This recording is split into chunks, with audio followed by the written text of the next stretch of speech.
Any second now.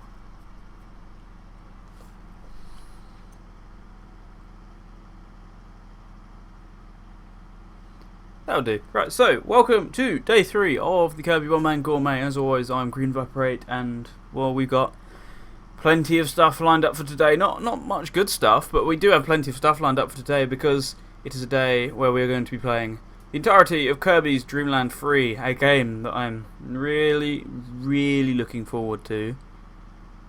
Notice the sarcasm. And Kirby 64, a game which I'm also really looking forward to. So it's going to be a jam-packed day full of games that I dislike, but I know people who like these games, so I'm hopefully they go a bit better than yesterday. So if so, I'm not going to ramble on about how much I dislike them for hours on end. But starting off here with Kirby's Dream Land 3, which was released at some point for the SNES, I think 1998, if not 6. It's one of the two. But not too much to say on this one. Let's just jump right into it. And I'm actually playing this on PC for once. I'm playing this through RetroArch. Because previously... Wow, that's loud. Because previously I was playing a lot of these through RetroPie, but I actually got this one to work through RetroArch, and same with Kirby 64. So, yeah, you actually get a good experience with, in regards to the way the game looks. I don't have to keep constantly resetting the capture feed, it won't get out of sync. It's just nice and on time, nice and not out of sync again, and all that kind of stuff. So this is our first SNES game of the marathon, and the last SNES game of the marathon, because, well, Kirby Superstar did not count. Speaking of which, Kirby Superstar Ultra devoured, since we decided in the end that just not enough time for Meta Nightmare mode, which is sad. But whatever.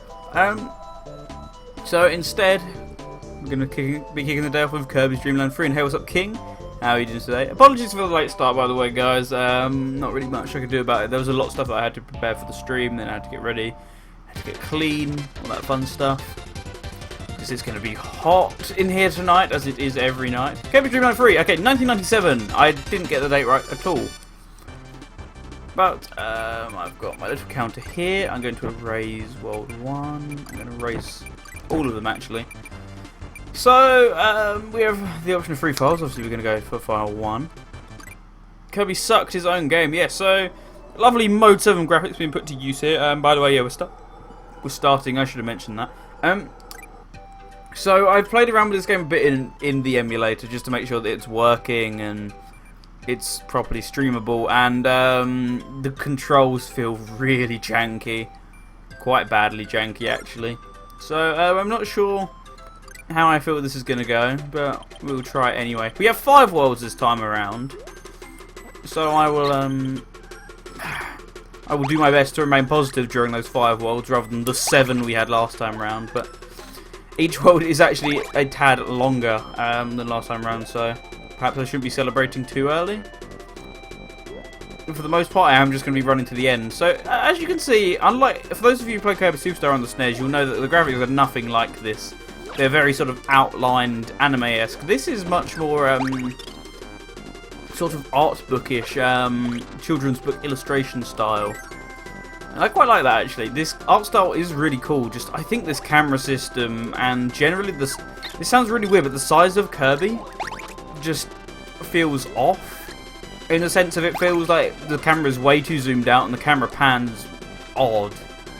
But he's too far over to the left, which is not a problem you normally have with Kirby games and their cameras, but it happens here. As far as I assume, like Dream Land 2, I don't actually have to get all of the stars, so I'm just not going to do that, and I'm going to sprint on.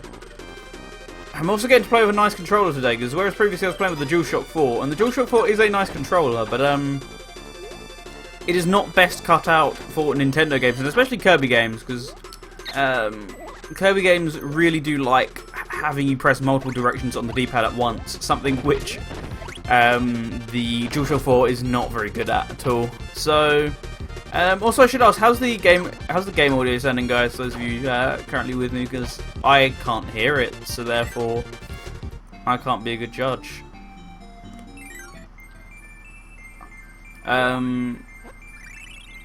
Okay, I have no clue how this bonus game works. Sure, right. I didn't catch a lick of that.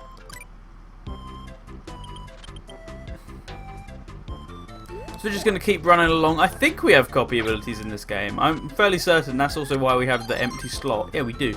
We got Broom Kirby. Too bad I don't really want to use copy abilities in this game as well. At least for now, they seem especially useless because I can just run past everything. But I guess when we get to a boss fight, we will actually see the true power of the copy ability. It's all good. It's good to hear. Dashing feels very off. Maybe that's just because I'm using a wireless controller, but I've never had an issue with this controller on PC before. I'm using a Wii Classic controller through the 8BitDo G-Bros adapter because I love the Classic controller. Brilliant D-pad. Brilliant buttons. This feels like a cheaper DualShock 3, which I actually sort of like. Because the DualShock 3 had issues, and this has none of those issues. So it just feels like a DualShock 3 with a, quite frankly, better button system, better D-pad. And some more robust handles. And it's also in gold, because I got the gold one. And F. It being in gold as well is quite beneficial to my gameplay, because I'm already playing better. The Wii Pro Classic or the OG? The Pro Classic, the one that I bought when I was with you, King. Because I have the black one as well. I have the black one, which was my original one. I got like the day the Pros ones came out, and I love that one, but it is a bit worn, and that's good for some games. Because actually, I love using that one for Tetris because it's worn. It's worn, therefore the D-pad's a bit looser, so it's easier to do those hard drops quickly, etc. And I do have an original classic controller lying around as well, the white one.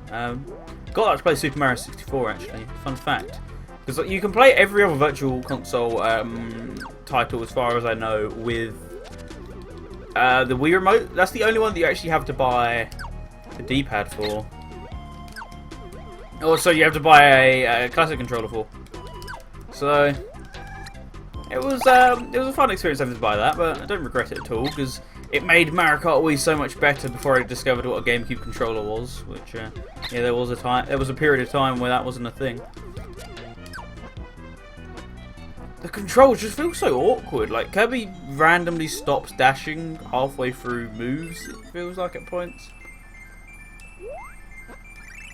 I'll take the star. I don't have my phone with me, so I can't check my phone in between levels, because that's normally a good tactic I do to keep myself sane. I don't have it here today, so I can't do that. Why have I voluntarily gone in a door? By saying that, I can pick up my friend. Hello, birdie. No, I can't. I can pick up Gooey. Thanks, Gooey. Is Gooey new to this game? I think Gooey is new, right? Yeah, he is, because the fish thing isn't here anymore. So Gooey's a new dream friend. His main feature is that he has a long tongue. From what I know, that's really about it. He's great in Star Allies, but I know nothing about Dreamland 3 or him, so not too sure what I can comment on about him, really. Same with this game. Going into this completely blind has me stuffed in terms of commentary. I'm going to have to rely on the chat heavily for this one to actually think of things to talk about, because otherwise, what the hell do I talk about? Boss fight, I guess? What? What is this jank?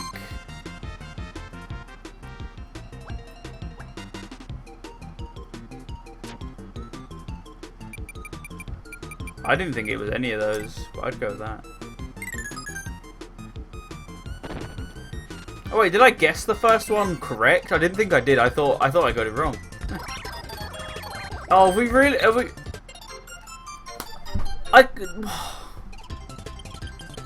An auto-scroller where going too fast can kill you, not too slow. Going too fast. Oh, yeah, we're off to a flying start here, aren't we?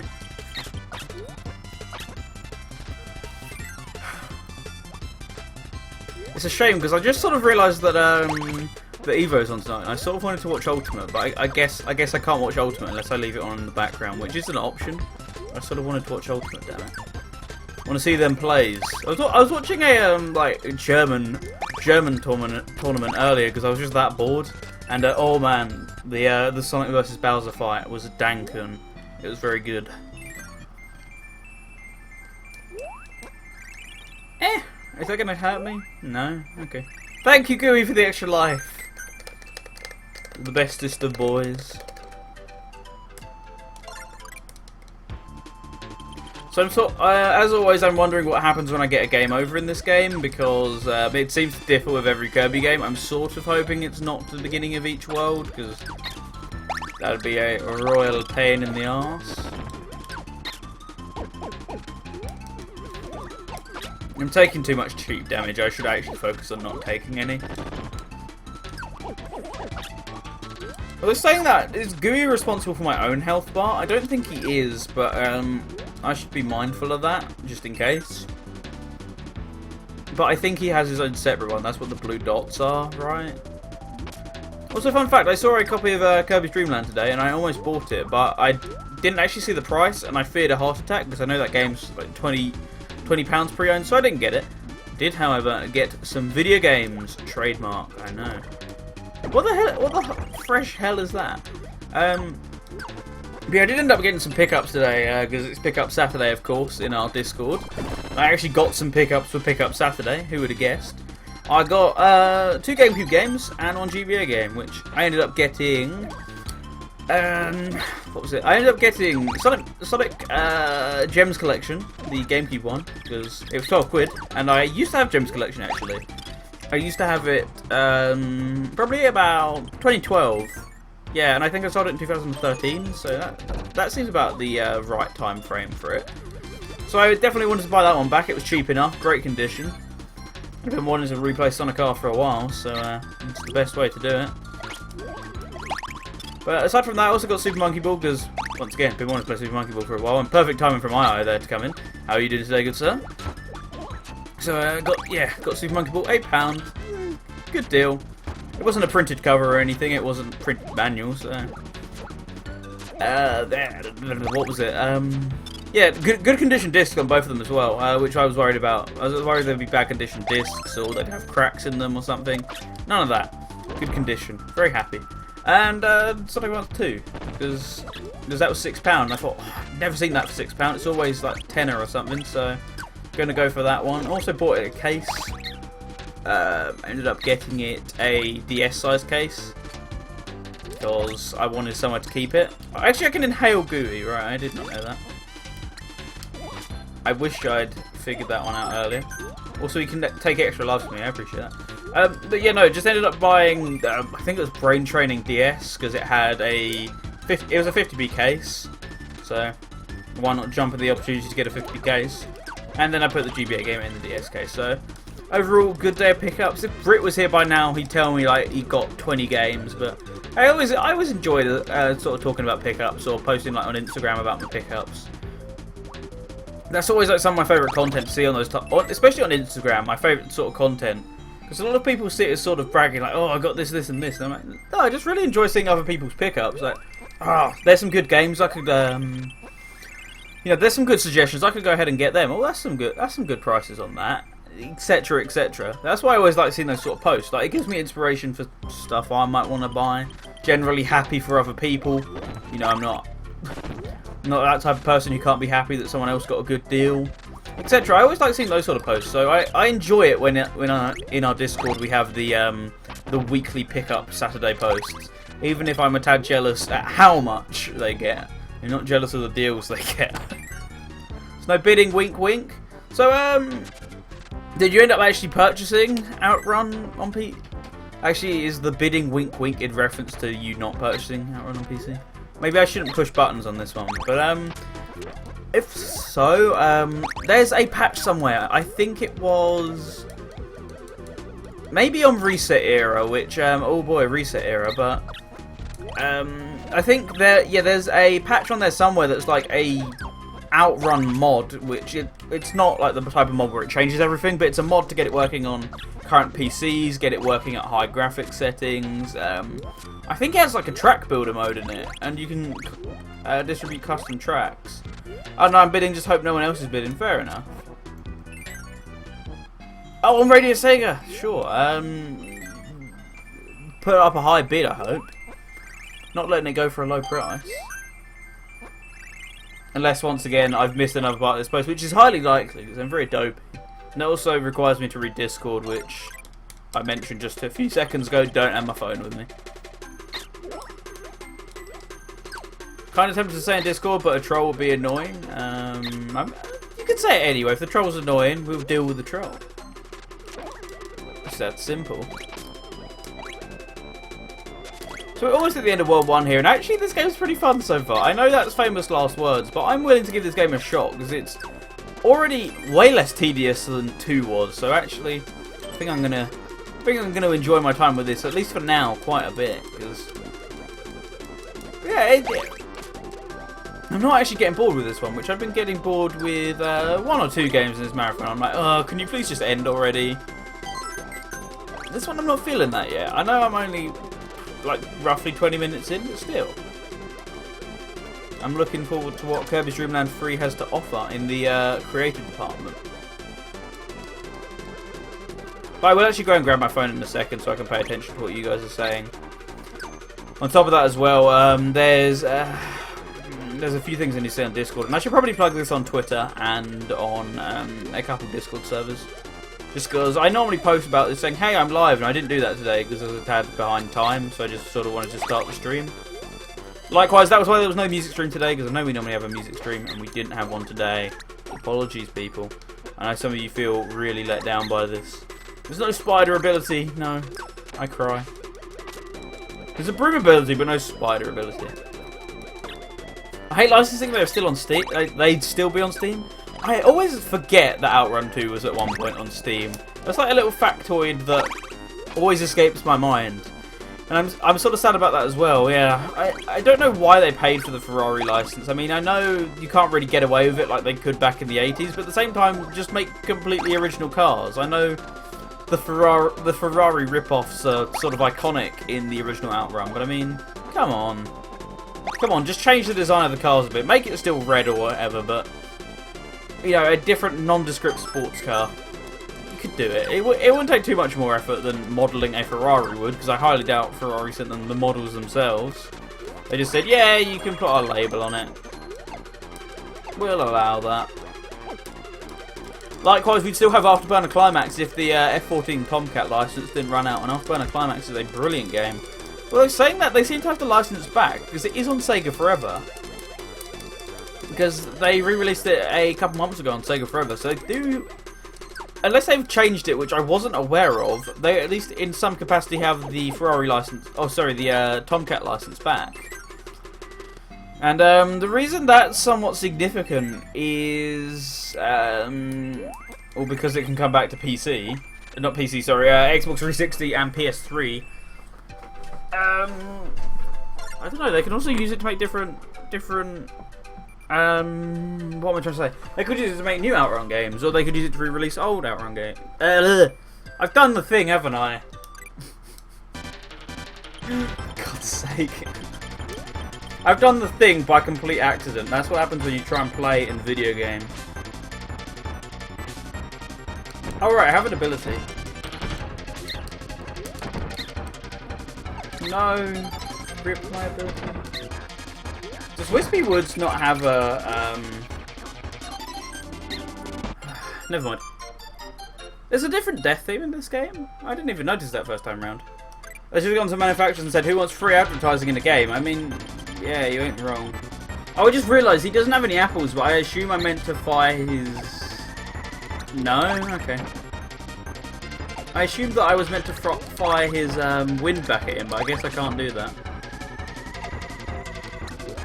I have to actually stand far away from him though to be able to do that. So. Oh no!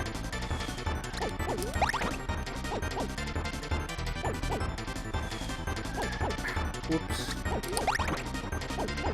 Run away, Kirby!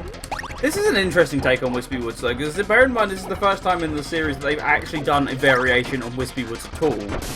Minus Superstar, where they had 2 Wispy Woods, but I don't really count that. Love the art style. Yeah, the art style's brilliant so far. I didn't like it at first, or when I was testing the game, but it actually did really grow on me. Like when I was testing the game earlier on today, I was thinking, oh, this looks a bit bland. I've been cool with McLaren. Oh, McLaren in Outrun would have been awesome. Love myself some McLaren. Also, yeah, the reason I went with the Japanese box art is because it's really difficult to fit the American box art on for this and the N64. The American box art is just a pain in the arse to actually make a layout around. I'd have to make the game feed significantly smaller, which I think we'd all agree. We'd rather have a bigger game feed than bigger box art. So I've done the same for the N64, or I've used the Japanese box art, which is always upright. And to be honest, I actually prefer that as a general stylistic choice, not just because it works well with the layout. I actually think Japanese box art for SNES games and N64 is actually way better. Looks nicer on a shelf, generally looks nicer to display with the sort of long face boxes. I'm quite a fan of it. I wish they kept it in the rest of the world, but they didn't because the rest of the world likes rectangles for some reason. We don't. Spoilers. For some reason, yeah, Nintendo just had this weird thing for years for having different boxes for Japan than it did in the rest of the world. Did it for Famicom games, did it for Super Famicom, did it for N64, did it for GameCube, and then for the Wii they finally went, oh right, it's not different box design, no, flat out the boxes are different. Different shape, different size, different artwork, everything about it. I also quite like the artwork for Kirby's Dream Land 3. That was the rant I was going to get onto. The Japanese box art looks so much cooler because the American box art is just a generic sort of Kirby 90s cartoon style. It doesn't have anything to do with the art style of the game, whereas this, the Japanese artwork just pops like a picture book. Exactly like the game does. Fits it perfectly. Huge fan of it. Same with the Kirby Superstar box art. It looks a lot better than the American one does because the American one looks like another generic 90s cartoon style drawing.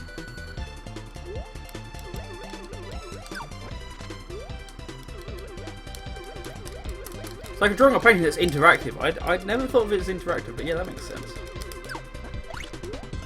During the time in between these worlds would have been a very good time to actually go and grab my phone, rather than grabbing it halfway through a level, or halfway through a world probably. But oh well, just how it goes sometimes. Also, I guess some of you are stuck with me here for longer than you thought you would, because there's no Hidden Palace tonight, so you are completely stuck with me until SNS, and even then I think a lot of you don't listen to SNS in here, and out of the group of us who's here, sorry Gav, I think we're safe for tonight actually, which I didn't expect to be. I expected to get a lot of angry messages saying why are you cutting over me on Discord, and a lot of angry messages saying why are you cutting over the program, so I wanted to listen to the program, so I was expecting it from both sides, a complete battering, but I don't think I'll be getting that tonight. Still hate this camera system though. As nice as this art style looks, the camera system is just a complete train wreck. I understand it's to let you see more of what's in front of you, but nah. I haven't tuned into SNS for a while. It's convenient, because as Gabby mentioned about half an hour ago on Twitter, he recorded this like 3 or 4 weeks ago. He's doing a Club Sonic set, as he used to do for Summer of Sonic, which is now convenient considering the news about Summer of Sonic coming back as of yesterday. So the timing on that one was absolutely impeccable. And I applaud him for that one, because I was listening while he was recording it, and yeah, none of us predicted what was going to happen there. Or none of us predicted that it was going to be on the same night, at the very least. Where am I going? There's no door that I can see.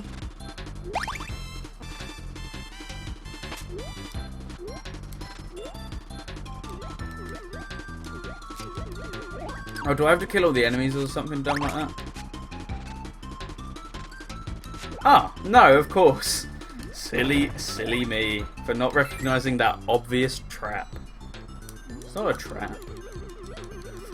If you get SOS 2020, then maybe I'll go. Well, you damn well better go.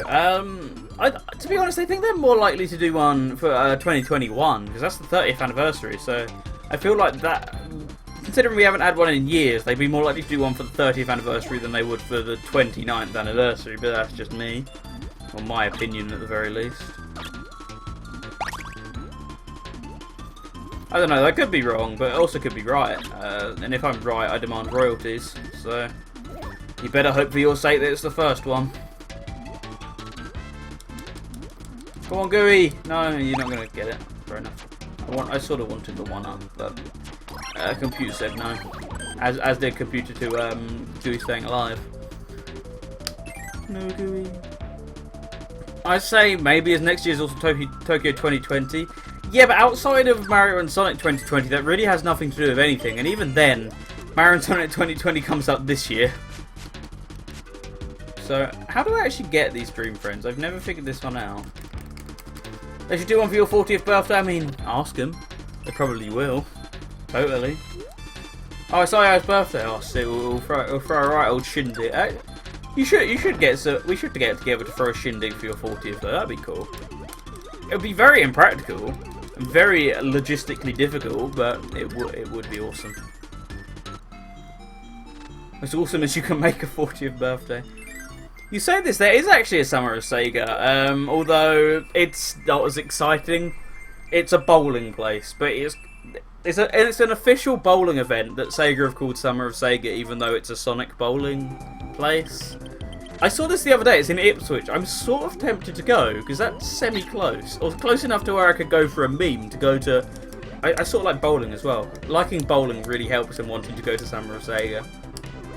And have less Sonic and a lot less Sonic. 100% agree. I mean, instead of Club Sonic, you can have a Club Sega set. And there's just so many songs, like so many dance songs, begging to be played at a Club Sega type thing. Whereas Sonic, you're sort of stretching how many dance songs you can go for.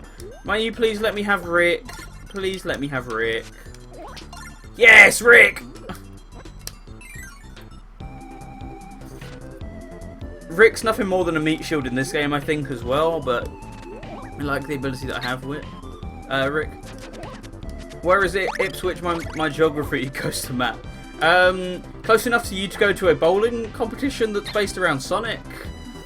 As I say, I don't know why they called it Summer of Sega, because it's a bowling competition, that has nothing to do with anything. And, second of all, it's Sonic. It's not Sega. That's the Sonic franchise. I was like saying, yes, we're going to have a Nintendo gathering where we only play Mario. This game was released really late into the Super NES life. Yeah, we were talking about this earlier. It was 1997, which it would have been... I'm trying to think. Hang on, give me a sec here.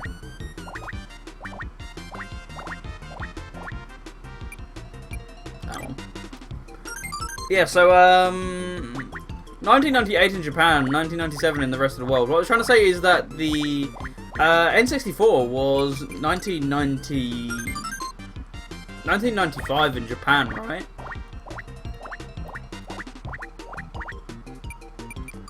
Is that one again? Will you let me go now, please? Yeah, you will. So yeah, 1995 I think the N64 was in Japan. If it wasn't, it was 1996 as it was in the rest of the world. But either way, this game coming out 2 to 3 years after is mind-blowing. And well, it really shows just how far the SNES had come from when it first released. Because Mario World looks awesome, but these graphics are above and beyond. Well, surely later tonight, I swear it was 1996, wasn't it? Because 1997 was its second year, and that's the year this game came out in some parts of the world, as evidenced by the copyright. June 1995 for the N64, yeah. 1995, which always throws me off, because I always associate it with 1996, personally. But yeah, this game came out in Japan 3 years after the N64, and, well, it came out, what? 2 years before Kirby 64, so really not long, and the leaps and bounds they made between this absolutely stunning game and Kirby 64, once again, incredible what you can do in the space of 2 years. You know, even 5 years, it's incredible what you can do in 5 years, let alone 2. Leaps and bounds. Yeah, Kirby 64 came out in 2000, but you just said this came out in 1998 in Japan. Wait, when did the PS1 come out? 1995 as well, wasn't it? I think that was, yeah, around the same time in 1995.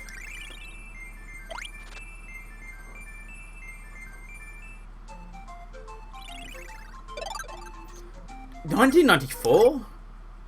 Really? So they got a bit of a head start on the... Oh, well, that makes sense, yeah, because they did get a head start on Nintendo, because that was sort of half the whole marketing thing. Was no one knew anything about the Ultra 64, but we all knew stuff about... I say we all knew stuff about the PlayStation. Like, we knew thoroughly information about that.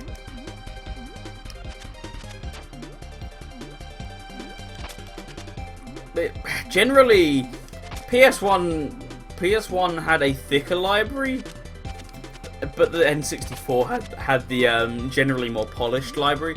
I mean, thicker as in it had more games, yes, but I also mean it had more quality games. But generally, the N64 games, the sort of good ones I'm talking about, was so polished in comparison. It's really night and day between looking at a 3D PlayStation game and a 3D N64 game in some cases. Even Mario 64 looks better than... well, Mario 64 was aged a bit better than Crash, even though Crash's graphical effects were stunning for the time. The actual quality of the models and everything else, Mario 64 definitely trumps it. I thought N64 was well after PS1. I mean, it probably was in here. Also, this is dumb. Yeah, no, it probably was here. You're not wrong. You're probably not misremembering at all. Have more games due to developers preferring discs. Exactly. Yeah, that's the reasoning for it. I mistimed that horribly. I waited until right when I guess right when the ball was actually going to drop, and I ran right underneath it. Well, there was that jab in the marketing campaign for Final Fantasy VII that said it would cost like $2,000 to produce Final Fantasy VII on cartridge, and they weren't wrong. It wasn't a factually incorrect marketing campaign. It was right. And it just puts into perspective how ridiculous Nintendo going with cartridges was compared to the scale of the games that developers wanted to make at the time, because technology was moving on and Nintendo wasn't. And even then, when the GameCube came out, the GameCube was an awesome console. And actually, no, I'm going to take back this statement, because the GameCube was very powerful. More powerful than the PS2, slightly less powerful than the Xbox. Yeah, I'll actually take back the statement about the GameCube being behind the times, because it was a bit behind the times with the mini disc, but otherwise, the actual power of the console was unmatched. It's sort of unmatched in the sense of, in comparison to other Nintendo consoles. It's sort of weird Nintendo making a powerful console. They didn't really do that again. Even with the Switch. The Switch is awesome, but it's not powerful. Come on guys, Switch Pro, because I never play the game. I never play the Switch in portal mode. I'd probably buy a Switch Pro to be fair, but I would miss the battery life, because I play enough portably to miss the battery life when it's gone. Nintendo Magazine with killer games like Final Fantasy VI. We are going to crush the PS1. Oh, I bet they were. They did very well at crushing the PS1, didn't they? Nintendo absolutely dominated that generation, as we all know. Came in a solid first place. And then again, they did still come in second, technically, which is a shame, because the Saturn was king. The Saturn was the best of the 5th gen consoles. Now, anyone who disagrees is probably right, but the Saturn had a significantly better game lineup, in my opinion, than both of the consoles, because the difference is all of the Saturn's good games, for the most part, weren't ported to other consoles, or at the very least, they're better on the Saturn than they are on the later releases. Like Knights is better on Saturn, Sonic R's better on Saturn, so 3D Blast. Burning Rangers never got ported off Saturn. What other good exclusives were there? We had Mega Man X4. That's still probably the best version on the Saturn. So Mega Man 8. I'm struggling to think of games now, which is weird because I have quite a stack of Saturn games, but I just can't remember any worth talking about here. Someone help me out. Yeah, that's true. The 5th gen started with the 3DO. And if you want to be really pedantic, actually no, if you want to be really pedantic, it started with the FM Town Smarty. Yeah, Tomb Raider was better on PS1, I will give you that. Panzer Dragoon Saga, how did I forget the Panzer Dragoon games? Panzer Dragoon 1 is still the best on the original Saturn, as is Saga. You can never get Saga anywhere else. If you wanted to play a home port that isn't just a re-release of the arcade version of any, I'm trying to say, if you want to play a fighting game port that isn't just a port of the arcade version, then the Saturn versions of all the Marvel fighters are still king even now. FM Town's like a PC. FM Town's Marty wasn't though. That's the important bit. FM Town's Marty was the consoleized PC, which is still classed as a console. It's still a console because it doesn't have customizable parts like a PC. It doesn't have a PC case. Also, where the hell am I going? Oh, I meant to pick him up. I think I am. Sorry, Rick. I'm going to need you to go away.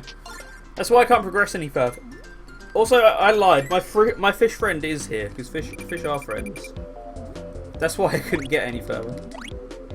So what can I do? Oh right, because I'm playing as Rick. Now if I could just get a health power up. Like, quite desperately. Please, game.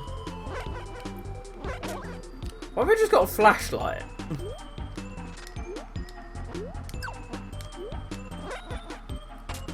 Just slowly wait for the enemies to walk into my flashlight. Yes. Okay, so I can't get through there. At least the fish mode is actually way more stable on the ground, unlike Dreamland 2, where it was an absolute travesty to control in anything that wasn't water. How do I get through here then?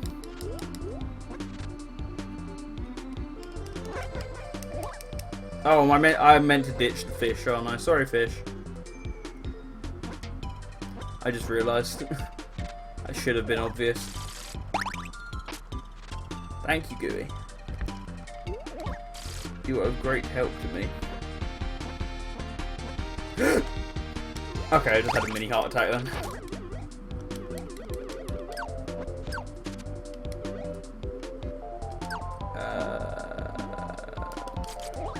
Oh!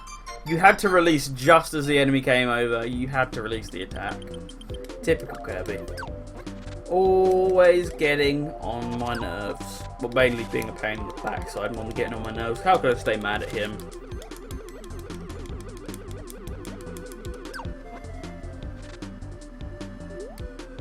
Alright, let's do this again, but this time with way more health.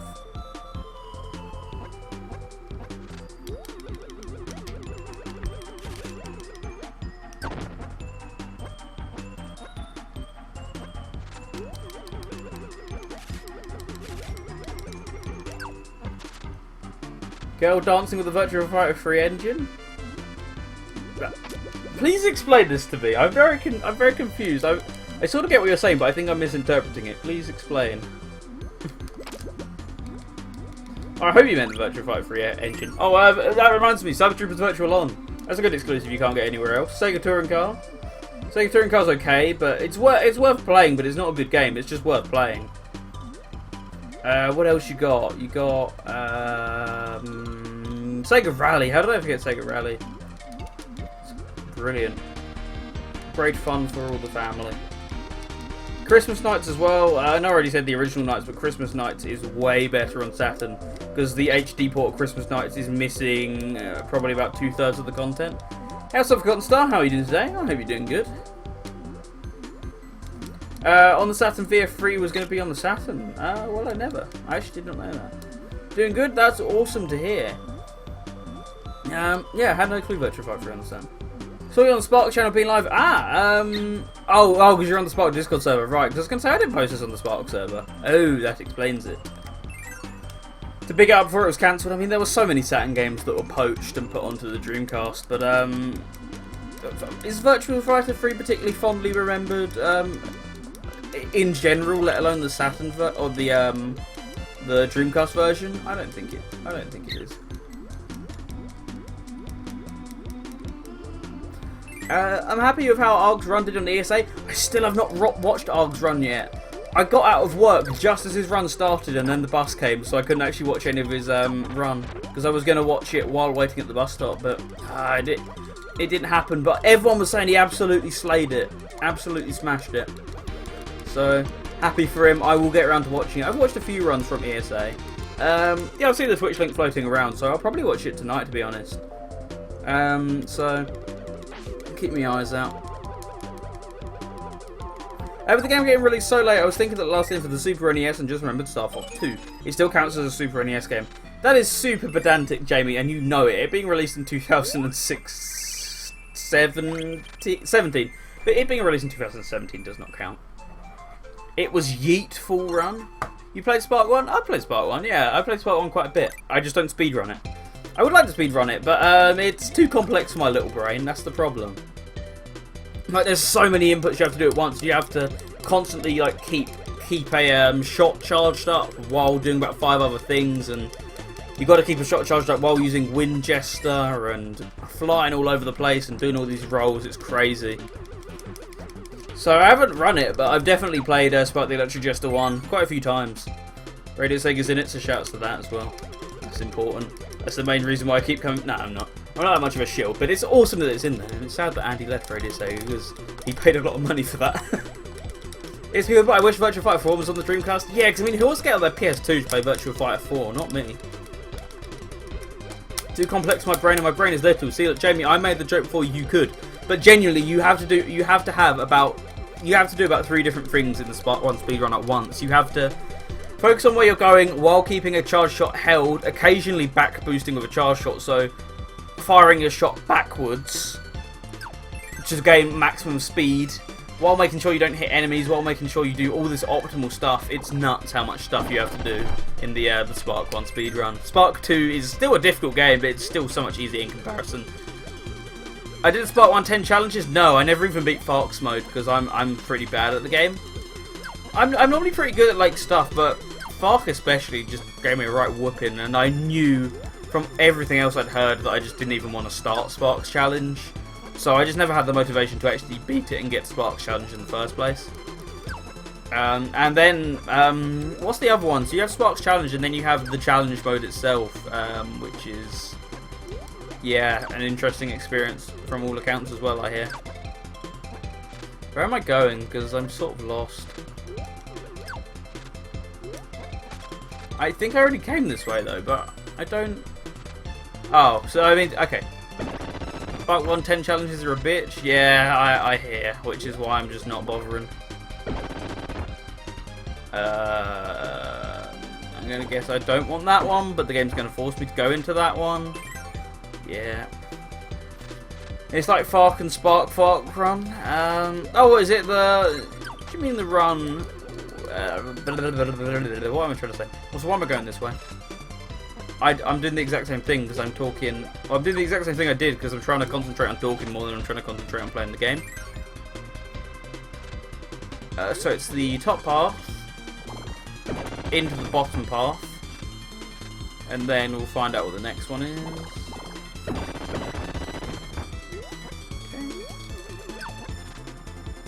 Oh, there's 4 choices now. Excellent. I'm going to say the middle one.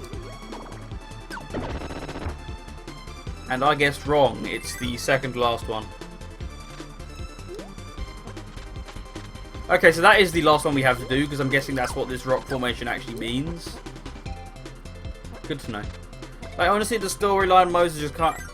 Like, honestly... Like, in honesty, the storyline modes are to compare child-friendly. Oh, you mean the actual story modes? Yeah. Well, I didn't have any challenge with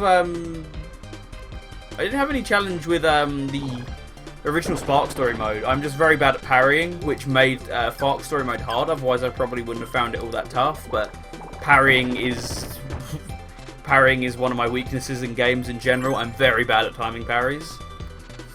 It goes for anything like fighting games, platformers, beat 'em ups. I'm sure action games. It's just anything that contains parrying, I'm automatically bad at, and an entire game mode built around parrying is, yeah, absolute hell for me, which is why I just didn't finish Spark. And but Spark 2, in Spark 2, the parry is just so forgiving that it's actually a pretty easy game in comparison to what you were dealing with when playing as Spark in the first game. So I was very happy with that. The window is so lenient. Last 2 of the 10 are to collect from each level in Wishes mode. There we go. We'll Spark 2 child-friendly version because it is child-friendly. Yeah, it's a very easy game. I think the Patreon build that I originally played through the game on was the hardest setting, and I didn't struggle with the hardest setting at all. So I don't know what that's like. What haven't I read yet? They had Japanese Idol. They had a Japanese Idol in Viet. Oh, did I say that? I think I might have. What devs? They had a Japanese Idol on the cancelled Virtual Fighter 3 for Saturn. They made sure to get the Idol done. They just made sure not to get the rest of the game finished. Why did you swallow that?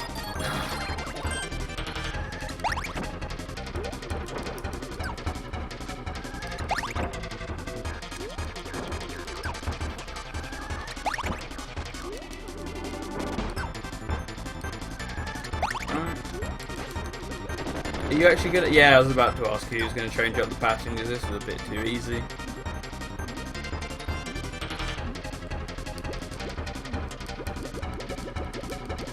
Oh, sorry about that, Forgotten Star. Why is it time to go for 5 minutes? That's not fair. Let me override that quickly. Bam. Sorry about that. I need to turn that off on the bot. It's because there used to be a sort of virus link going around on Twitch that bots would come into my channel and automatically sort of post these links which hijack your account. So I had to remove that, but what you posted was completely fine. So yeah, no worries. I forgot to turn that off on the bot though, because that sort of whole thing died a long time ago. I can't turn it off right now though, but I'll try and remember to do it at some point. But I'm trying to see what is that exactly. What have you linked to? Give me a rough description of what it is, because I can't open it at the moment. Oh, I've seen you post this. Yeah, Songbird Symphony, a game is speedrun friendly. It's filled with auto scrollers. I don't see how auto scrollers could possibly go wrong. Nope, there is no way an auto scroller could be broken in a speedrun. Yeah, how am I meant to attack him? Because I've only got air bubbles. Oh. Oh. You can't die or fail songs. Babby mode? I think Babby mode.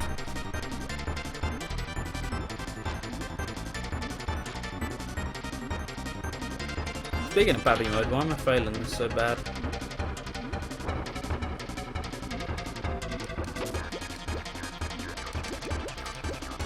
Oh, really? None of those hit?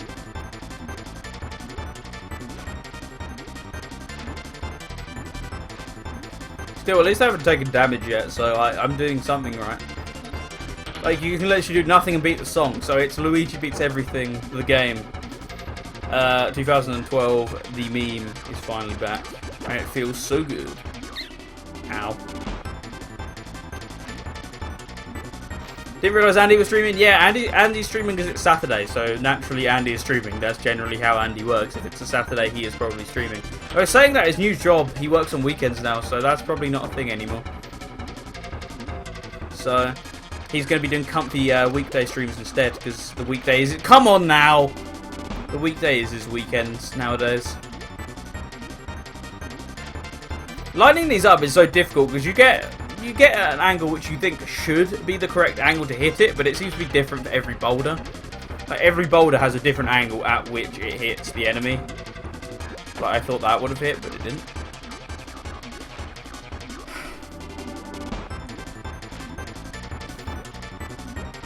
So close though, I can almost taste victory.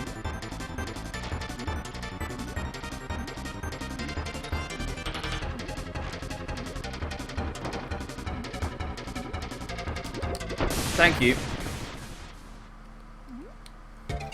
I did have a chat the other day with a player, and I'd like to compare it with Osu. There needs to be at least some sort of level of playing. Like, if you don't play it, like if you don't play, you don't win / beat the song. Like with many game auto scrollers, that would be fun speedrun. So what you're saying, there needs to be some sort of way to die or fail, etc., to actually add an element of challenge. I guess that makes sense. Anyway, give me all of about 30 seconds just as I go and grab my phone. I know there's going to be no sound, it's just diegetic noise, but I'll be back in a second.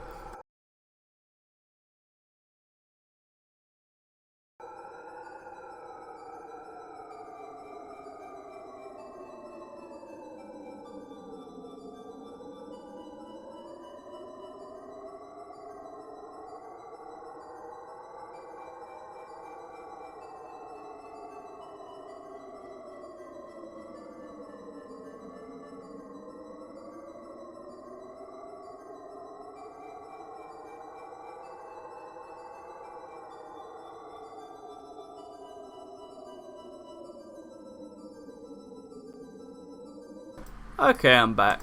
And we're literally apparently about halfway through, so we're on good time then. Onto Sand Canyon. Oh, actually we're more than halfway through, right? Or is this the halfway point? I think this is the halfway point, because there's 5 worlds and probably a 6th world that's just the final boss. But I looked this up earlier because I wanted to see how long this game was, to see how torturous it would be. But actually it's not torturous at all so far. I am enjoying my time with it. I'm really enjoying my time with it. I see what people mean by this being an underrated SNES game now, actually. I know that could entirely change, but maybe it'll be a good challenge this time round. Because Dreamland 2 is certainly not an underrated GBA game. It's a pile of shit GBA game. That's what it is.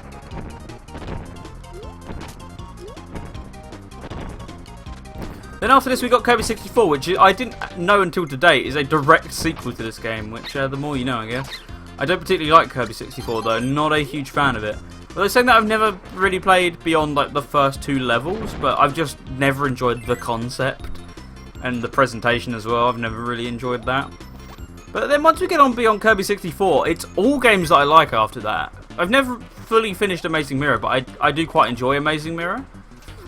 But then after Amazing Mirror, we're fully onto games that I have completed, such as Squeak Squad, Epic Yarn, Dreamland, a lot of stuff. Level 6 is an unlockable level if you collect every heart star. Good thing I'm not doing that. There's a lot of these Kirby games that have unlockable worlds, but for the most part it's just not worth it. I'm just going for get to the credits as quickly as possible, which for Kirby Superstar we could have beaten that game in like 5 minutes going by that road. But you know, get to the proper credits as quickly as possible. So that's what we did there. So we technically still beat Kirby Superstar even though we didn't play the Mesh Nightmare mode like I said I would. I still got the credits, it still counts. Right, anything else beyond that is a bonus.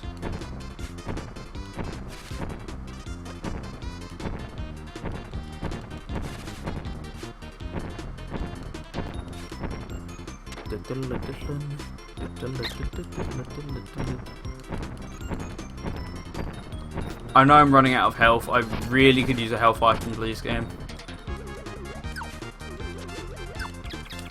No, the face huggers, not the face huggers.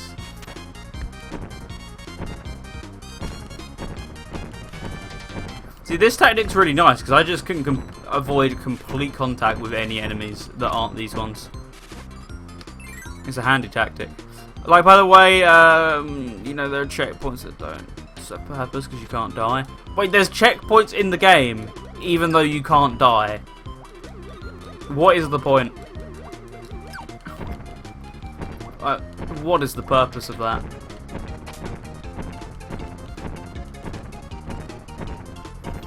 Look, this is not cheating, this is entirely allowed within the game, so I'm going to keep doing this.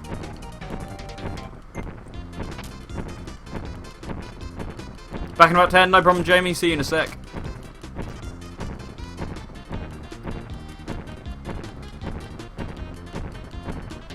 This is still quicker than doing this by running on the ground, so I'm going to keep doing it.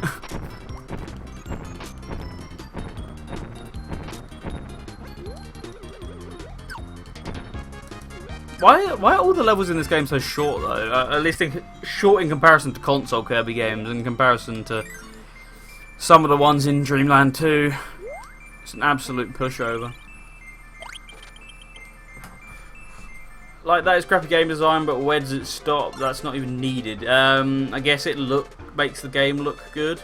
Like, oh look, we've got basic game design features such as checkpoints. Well, by the way, thank you for the follow, Forgotten Star. I appreciate that.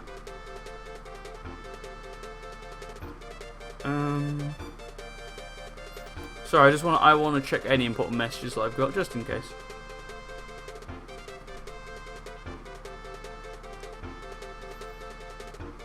Oh, I've got a ping. Where's that ping from?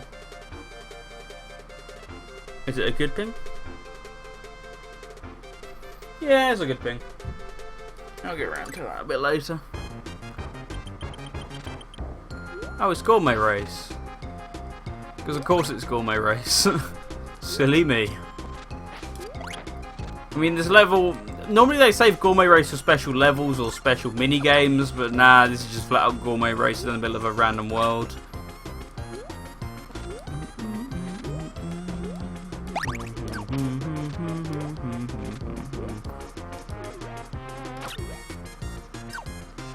I could go through that door, but I could also not go through that door, which I think I'm going to choose to do. Because it's quicker to not go through that door. Oh right, I have this, don't I?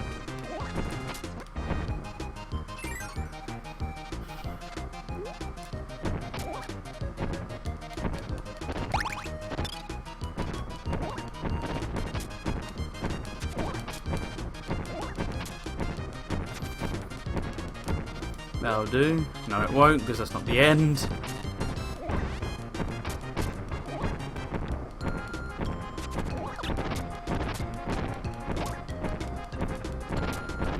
Come on, you can do it, Kirby. You're getting close. It's close enough.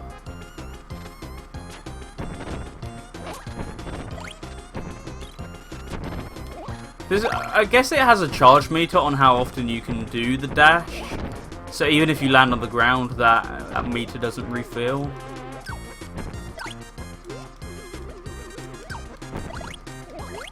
Which country am I from? I am from the United Kingdom, specifically from England, judging by the fact that I don't have a Scottish accent. Yes, from the UK. Twitch delay is so short tonight. I said that all of about 3 seconds ago, and you've already got it.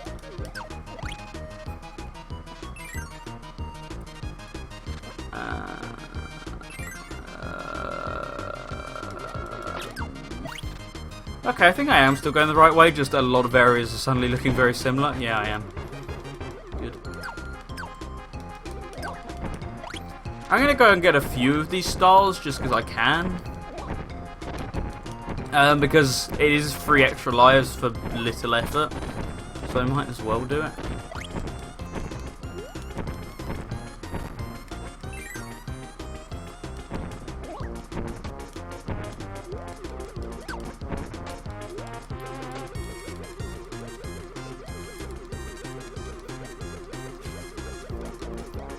I mean, is this a desert or is this just cheese? I'm willing to think this is just cheese.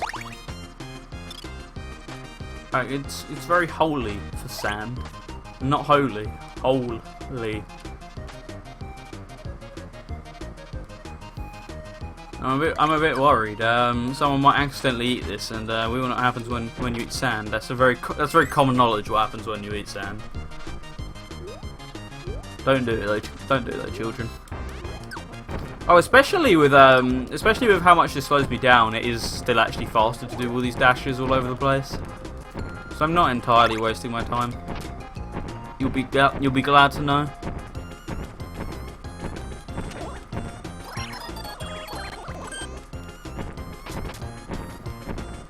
Entirely though, because it is still a waste of my time, because it looks way cooler to run than it does to just float through the air as a fireball.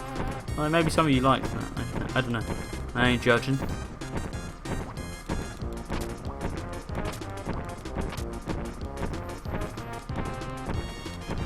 Man, my mashing hand's getting tired now because I've been mashing for a very, very long time.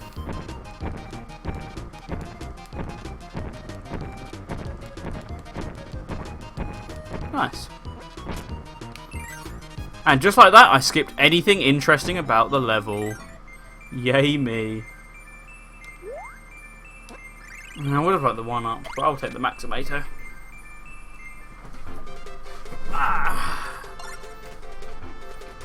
It's starting to get uncomfortable warm again now, which it did at about 10 o'clock yesterday. I don't really want to open my window because I don't like having my window open unless I can help it at the moment. Especially with all the rage that could potentially go on as of now.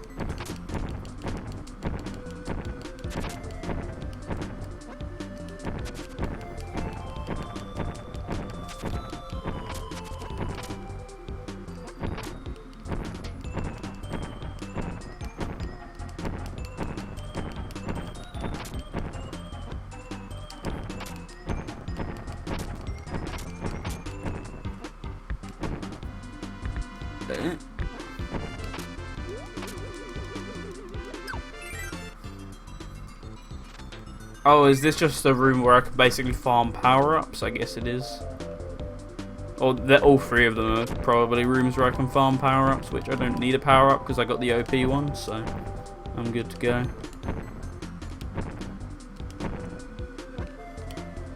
Trust me, I am really good to go. I'm raring even.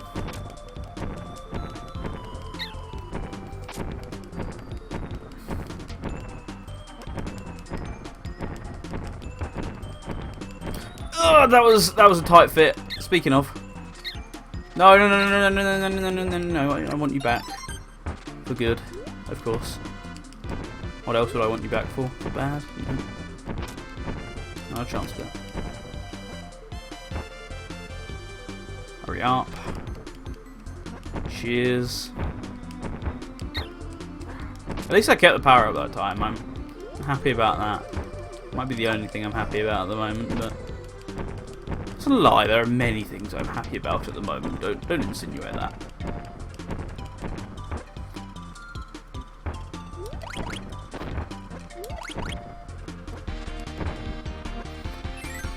Whew. Yep, this world accurately describes how I feel right now.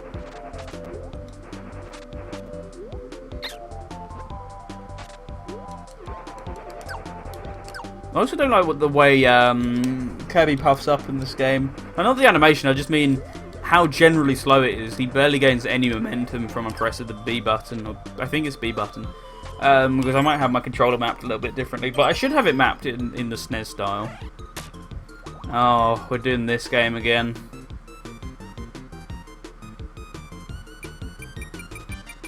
I don't know.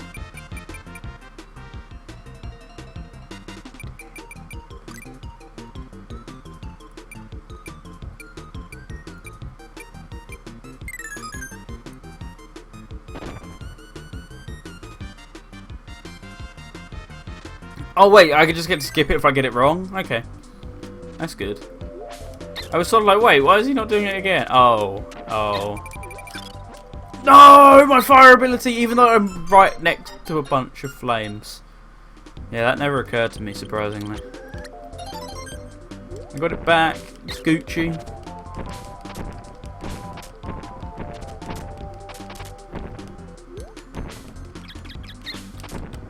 Stop kissing me, please.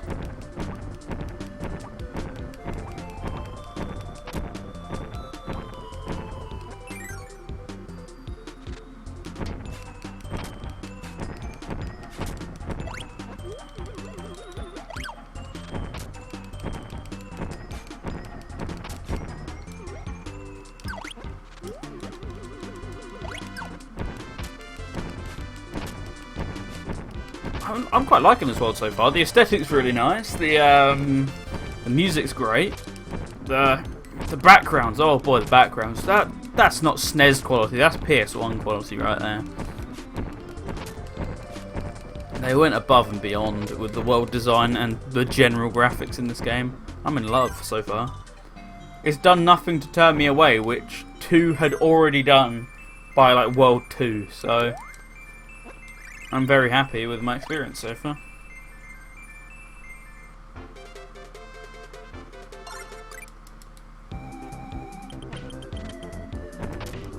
I'm still going to keep abusing fire because I can. Through the fire and the flames, we carry on.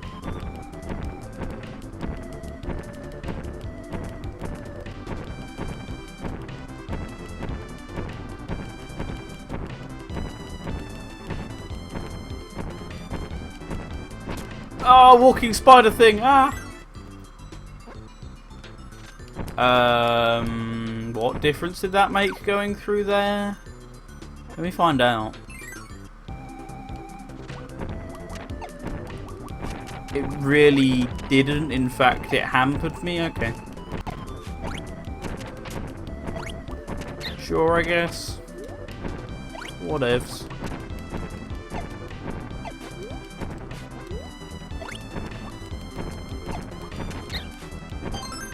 Stop hurting me.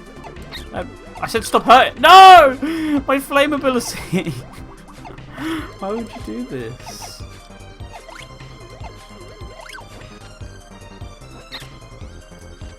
I thought it was a fake out door, but no, it's the real one, just with an enemy in front of it. It's my spike ability. Don't mess with me.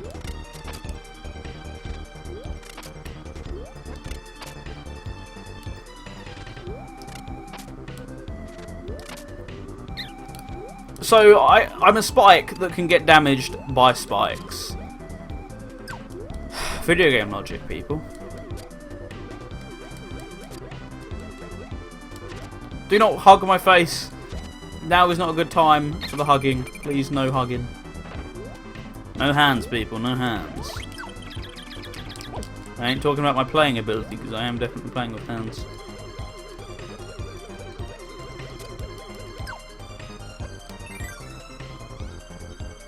Auto-scroller, because someone thought that... Underwater auto-scroller, because someone thought that was a good idea.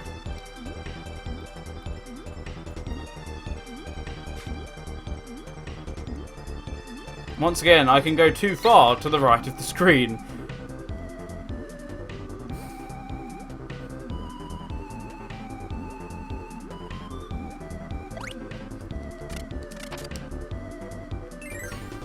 Please that would be the right door. No. Well, at least I'm above water now. That's a positive. I'm gonna go up this time because I went down last time.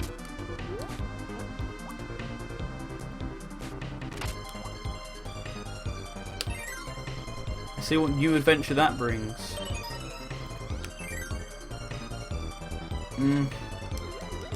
Some.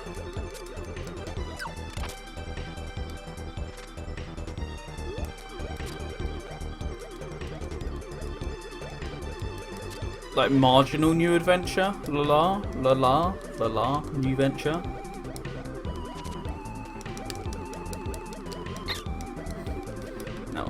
That couldn't be avoided, sadly, unless I actually attack the enemy, but that's the coward's way of doing it.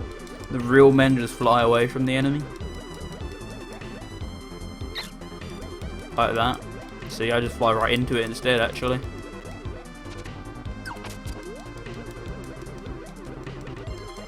They knew people were going to do that, so they probably put that there on purpose to stop me doing that. I appreciate the hustle, devs.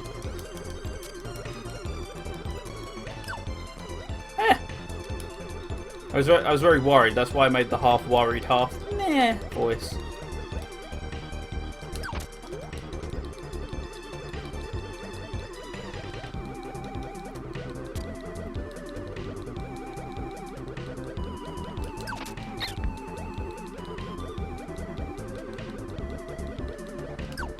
Ah! Oh, you bastard!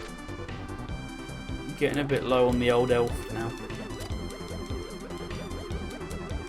Which is why it's lucky that this is the end of the stage. Who the hell are you? Who are you? Please explain. I can't interact with you, you just sort of exist. Oh, I would have liked a Maximator. Because now I'm going to die the second I enter a new world. Or new level.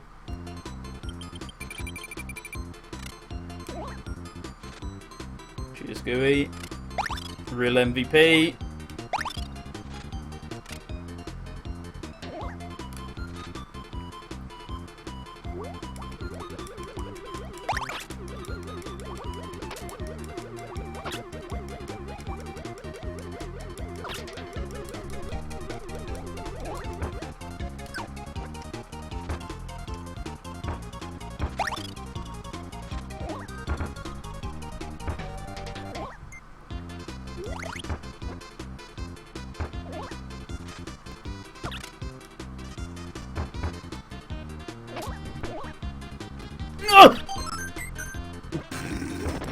The only reason I was so worried there is because I am so extremely low on life. Well, then again, they could be instant death anyway, for all I know. Speaking of which...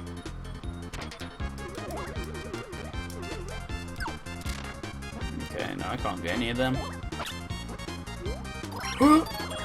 No, he died before me somehow. I'm not really too sure how it happened, to be honest. Oh well, if there was a good place to die, it was there, just as I entered a new part of the level. So I ain't actually too salty about that.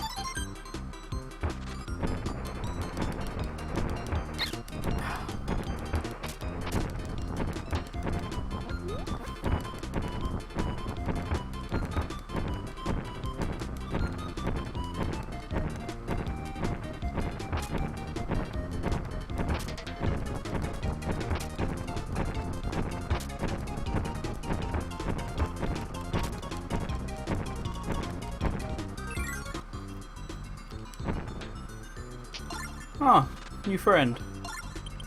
Also Gooey. Hi Gooey. Can this friend fly or am I making that up? This friend can. Oh, this friend can climb from the ceiling. I like this. I like this a lot. It's awesome. Stop faking me out like this. Okay, no, this is the real one. As long as not faking me out, funnily enough. Guess I'm just gonna go through here because I think the rest of it I need a power up for. Speaking of, I already have a flame power up, so I'll leave it be. Oh, a little bit slow down there.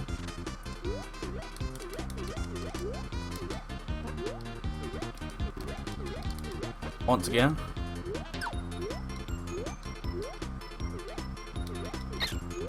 It seems to be using this hat.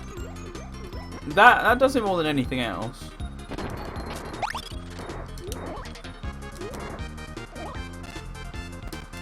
Oh, can I really not slide when I have this hat on? I dislike that. I dislike that a lot, actually.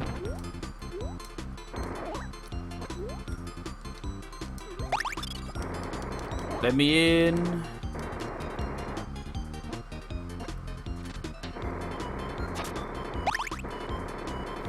Do I have flame breath? I do, that's awesome.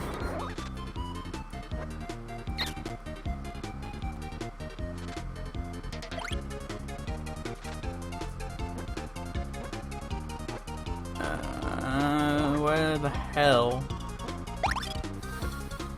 What in the fresh hell do I do? What in the unclean hell do I do? What in the anything hell?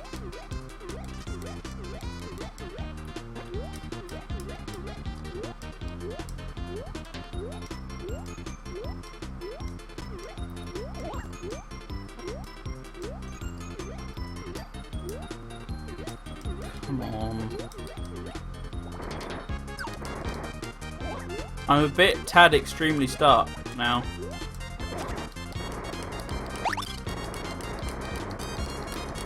How do I get out of here?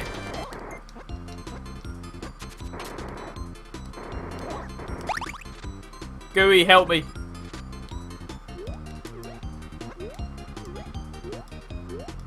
Gooey! Gooey, come up here!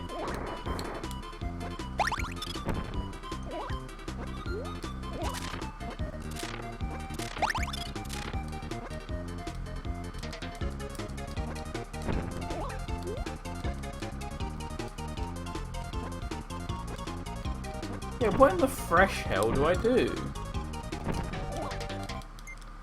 Oh, I probably need a specific power up, right? I need the cutter power up. Whoops. Right, what the hell is causing the lag all of a sudden? Something has suddenly decided to lag the computer. And it is my antivirus. Go away, antivirus. Goodbye.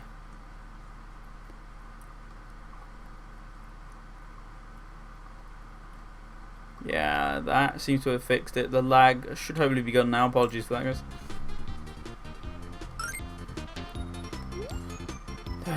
So back we go to trying to get the specific ability which I need, which the game did not make clear that I need.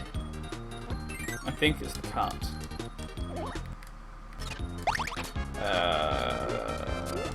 Which, if memory serves me correctly, Gooey just killed for me. Thank you, Gooey. No, but neither of these are the ones I wanted, so...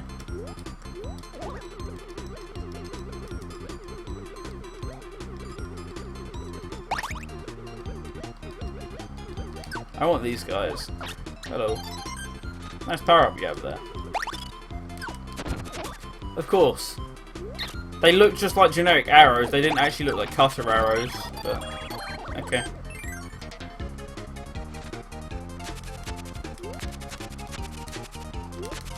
I love the sound effect they make. That's really satisfying.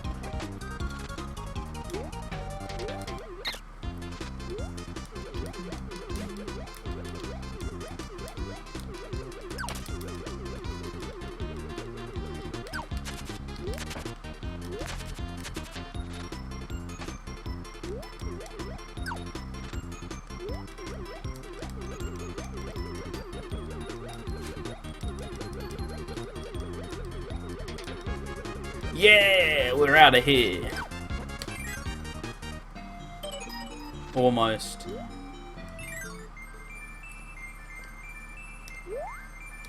Yeah, I got the 1-up as well. It's the only item I ever wanted. Almost at the end of Sand Canyon. And good, because I like Sand Canyon, but at the same time I'm sort of done with the whole BS of you can't run at full speed on the ground. That's a tad annoying now.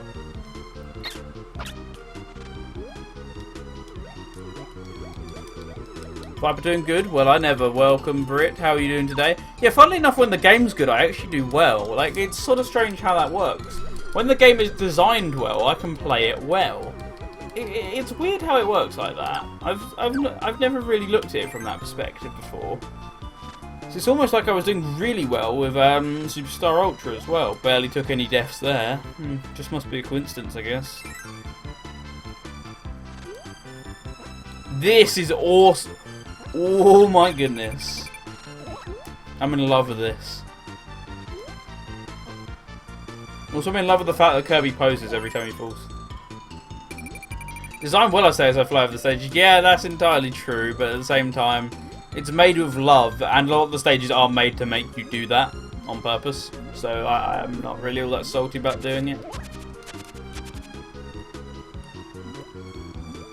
Gooey, you look like you were trying to tell us something there. Right.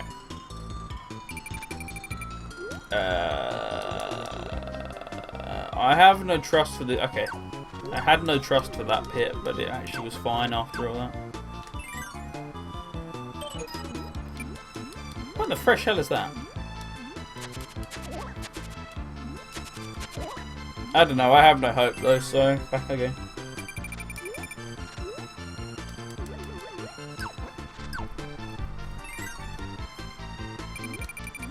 Yeah, you don't need to keep blinking at me every time.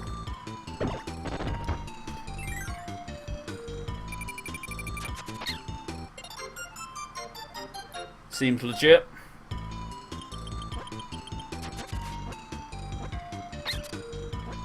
Also seems legit.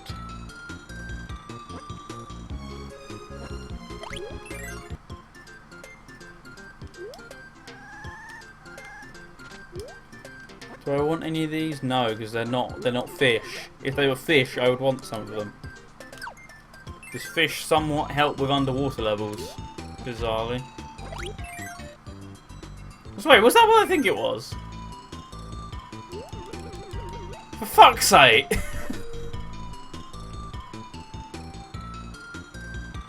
Unreal. Damn game developers. You and your dirty secrets. There is no way that isn't what I think it is. Especially with the Dreamland 2 BS with the naked woman. There is no way that this isn't what I think it is. There's Fish Boy. Pretty short, but what the hell else is it meant to be? Just a bunch of circles? I don't think so.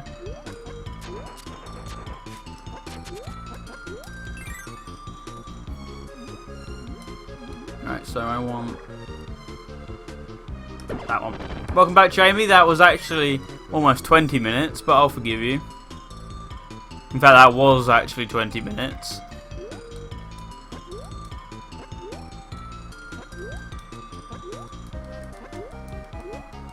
So how am I going to do this?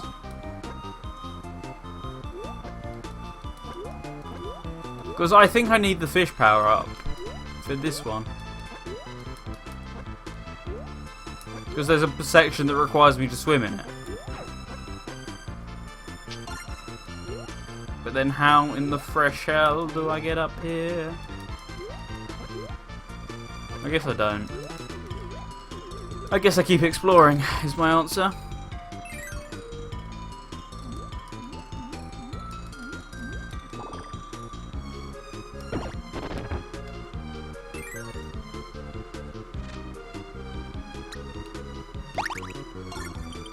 So gooey.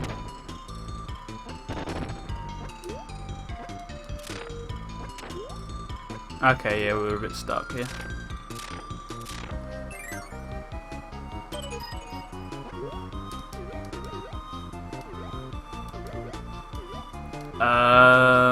There was a bird one. I'll go back and get the bird one. Hey, Sly's back. Oh, how we missed you, Slide.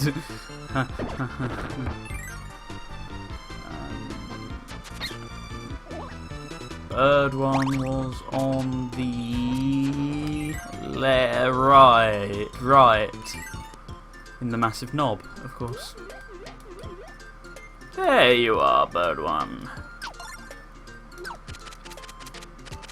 Oh, it makes me fly upwards. I didn't really want one that flies upwards. I wanted one that flies sideways.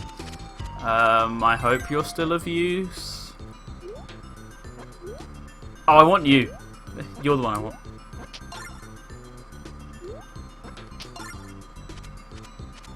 There.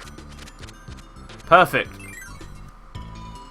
Yeah, Slide's been back for like the past hour and a half, Brit. It's not really changed.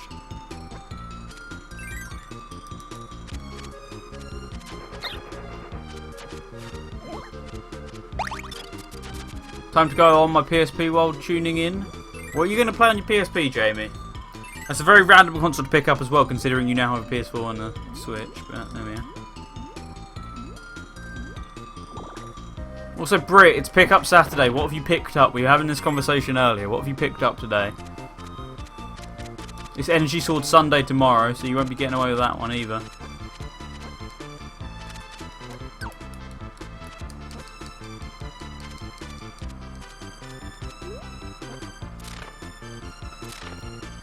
How did I somehow broke these blocks earlier. How did I do that?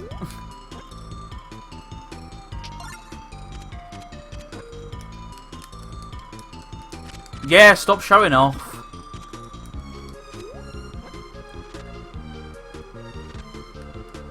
Oh, right. Yeah, that makes perfect sense. Why did I not think of that?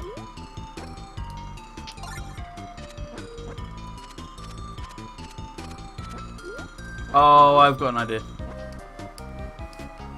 Yeah, stop posing, Kirby. We know now. We know who you are. You're the one I should know. You're the star of the show.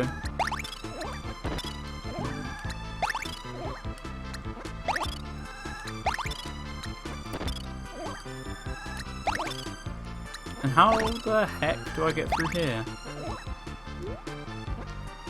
Do I need an ability that I don't have? Yeah. What the fuck?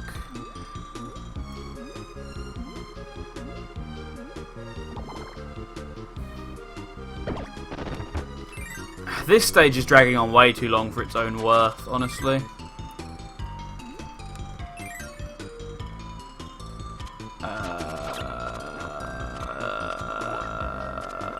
None of these are the one that I want.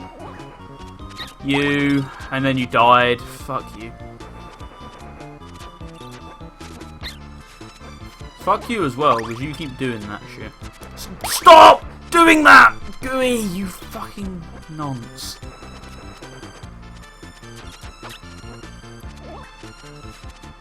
Stop swallowing all the enemies I want, you little cretin.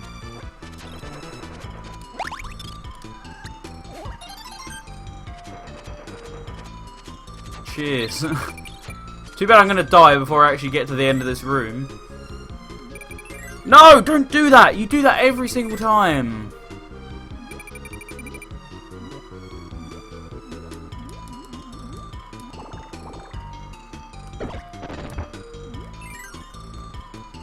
You did get Doom 2 on Switch there, but that's digital. Well done.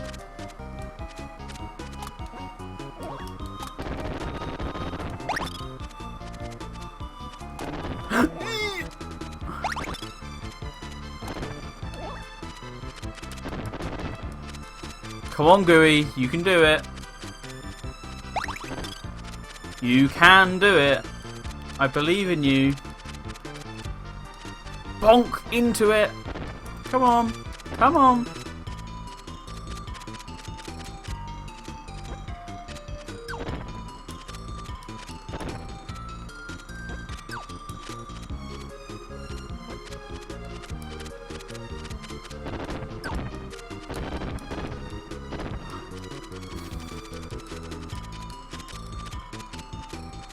Come on, Gooey. Come on.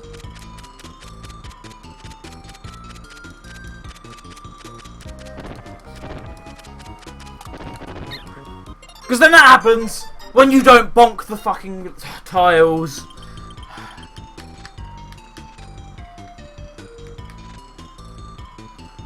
Is there a cheat to get through this? Is there like a cheap way? Just fuck this noise, honestly.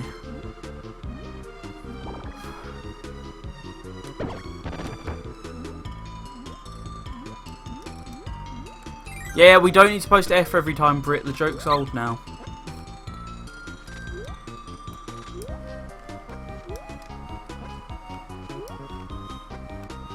Yeah, this is a two-player game. You're right, Jamie. There's really nothing down there. You're just going to bait me with a bottomless pit.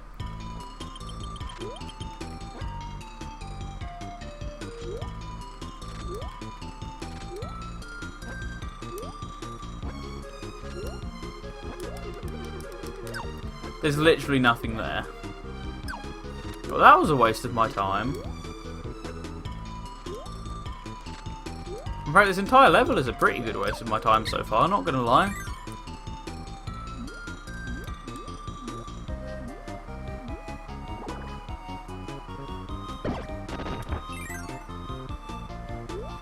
Oh, brilliant, an auto-scroller. Fucking amazing.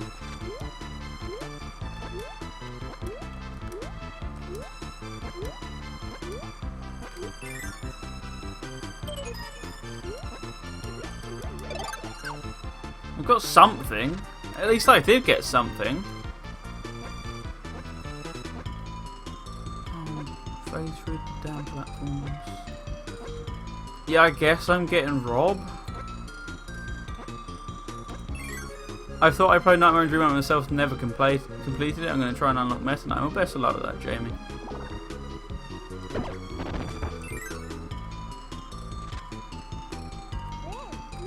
What the frick?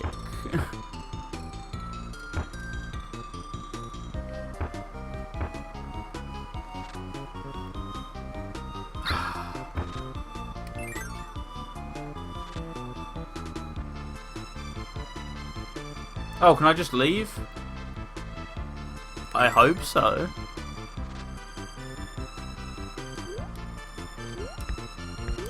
I'm gonna take that as a yes. Good. Good. That level was a bit of a shit stain on an otherwise really good world. So I'm happy that I can leave. Oh, on the other hand, if you could stop taking hits from the cannons. Yeah, you're right. I totally was Rob because there's Mad Professor Jaromite guy. I didn't know that was Rob. Oh, and then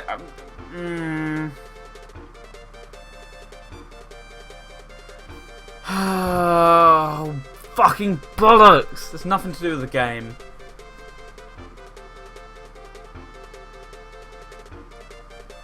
I don't have one though. I'm talking to myself because I just got a message. I don't have the thing that you need me to send you. Actually, maybe. Yeah, no, I don't have it.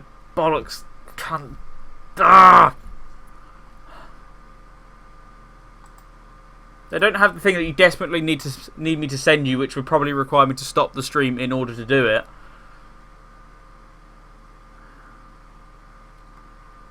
Because if I did it while the stream was on, it would lag so hard that you wouldn't be able to watch the stream.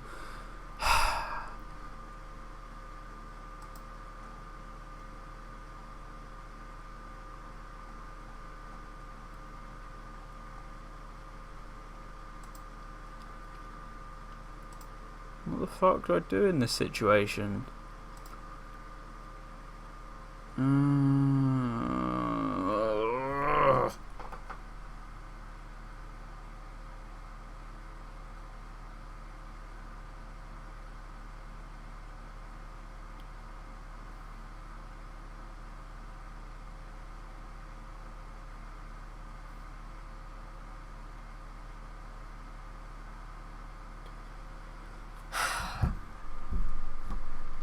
I mean, I could try and leave this to do its thing. We'll have to do that, won't we? Because I don't really have any other choice here. I'll leave it on while the stream's going, but I'll keep an eye on the CPU usage. I hope it doesn't lag to the high heavens. And it already is. Why are you using more CPU than anything else? It's using 50% of my CPU. It's using more than the game and OBS combined when that's doing 1080p. How? Low. You're on low priority now for doing that.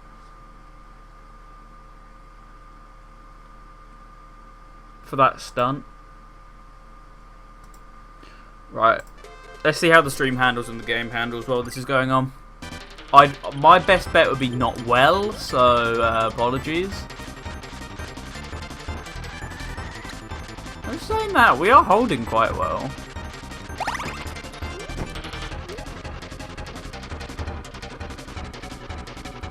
The source says 720, yeah, because it's getting downscaled somewhere along the line because my internet can't handle it, my computer can.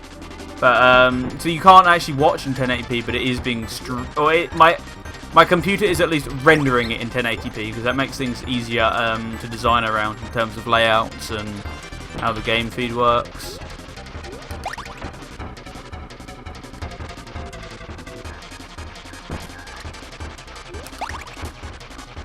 Why is this boss so slow?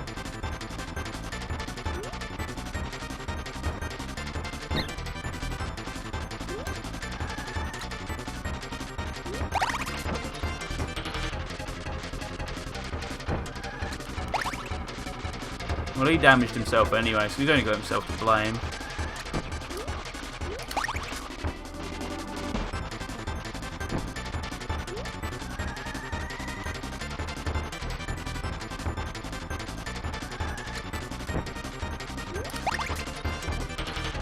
Quick, someone called Peter. Yeah, we're killing the animals. Oh no. Lol.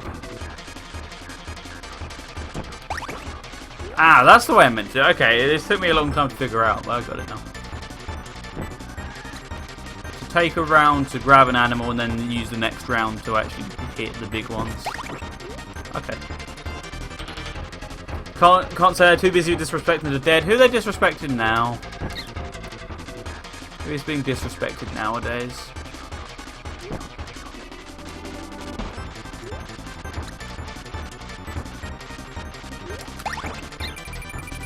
It's another week, another week of Peter disrespecting people. And I ain't talking Peter Griffin. That's for certain. The funny cartoon man. Aha.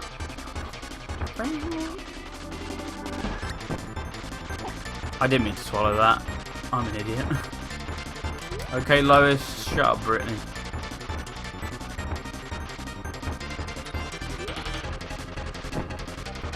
Where's the big ones? Whoa, that's a big one. There's a big one. Trade. Oh, fuck.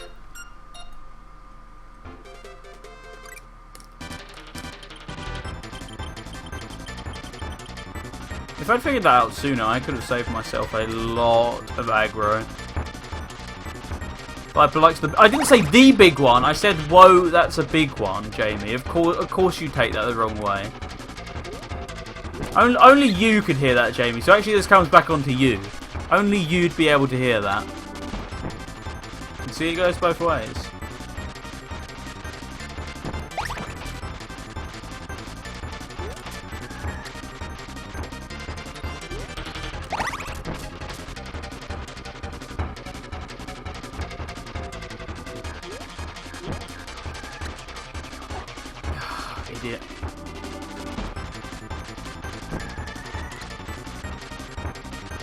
You can't phase through platforms while you have animals in your mouth. That's not a phrase I ever expected to be saying, but I'm having to tell myself it anyway.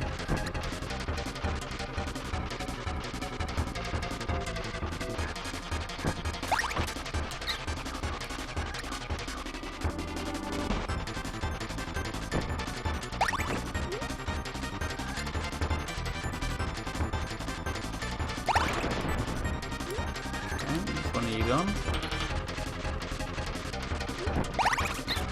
Oh, you bastard.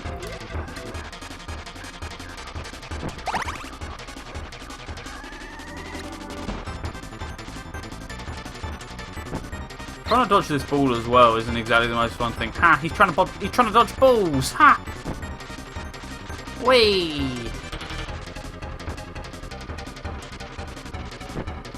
Finally, there you are, God. Took you flipping long enough.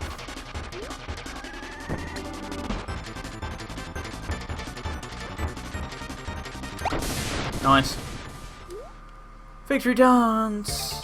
So we're going to go to the bottom of the screen for the victory dance, then we're going to have to fly into the middle of the screen to get the star, because that's how it seems to work for some reason.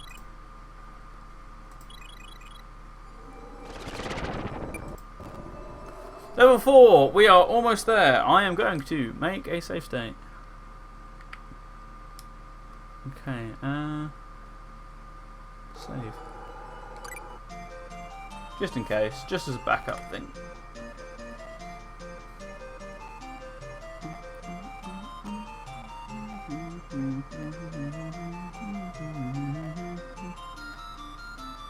I actually did, oh, okay, Cloudy Park. I was going to say, I didn't get to read what that world was otherwise.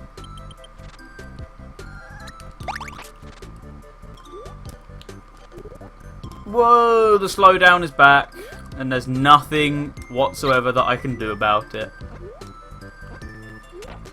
until this conversion ends. Was that a fire flower? Probably. Rick just used Kirby and not the other way around, that's for sure. Hi, Rick.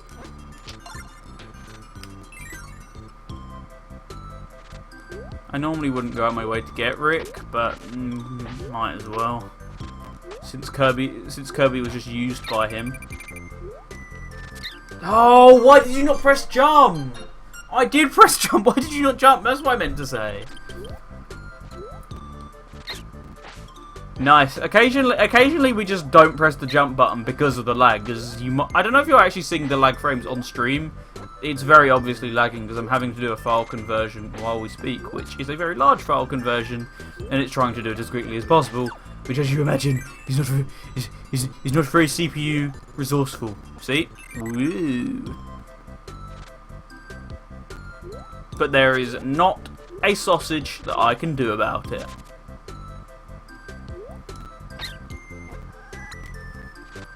Not a bloody sausage. It's either this, or I get shouted at for a week. I'd rather not get shouted at for a week.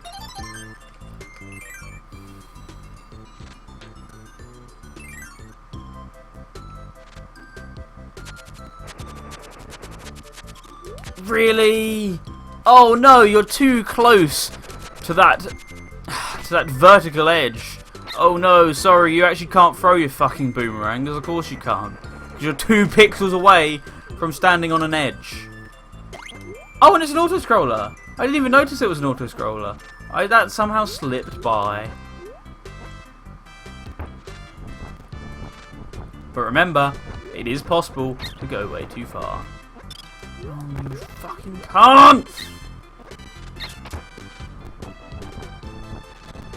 This is made significantly harder by the lag.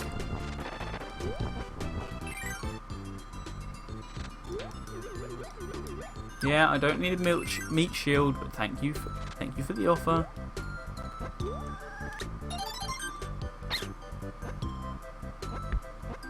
Blame the lag. Ha ha ha ha ha. Input lag. Ha ha ha ha ha ha. Very funny joke. Ha.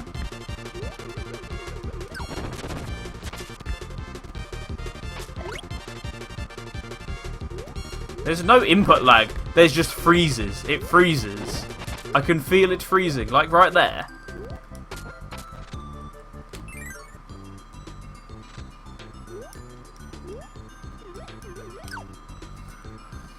Is it a mistake not getting the fish? I think it is. Let's get the fish. Let's get the bastard fish.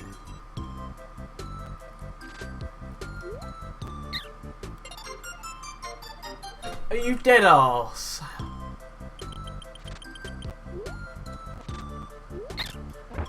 Oh, sorry, the camera didn't pan, you idiot. That must obviously mean that it's a bottomless pit. Not because it doesn't pan fucking anyway. Ha, lol, I trolled you. Ha, ha.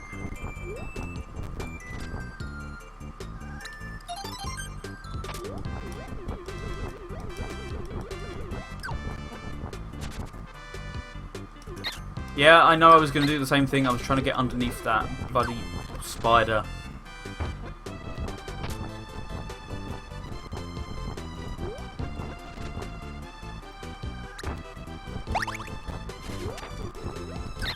Well, if you'd like to not damage me, then maybe we can be friends, but unfortunately you want to damage me.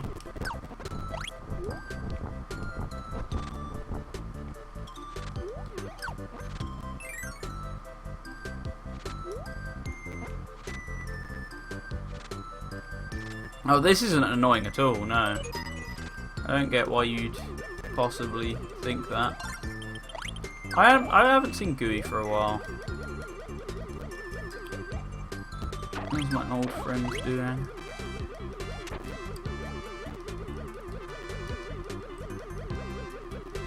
I honestly couldn't give a shit that I'm flying over the level. I just really couldn't care.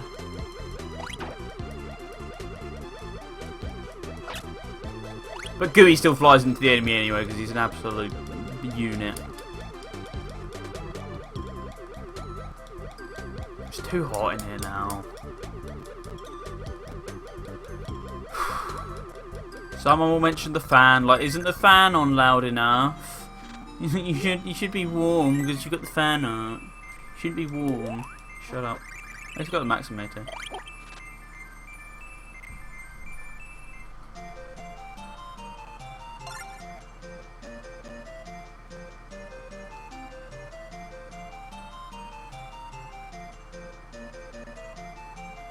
Oh, are you serious? You downloaded the damn file after all that.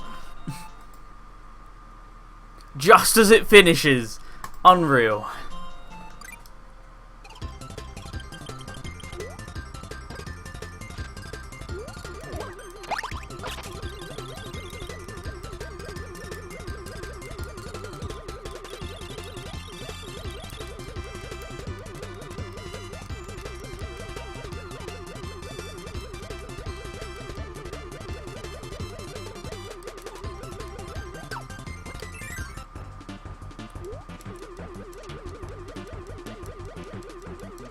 I'm not going to take any of you, sorry to say.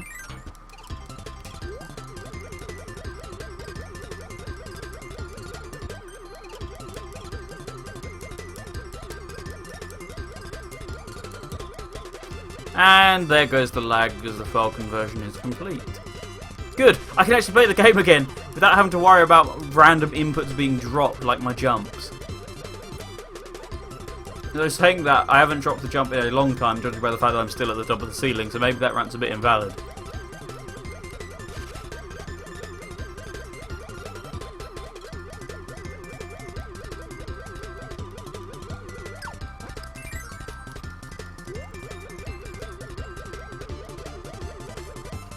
The first time there's actually been an element of challenge in this stage.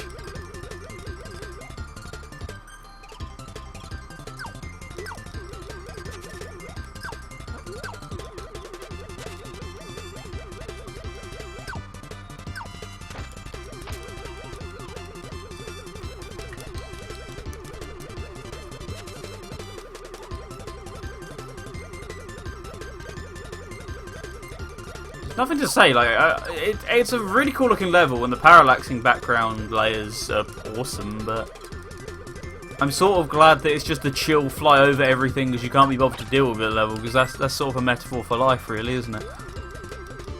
I like it when the game gives me the option to do that, because I'm always going to take that option because I want to finish this game as quickly as possible so I can get onto Kirby 64 as quickly as possible so I can get onto games that I prefer as quickly as possible. You see how that cycle works?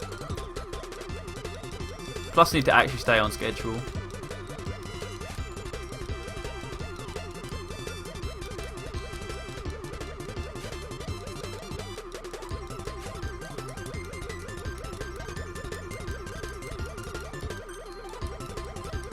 Ignoring everything. I was saying that we're still not at the end yet. This is a long old level. Music's nice as well. Can't complain about that. Just everything else. Well, no, not that there's anything else to complain about. I just can complain about everything else. That's the point I'm trying to make here. Not that I would, because I don't have too many complaints as of now.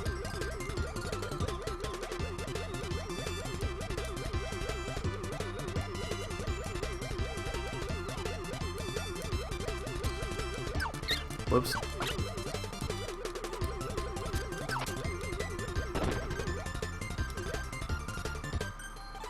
Oh, I could have just given up the mashing ages ago because I can do this.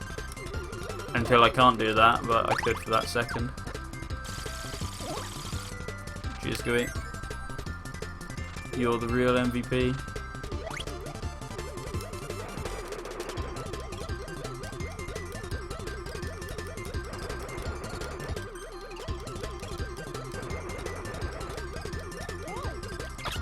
Oh, you bastard.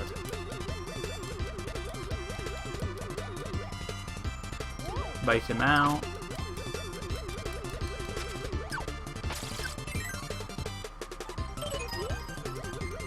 Yay, it's Ogre. Nice comfy music to end on as well. Shame I don't get to hear it for too long. Gooey, you could have got me the 1-up, you naughty boy.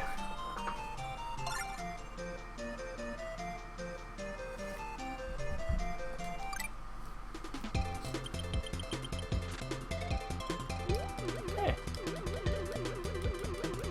See if this level has anything else to offer, which I am slowly starting to question.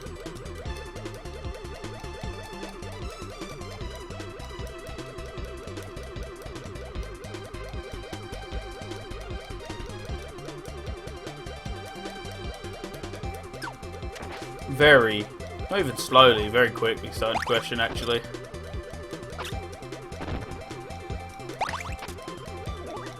I guess a lot of the challenge is built around 2-player mode, which obviously we can't do, so in a way it makes sense. You normally wouldn't be playing a game like this, but because I'm playing in 1-player mode I can, therefore I will.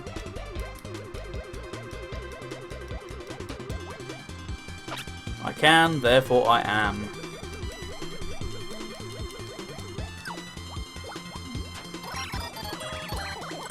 Indeed. Good, I'll bring you back, Gooey.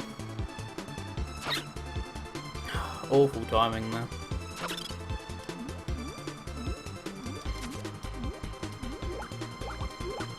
Oh, just... Thank you.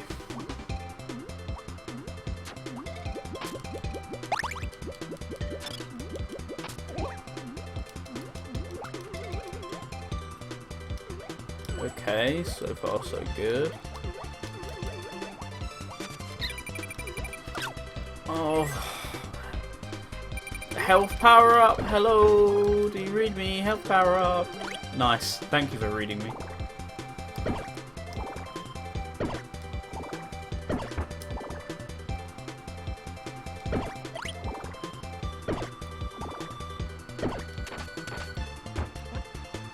I'm not going to go out my way to get any of the rest of the stuff. Oh, another guessing game, because we've gone a long while without one of them. What? What's the maximum option? 9, right? 4. Fuck!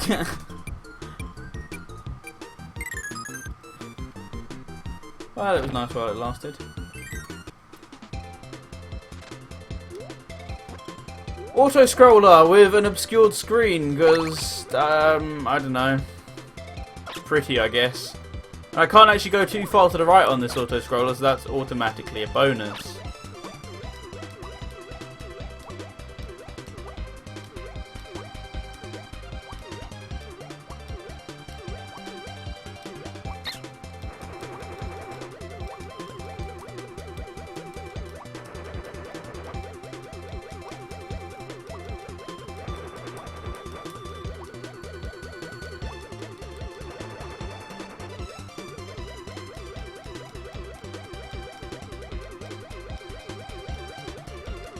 Oh, what an exciting auto-scroller you are.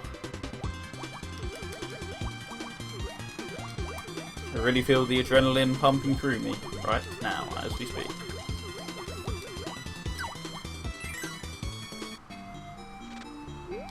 Oh, it's little Atom-ish looking guy. Do you want to level with that cheese? Yeah. Yeah, I really do. Also, hi again, Gourmet Race.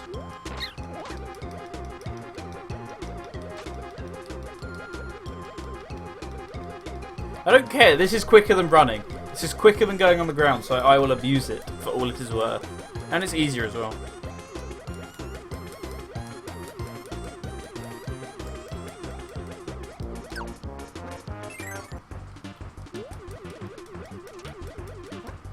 Sorry guys, I don't want any of you, because I want my cheese instead.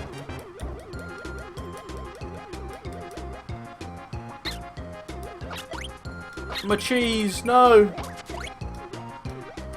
And dead. Yeah, wind again. This is like one of the first times we've actually had wind in this game, surprisingly. It's actually for once safer to stay on the ground, which is not a phrase I ever thought I would say in this game, but it's true.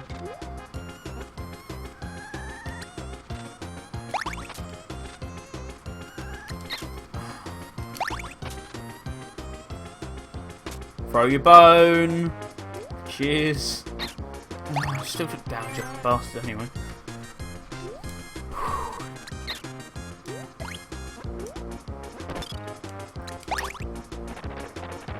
Go back!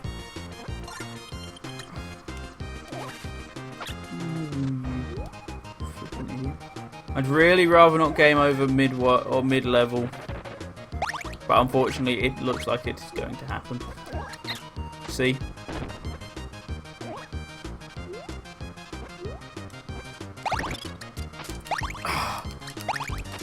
Come on, no!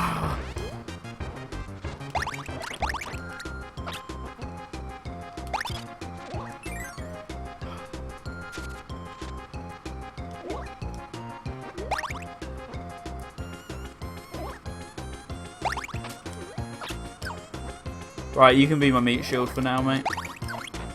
Cheers. No, no cheers. No thanks. Come on, hit him. Hit him. No, you're not going to do that.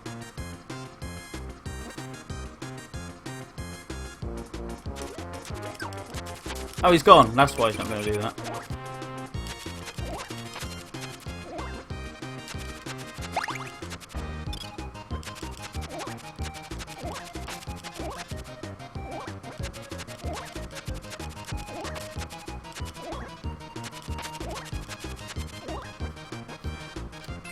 Please, health item.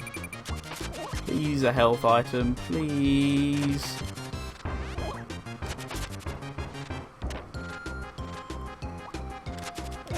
Ah, that was close. That was also very close.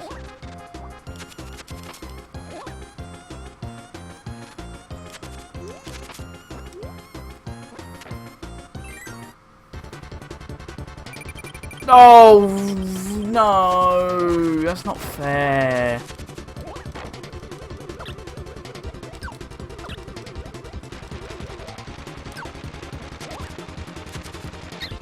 And that's a game over. Let's do the same world over again. No. No.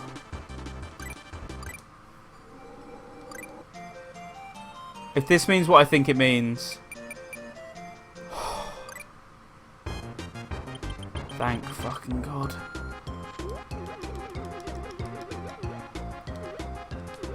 I'm still going to run over the first section.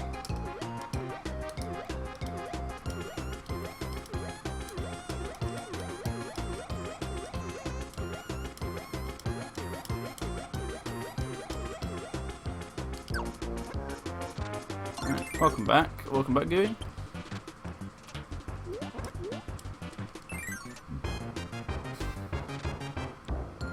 Yeah, maybe not having a meat shield is a mistake here, but...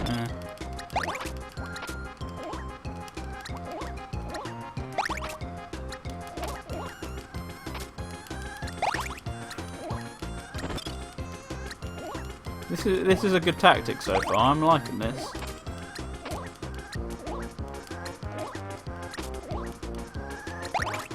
I'm not seeing anything remotely wrong with it, actually. It's surprisingly cheap, but surprisingly effective.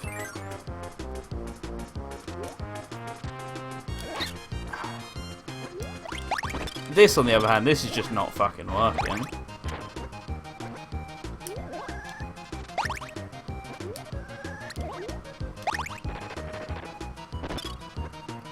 You think you're soft locked in Nightmare in Dreamland. How is my first question?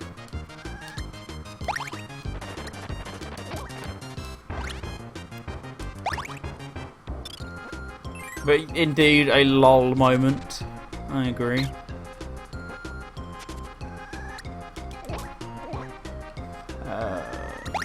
I should probably try and get one of these cutters. Hey, what's up, Dart? How are you doing today? I hope you're doing good. I'm actually enjoying Kirby's Dream Land 3. I am very shocked. Oh! Gooey. There's an exploding block between two blocks and I don't have a copy ability. Okay, right. I don't understand that in the slightest, but you do.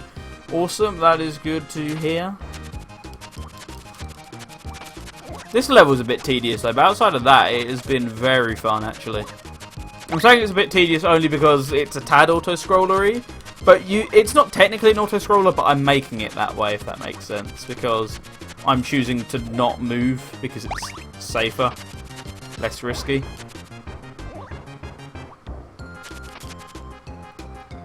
Although now I'm moving, for example, because I know it's the end, because I've already done this once, because I game overed. Because I got to here, and I'm going to save state.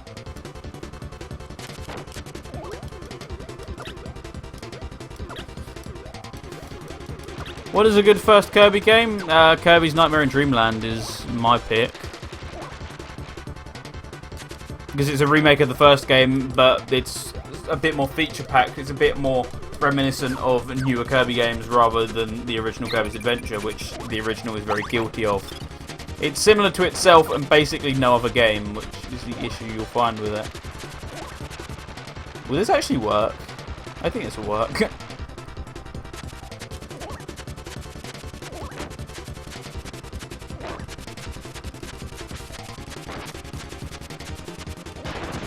Nice.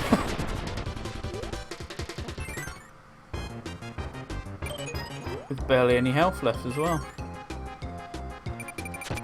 That's a recipe for disaster, but shh. Don't kill the dream! That little bit of black pixel was probably a health item.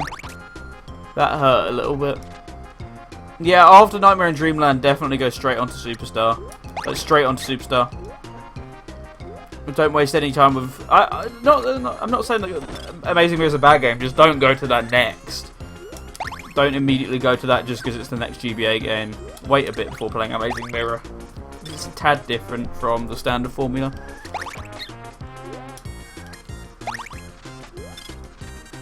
Star Allies is also a pretty good start, but it's very basic compared to the rest of the series. In both difficulty curve, length, everything. Yeah, Amazing Mirror is a bit weird. It's a good game, it's just not the best pick for a second game. If you can get Ultra, you own a flash cart, Brit. This is not a problem. Or are you back into game collecting again after saying you weren't ever going to do game collecting again?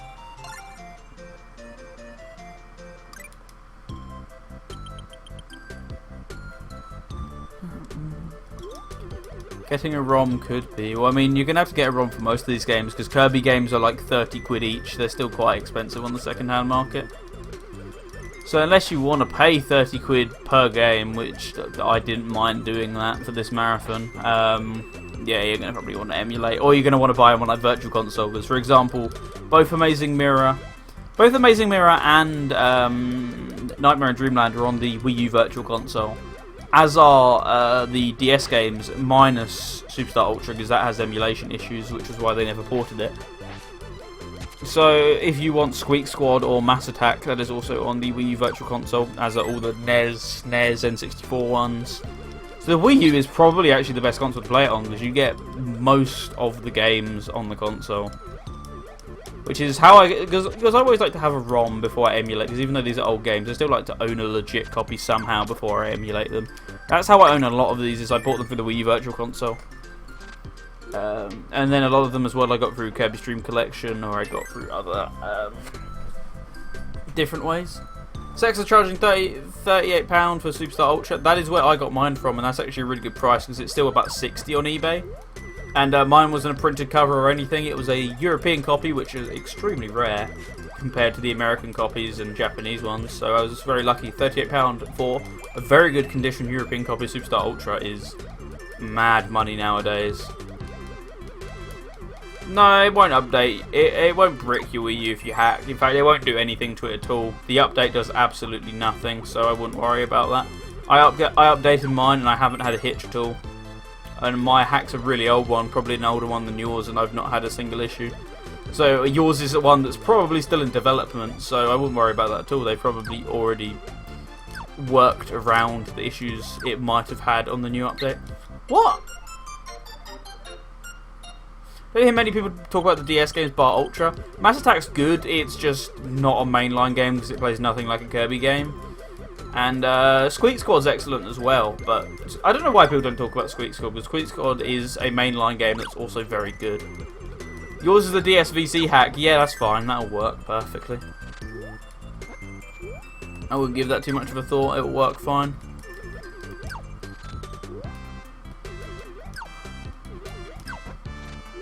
For a mint copy of Nightmare in Dreamland, they're charging £52. I mean, with the box, that's a good deal. If it's just the cartridge, that's not a good deal. But I do actually want a cartridge of Nightmare in Dreamland, because even though I have it on the Wii U Virtual Console and I could just emulate it, blah blah blah, I want a real copy. Ultra is just better. Ultra is so much better than the original Superstar. I don't hate the original Superstar, just in comparison, Ultra is a phenomenal game. Like, I still prefer Triple Deluxe, but mechanically and feeling-wise and content-wise, it's probably the best in the series. And yeah, it adds more. That's really its sort of thing. Are these just drawings? They are just drawings. Okay. The new game modes are great. I agree. There's some that's locked behind beating the arena, which, if you know anything about Kirby, beating the arena is no small feat. So once you beat the arena, though, you get access to a few more game modes, which are also good on their own.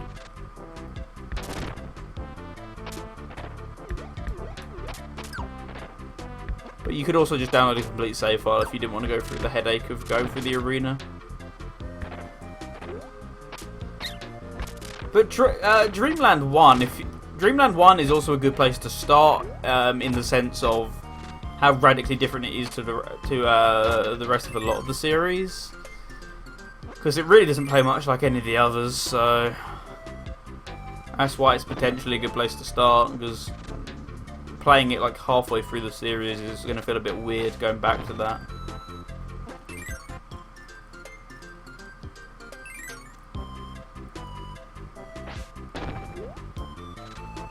You had Dreamland 1 where you was collecting. As I was mentioning on earlier in the stream while no one was here, I had an opportunity to get Dreamland 1 today, but I chose not to because I thought it would be too expensive. So I went without.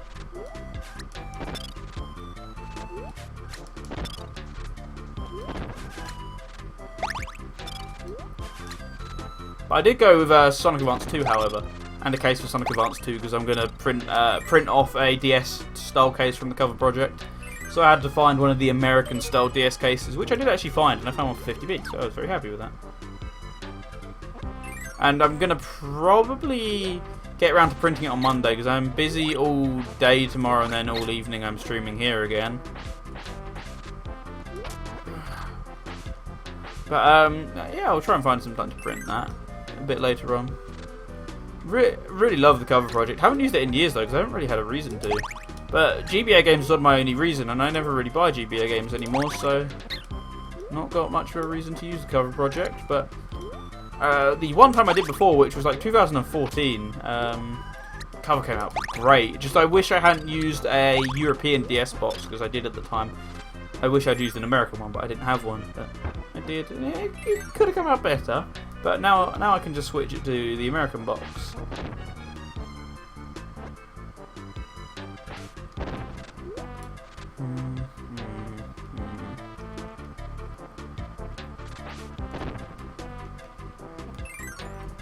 £30 for a mint copy of Kirby's Dream Land? That's a very good deal. For a mint copy, that is excellent, actually.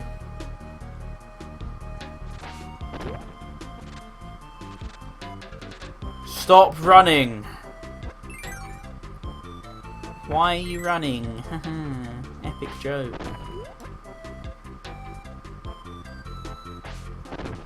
Oh, you took out both at once. I didn't know you could do that. So it's going to be everyone that I haven't checked, which is just you. Need to get a new controller for your N64 sometime? Likewise, because mine has really seen better days. Really seen better days, actually. Oh, I can go back. Excellent. Oh, I need cutter though. Cutter is not any of these. I think the stick is going on mine. Yeah, the stick went on mine. Probably a year or two ago. I say that because I didn't really notice. I only noticed when I was playing Banjo, as I mentioned a few weeks ago. I was playing Banjo and I just couldn't make any of the precise jumps, and I couldn't figure out why. And I played it off Rare Replay, and I'm like, oh, that's why. Because my stick's probably faulty. Stop chasing me, please. I said stop, don't start.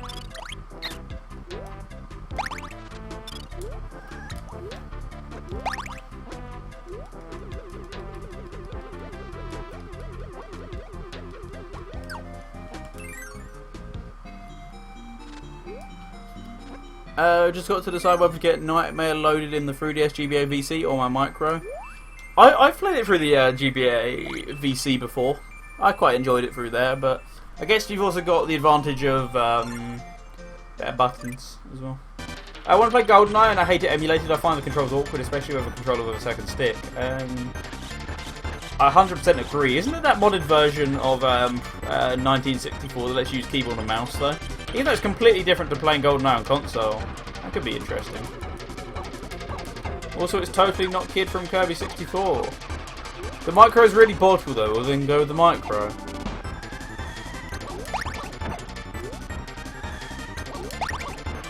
Oh, that went over you marginally.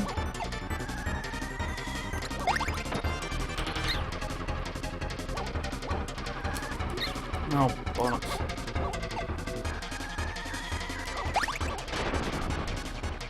Huh? Oh, okay, we got multiple enemies. I was a bit confused otherwise.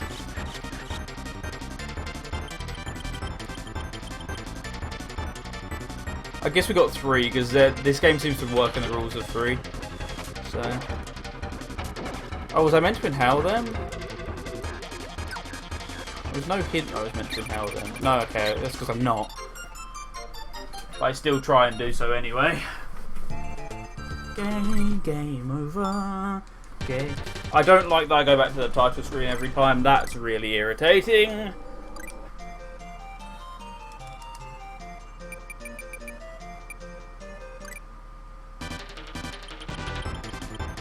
Already have your flash card? Well then play it. There we go. That simple really, isn't it?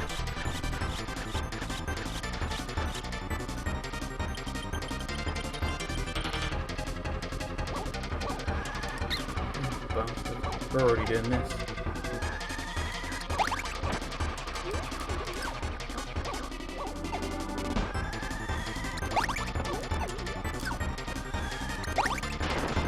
Okay. I forgot about mouse and keyboard mod, and I've just remembered that GoldenEye has an in-game option to use 2 controls. Maybe if I configure the emulator to have the play 2 stick controls on the right stick, maybe it'll be better. Didn't even think of that one either. No, that is an option that you could use. Yeah, try that out, Jim. Huh. Why are you suddenly doing that? How do I get him to do that more often? Like, seriously, how should you do that more often?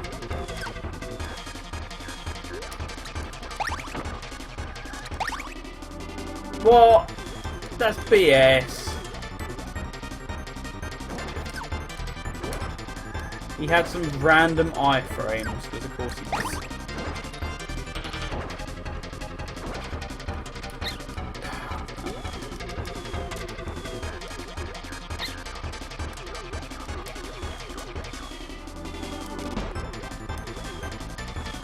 Do me a favour now, please, and actually give me ammo. Alright, cheers.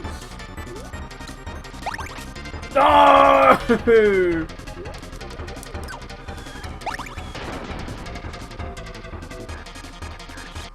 I'm guessing there's going to be a third, so I'm going to save state. Oh no!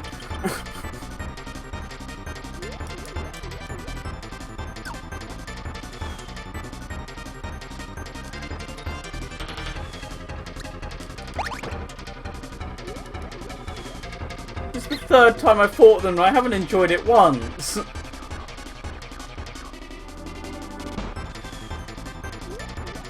This is relatively easy though in comparison, so... I was saying that he's being a bit of a cunt, to be fair. So maybe I can take that back.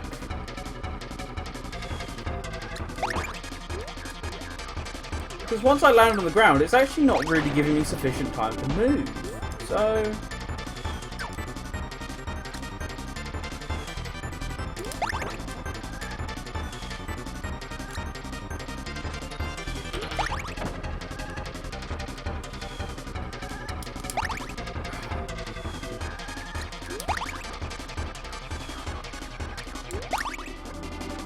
Alright, I'm slowly... Oh! Doesn't that pay to become playable in Kirby 64? I think that's Adeline from Kirby 64.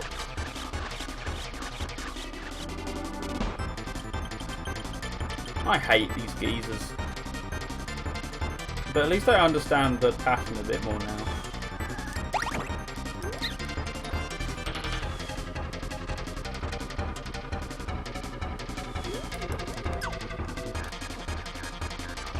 I'm going to reload that.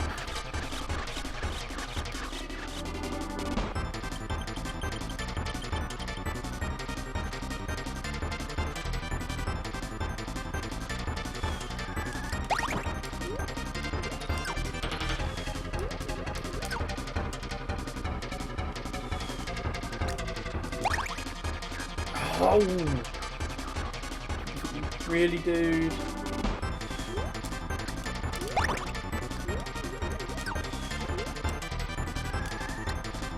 Why are you taking so long to shoot your bananas, mate?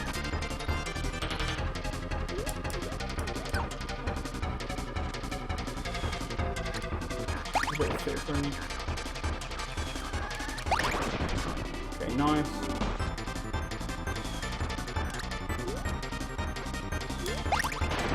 Yes! Oh, we're really not doing Rule of Thirds today, huh?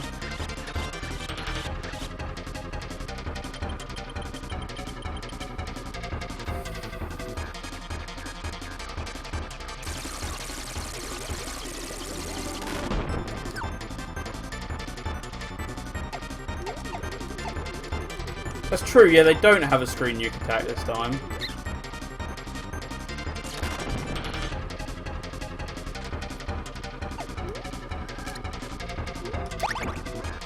I appreciate that side of it. I don't appreciate the fact that there is another boss, but... Yeah, there is a severe lack of screen nuking here.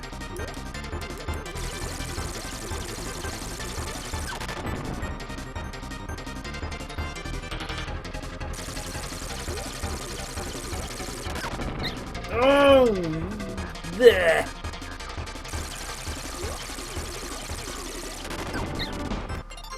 I fall for that every single time.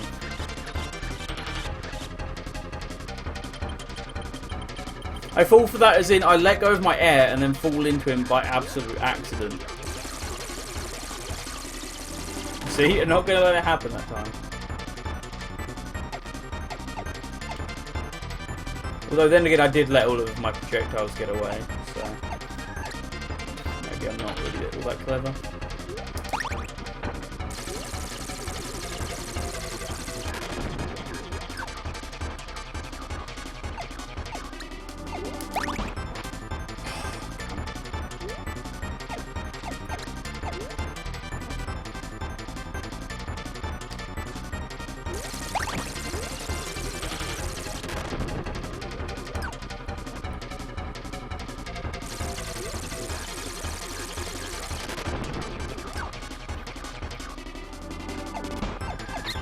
Oh no!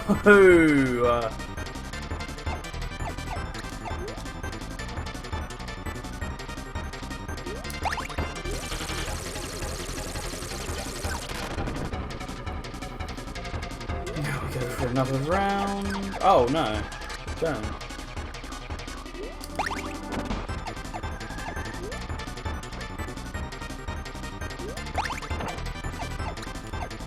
Why are you being so generous with our enemy rounds today?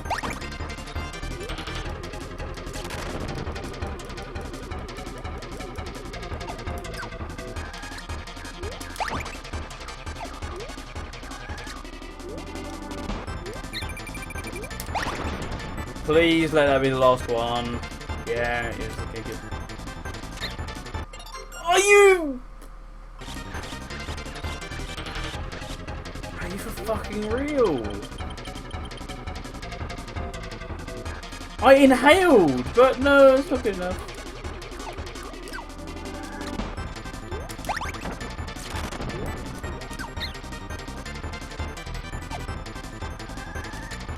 Shut the fuck up about the slide kick. I will never slide kick. I will never admit defeat.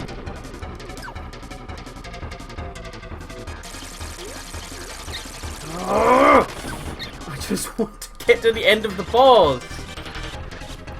You shitty little thunder attack. He's now being bad with RNG now that I've beaten him once.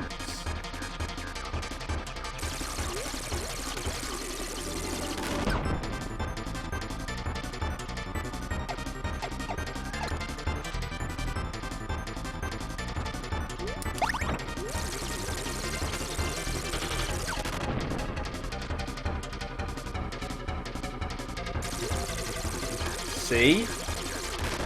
We're just going to continuously do thunder attack. Except for the one time where we actually want to do the attack which gives me enemies. And then occasionally we'll just run too fast and fall into him. That's only occasionally.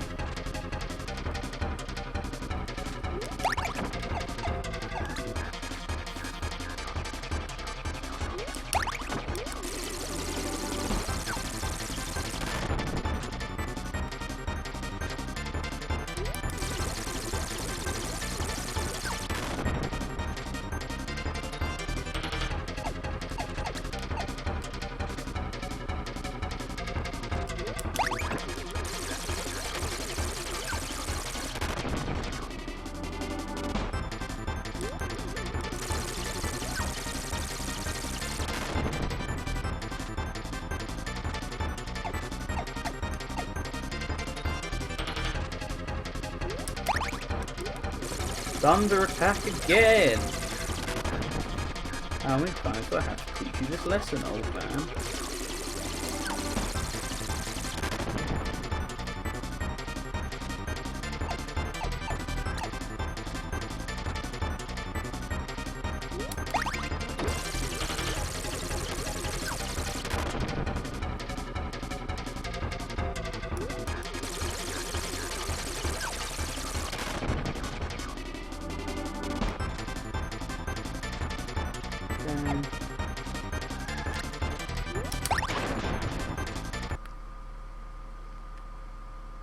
Alright, we'll change the save state slot. Wait, is that what I'm actually meant to do? I think I am actually meant to slide kick. I'll take all that back, I think. Maybe. Do I? Nah, it's Jamie. I don't take it back.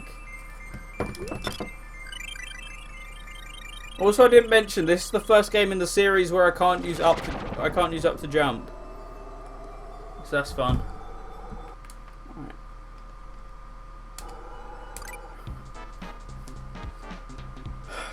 Level 5, Iceberg, because that's a cool final level. Ha ha ha, come. It's Soviet Kirby and his weird headband thing.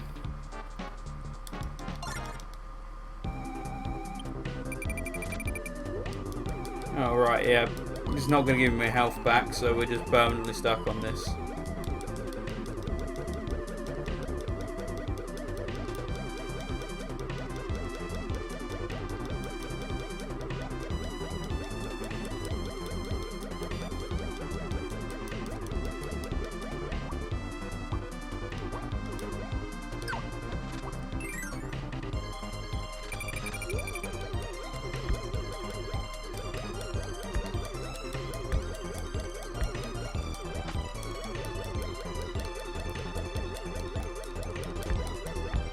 So many things coming from my throat right now.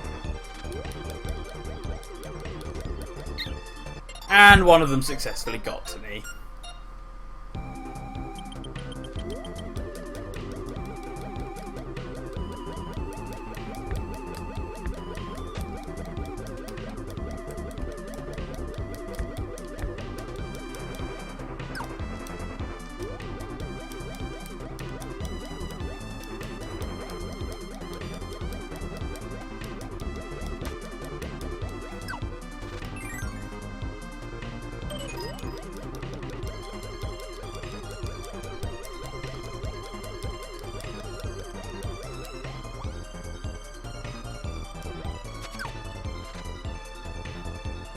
Right past you. That's what I'm gonna do. Run right past all of you. Where I possibly can, that is. Because you just weren't possible.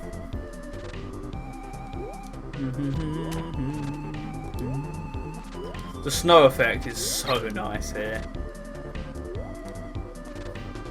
This game just looks so incredible for a SNES game. I hadn't quite put 2 and 2 together until I'd actually started playing this. Just how incredible it looks, really.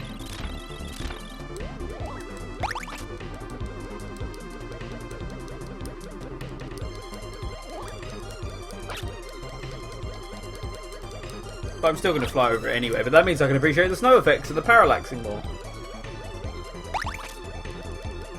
Oh, 100% this looks better than Yoshi's Island. Yeah, Yoshi's Island's storybook-esque thing looks really nice, but I mean, come on. You just can't match. You can't match the amount of parallax and the amount of background stuff this game has going on for it. It's unmatched in any other game on the system, really.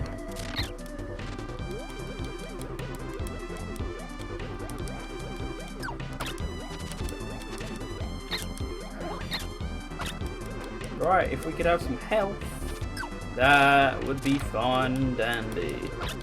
And Yoshi's Island uses Super Effects chip. Exactly, as far as I remember, this doesn't actually use any chip. I think this is just standard SNES cartridge as well. Once again, proving just how far technology came in that short period of time. 1995 for Yoshi's Island, and this was 1997 some places in the world. Oh, a Metroid, nice. I wonder what we could possibly have to do with a Metroid.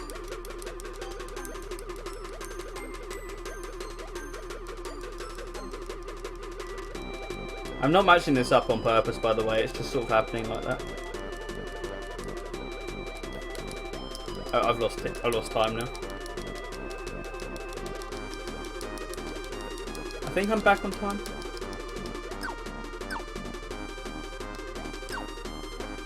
I am. But I'm also not flying anymore. Oh, auto-scroller. Outside of the first world where I could get killed for going too fast, I've actually not minded the auto-scrollers so much in this game, to be honest. I know that's famous last words, but still.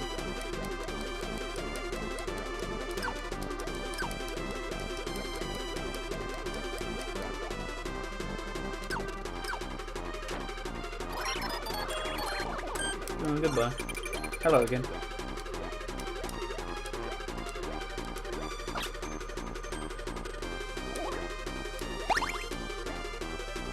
Whoa, the lag spike. How did that kill me?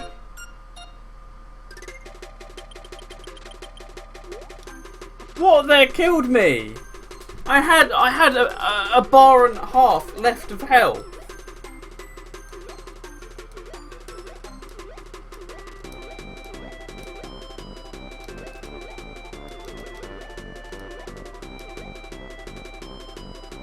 Unless I'd taken a bunch of pot shots, but I don't think I did. Because I would have heard like the little health bleep thing.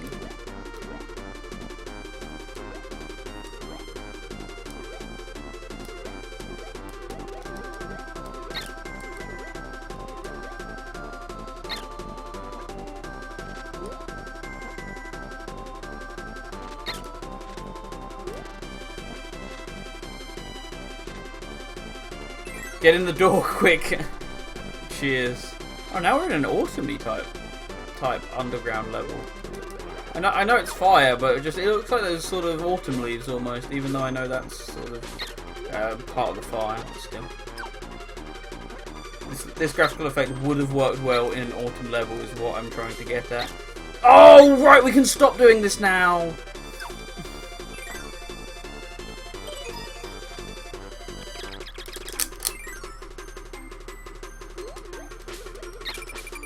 I said we can fuck! We can really stop doing that now. God. I have to play the auto-scroller again.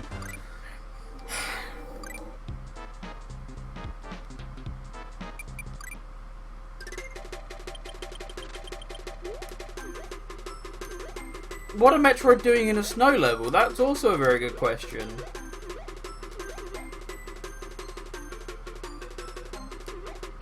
Yeah, exactly, same thing as Rob.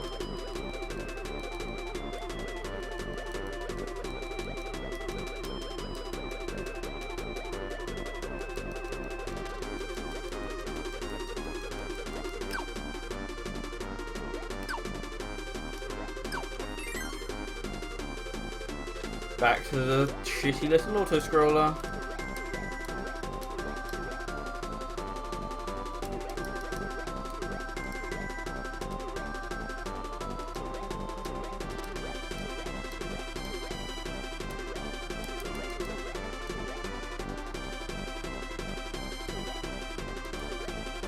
Too warm in here. That's why I'm getting overly agitated at deaths, even though I'm not agitated the rest of the time. Like, the fan is on full. There is nothing more I can do except die of heat exhaustion. And I really need a drink, but I don't want to get a drink until the game is done. Oh, fucking stop! Stop showing off.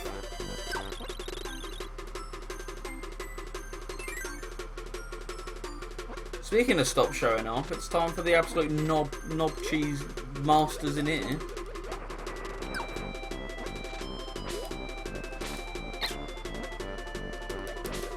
Also, Jamie, you said Andy was streaming earlier. What was Andy playing? I actually don't know what he was playing.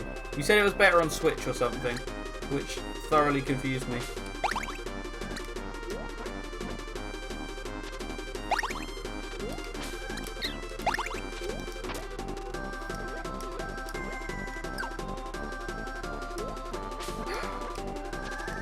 Precise platforming does not work on platforms this small.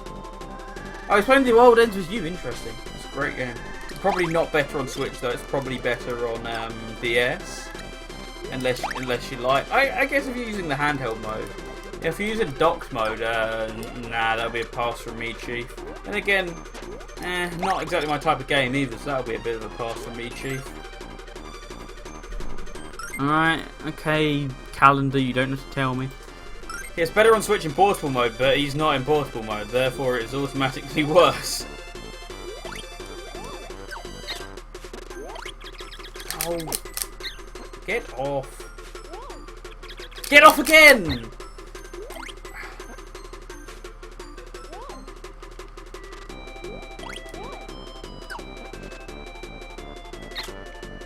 And of course there was a fake enemy in front of that door. Silly old me.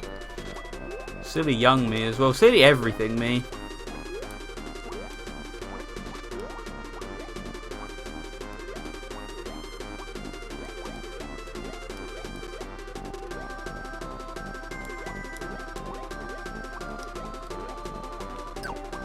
Don't get swallowed! Don't get swallowed!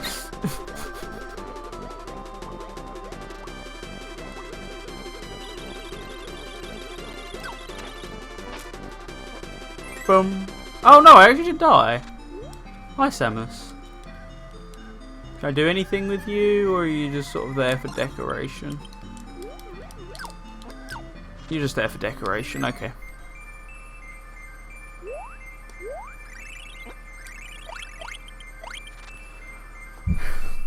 I was absolutely paranoid that I'd have to do that that section all over again, but I didn't, so I'm very happy.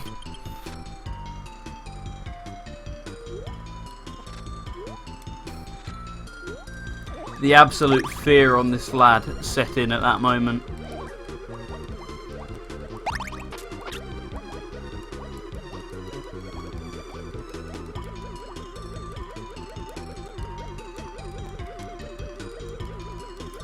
I got it on the Switch.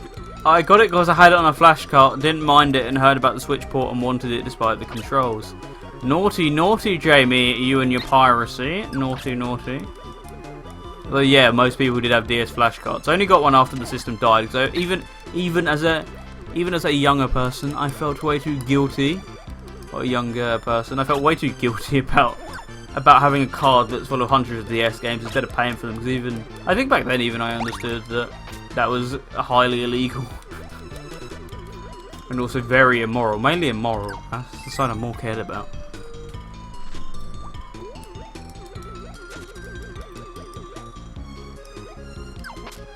Yeah, that's Tetsuya Nomura, who's behind Kingdom Hearts. If I was a Kingdom Hearts fan, that'd probably be way more significant to me. I know he's an amazing game developer, but it's not particularly my cup of tea. I didn't have one either. I couldn't find one on eBay. I could find one on eBay, and I knew people who had them. Just even back then, the collecting habits. Even back then, I valued real games over ones that I just downloaded off the internet. Maybe, who knows?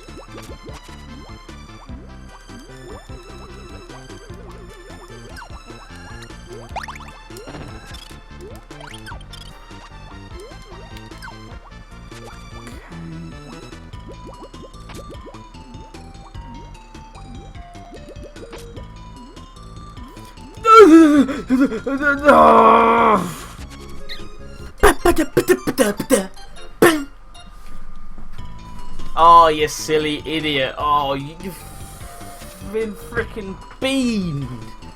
Oh, honestly. You didn't take advantage of those 2 seconds. Those 2 seconds you had to realise that trap was there. And that split second you had to react to it. I always knew quite a few people who broke the hinges on their lights. How? Like, this never even remotely got close to happening to me.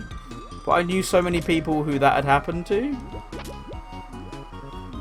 So my question for you is how? If you're one of those people, which you said you are, so I place my trust in you that you're not lying, Brit. And if you are, well, there'll be severe consequences. Quite frankly, young man. Dropped off a filing cabinet. See, now that's reasonable. I knew people who didn't do anything like that. It just sort of snapped off one day. Which, how?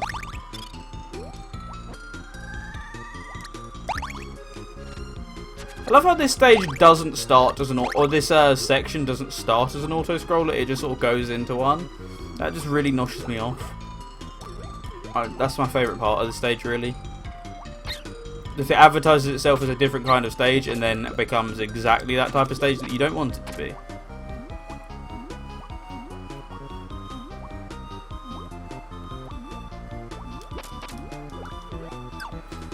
Good, I really didn't want to die and have to go back to the start of that section because, oh boy, it likes to outstay its welcome. It's the CTR of stages. That's a really weird comparison to make, but sure, yeah, you ain't wrong.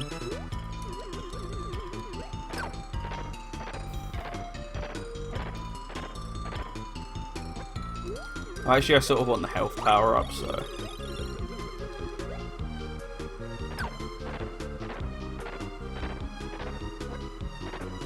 Nice.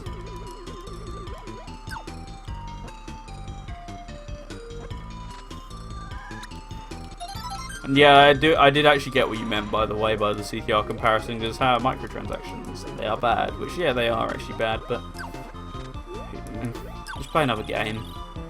But Crash Team Racing is the bestest game ever. I cannot play another game. Do it anyway. Play Mario Kart Wii or something.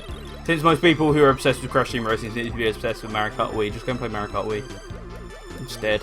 They have been for the last 11, 12 years.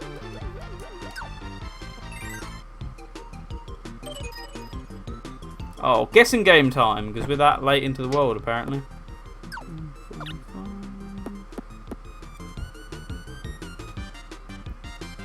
There's one with a pink ring. Wait, what's the difference? Yeah, Chef Kawasaki. What the hell was the difference? Trading in CTR when I get the chance. Need to check out CTGP. CTGP is brilliant. Unfortunately, the online is way too try-hard. You will never win a match, and that is a guarantee, Brit. You will never win a match. That's not me calling you bad, I'm just calling everyone else absolute sweats, because it is ridiculous how high level 99.9% of the online matches are in that game.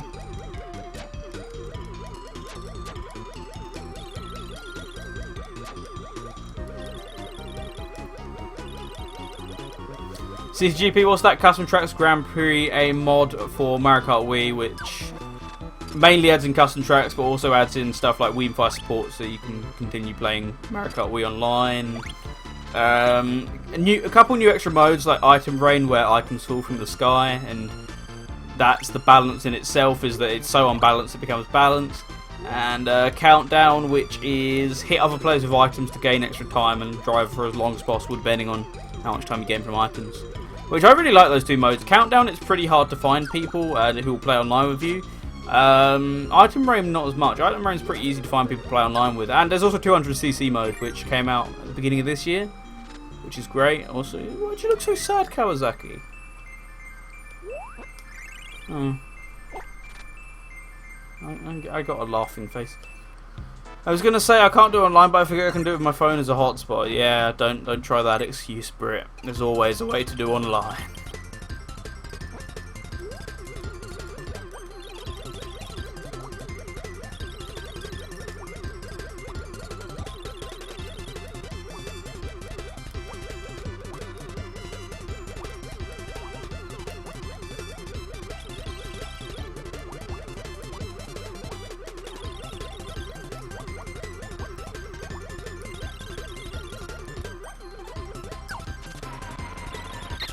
Does CTGP work on the Wii U? Yes, and it even has USB GameCube controller support, so you can still use GameCube controllers as long as you have the either Smash Wii U or the Smash Ultimate adapter.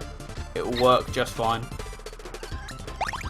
Which is great. I've actually used that a number of times when I've wanted to stream the game, because it's easier to stream on Wii U, whereas I leave my actual Wii in my room. No gamepad support, because that's hard to patch in.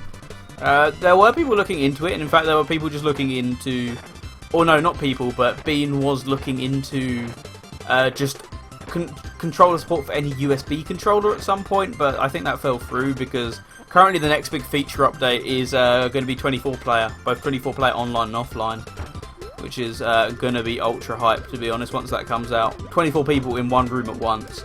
The game doesn't really have a tendency to lag as well, so it's actually going to be fairly... Well, yeah, the game does when it has 24 players, because obviously that's a bit overboard, but even then he's working on optimising it, so it should run at full speed.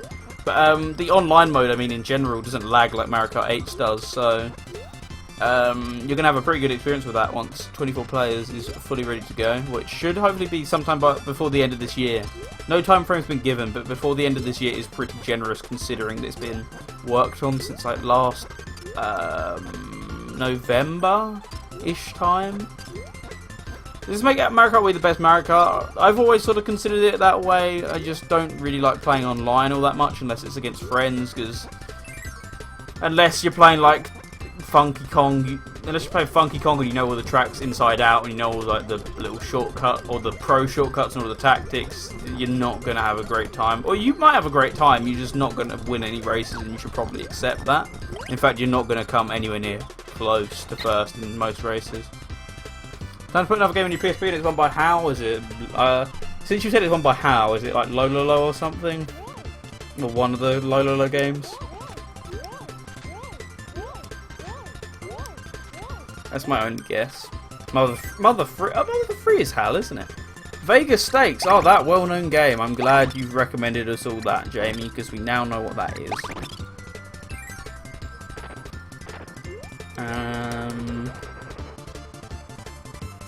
So why have you sent me here? Oh, I guess it's just to get a it's to get a fire ability, right? I'm not entirely brain dead. I just never use abilities in this game because abilities are fairly pointless here. There are some situational uses, but for the most part I still just prefer playing as normal Kirby. Which is weird, we're on the last world of the game and I'm still saying that. I'm not abusing abilities for once, just to make the game a bit quicker. So, you know, definitely give CTGP a download. The only problem with the online mode is there's a 7-day registration period, so you have to log on to the online. It will tell you, okay, that's cool, now please wait 7 days. And that's because it's a very good way at stopping hackers. Because hackers will get banned, they'll make a new account, and then they'll just eventually get bored of having to wait the 7 days, and 99.9% of them give up. So that's always the best way to do it, in my opinion. You know, if you can stop the hackers while not really having to program in too much, then I approve of it, really. More of a single player guy anyway. Yeah, and it's a pretty good single player mode, honestly. Item Rain in particular, I always prefer single player. It lags less as well. So give Item Rain a go. Item Rain's probably my favourite mode. It's so much fun.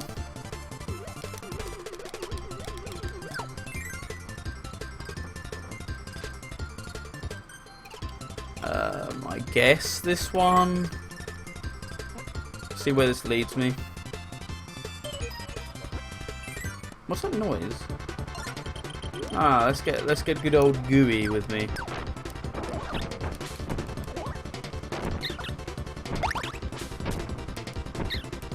Oops.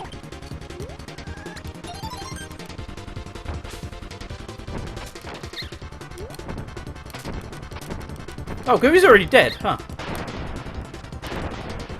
Goodbye, Gooey. Plus, there's still split screen. That's true, yes. I mean, if you have people to play split screen with, which actually Mario Kart is one of the only games I regularly can get people to play split screen with, both family and friends. Yeah, a lot of the split screen modes are great on CTGP. But the only thing is, I think a few modes are capped for 30 FPS just to make sure that the Wii doesn't implode. Like Item Rain in particular, because there's so many sort of models on screen at once, because how many items there are. You're going to notice that the game dips down to 30 FPS even on one player mode. So keep that in mind. Outside of that, though, it's pretty free. It's pretty great as well, because it isn't. It's pretty free in regards to what I meant was in regards to what you can do with it. But it's also pretty free in the cost sense, because it's a mod, therefore it doesn't cost any money.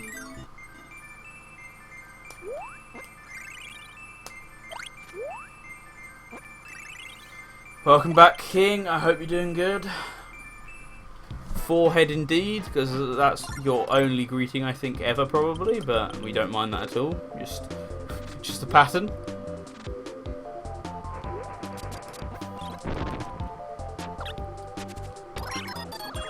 How are you already dead? I only just revived you.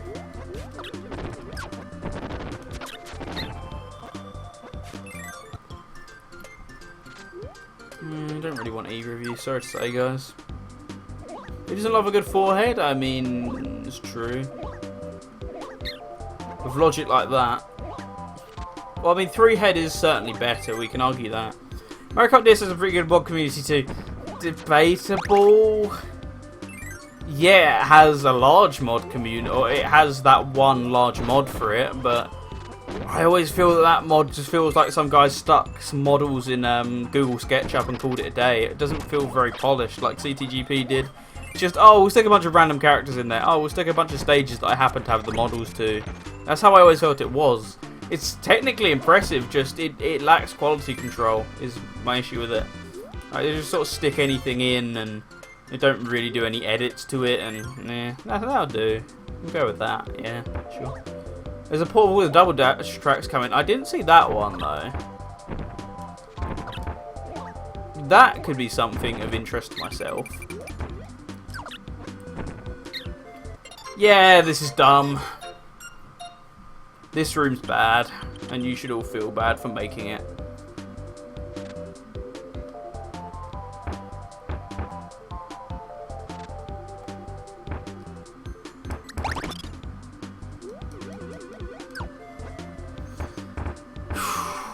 It's too fucking hot now.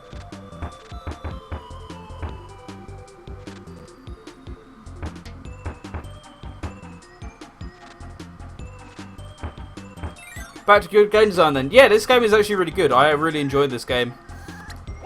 A lot, actually. I've actually thoroughly enjoyed my time with it, which I did not expect to be saying. I thought it'd be the exact same as 2, which it is not. Kaze's doing it. That makes a lot of sense then. I don't particularly like Kaze, but I like his work. I think he's a bit of a tit, but there we go. So Skillux, actually. Skillux is a huge tit, to be honest.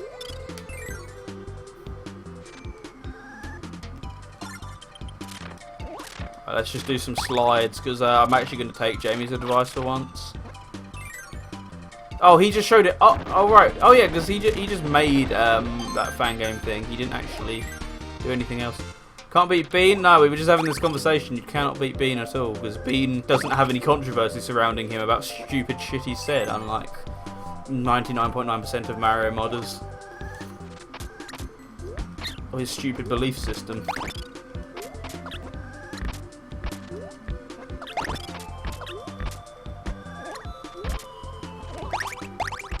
Thank you. I forgot Gooey. I forgot his name. I've said it so many times that I've sort of forgotten it now. Nope, sorry. No, don't really want any relatable. The game's been very generous with 1-ups. I'm a tad concerned.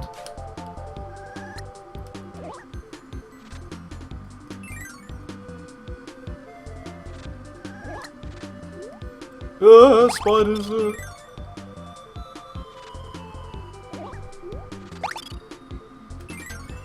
Remember the days of MK8 with the RS 24/7?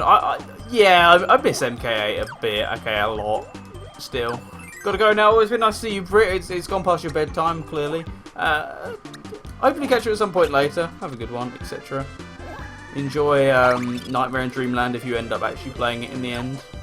As for the rest of us, room for the long haul. I'm going to probably do an hour of Kirby 64 and then leave it there, because I sort of want to go off and do other stuff tonight. I'd sort of like to watch Evo if it's still on. Yeah, bye-bye, Brit. Nice to see you. Catch you later. I'd sort of like to watch Evo if it's still on. I'd like to get... because it still takes like half an hour after the stream ends for me to like make the highlight of the stream, make the thumbnail, change the schedule, all that sort of stuff.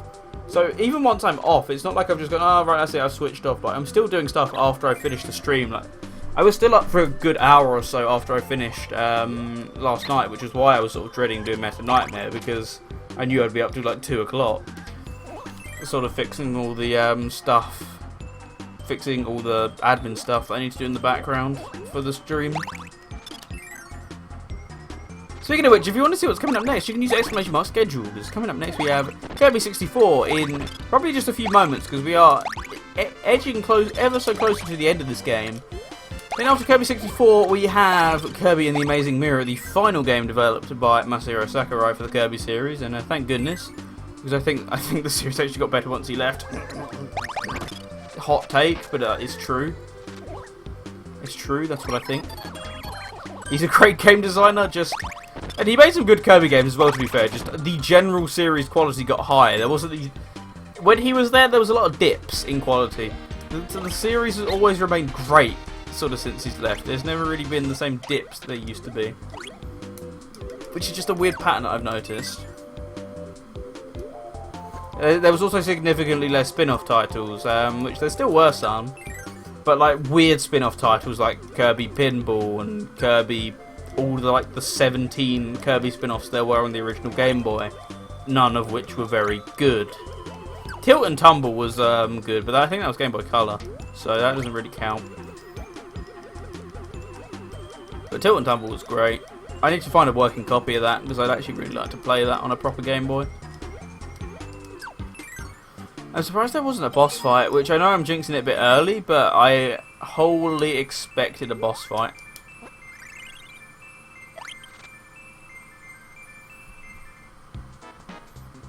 Right, one more full stage and then it's D time. And it's an auto-scroller. As all final levels should be.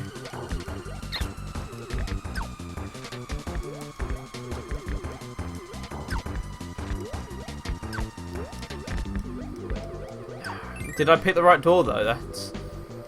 I don't really want a dream friend. I do want Gooey, however. But I'm not a whole much bit too interested in a dream friend. Damn it! I'm gonna go for the left one and hope that it has a 1-up in it. No.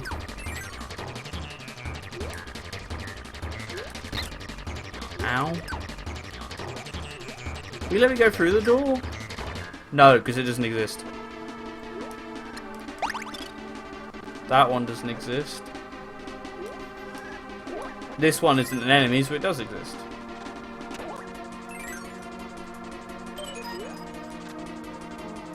Oh, I could have used that actually. Every Nintendo franchise needs a pinball game. Kirby has one, Mario has one, Pokemon has two, Metroid has one. Now we need F-Zero pinball.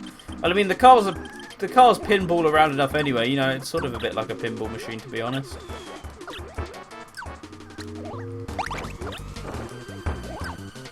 Oh, why did you swallow it? Okay, good. His animation made him look like he'd swallowed it, and I was very concerned for a second. Yeah, you gonna spit it back out? Thanks, Gooey. I appreciate it. You're a lot better than I gave you credit for. Also, you just died, so you're actually quite a lot worse. And you took out the rock. Okay, I officially hate you. That killed me? Qu'est-ce que c'est?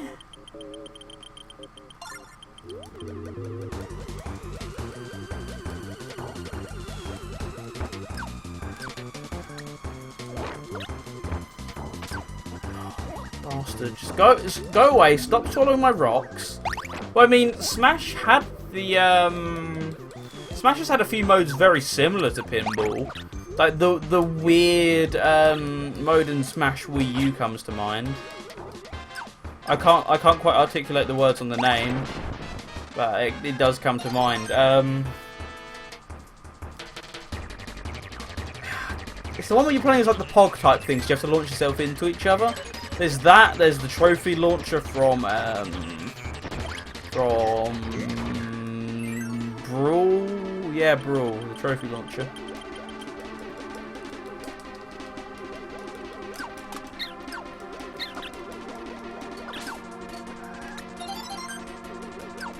If you could do the rock thing,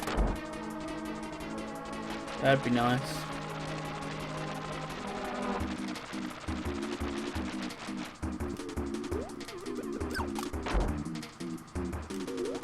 Oh, you're back. Well, welcome back, Britt. Nice to see you.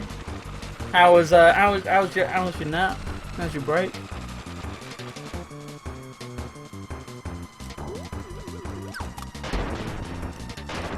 Whoops. Well. Doodle-a-dip.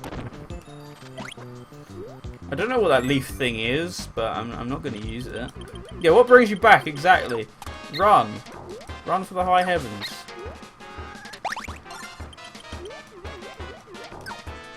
We could do some pot shots. That'd be sick.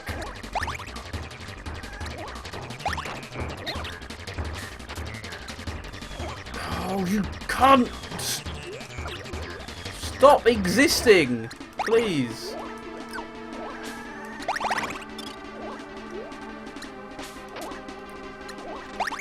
Just stop getting in my way.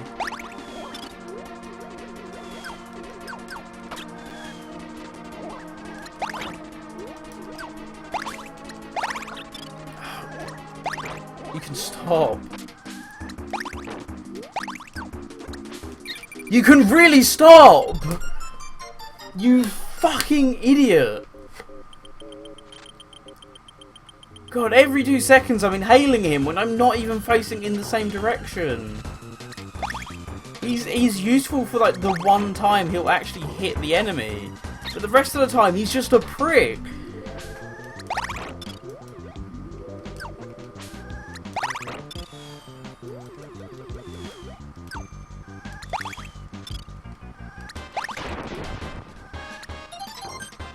Yeah, it is the blob from The Boy and His Blob, trademark.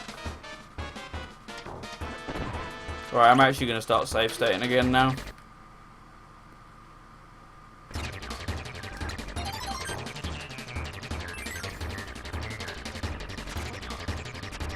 Oh, you really want me to have Cutter here, don't you? That's fine, I'll take it.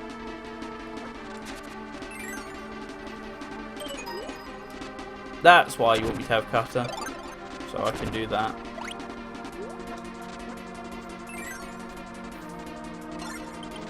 Right, since I have an ability, that means I don't need to worry about inhaling him anymore.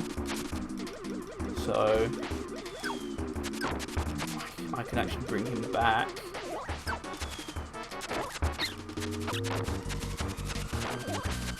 Come on, hit tank, hit tank, hit tank. Nice.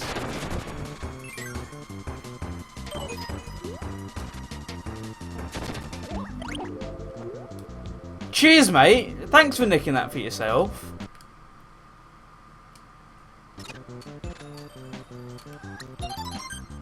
Knob. Did I run out of ideas with these enemies? Yes.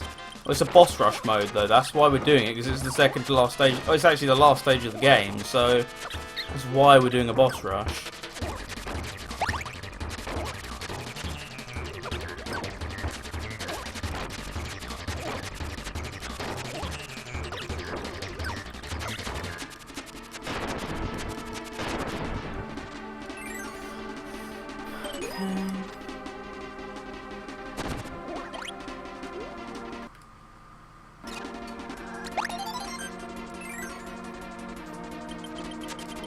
You again. How I've missed you. Unfortunately, you're very useful for hits, so I have to bring you back. Which greatly irritates me because I don't like you all that much at this current moment. I like you the rest of the time.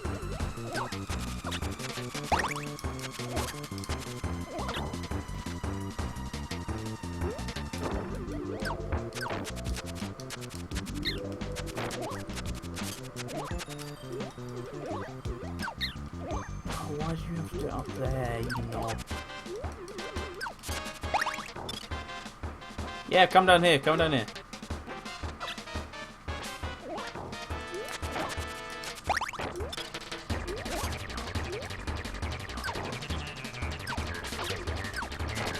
Why did you eat them?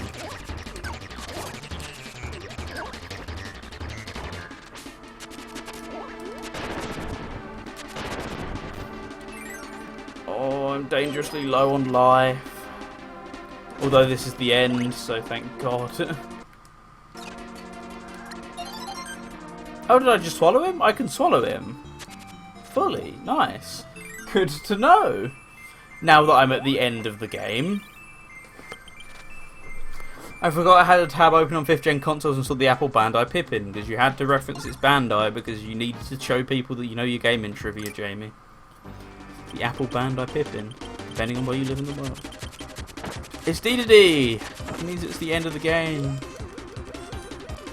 This is probably going to be a pathetically easy boss in comparison to what we just played. Yeah, certainly not groundbreaking.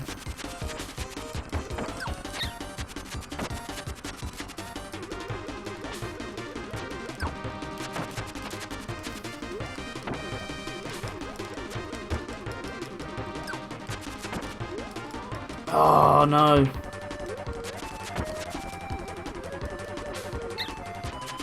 I was going to say there's no way this is it, but it's a classic Kirby game, which means it is it, because it doesn't do like the 3-phase bosses, it just sort of ends with Kirby games. Or classic Kirby games normally, but I say that, and he's doing this. So I should probably make a save state. What the fuck?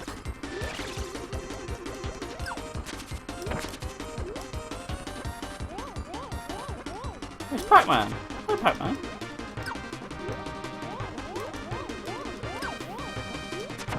This like never happens in a classic Kirby game, let alone Dreamland 3.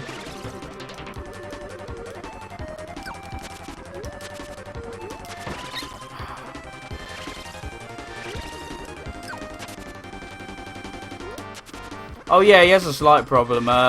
Diarrhea, probably. Diabetes, haha.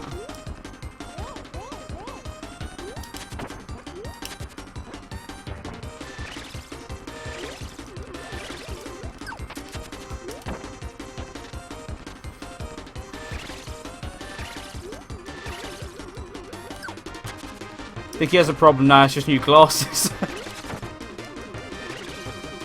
Just looks a bit different today. What do they think of this boss? Pac-Man and Weird Demon Eye? I mean, great combination, first of all. It's probably someone's best shot, huh? DDD with Weird Demon Eye shooting black blobs. And Pac-Man with teeth.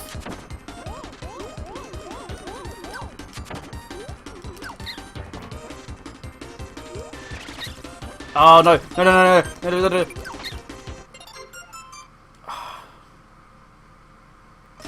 Is that a haircut? Yeah, that's it.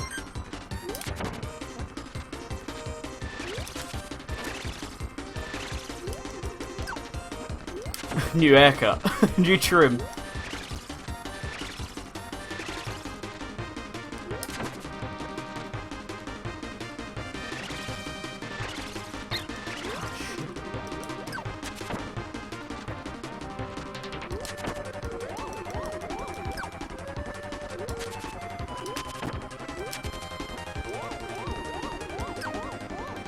New number, who dis?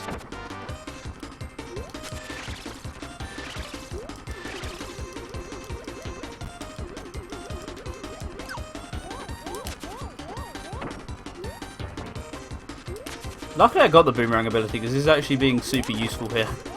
It doesn't do as much damage as probably some other abilities do, but I'm happy that I have it.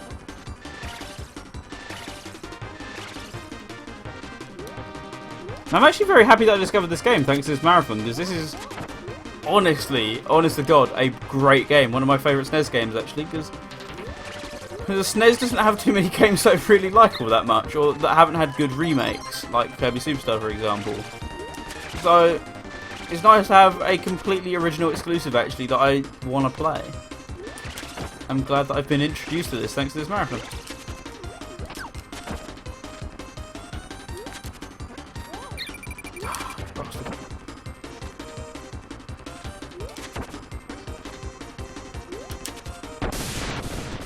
Is that it? I'm gonna save a state on slot 2 just in case it isn't. I think that is though. Kirby's Dream Land 3 has been devoured. That is game number 5. Game number 5 down on the Kirby one-man melee.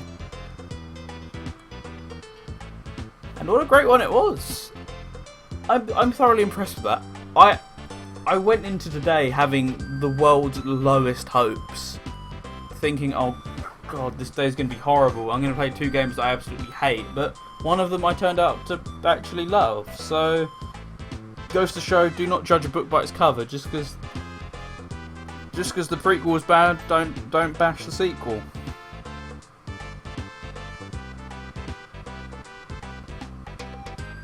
Really goes to show.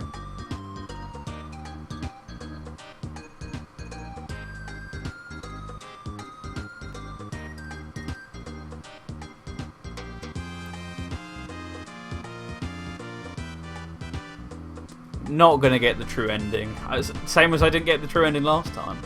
Even then, I don't care about true ending. I just care about seeing the credits. These are the credits, but I'd like to see the proper credits with the people who made the game rather than the enemies that appeared in it. So, if you could show me that game, that'd be even better. I should look up how many worlds there are in Kirby 64, because Kirby 64 is also a pretty short game, so if I can get at least halfway today, I'd be happy. I know I'm not even expecting to get halfway today, but if I could get halfway today, then I'd be chuffed.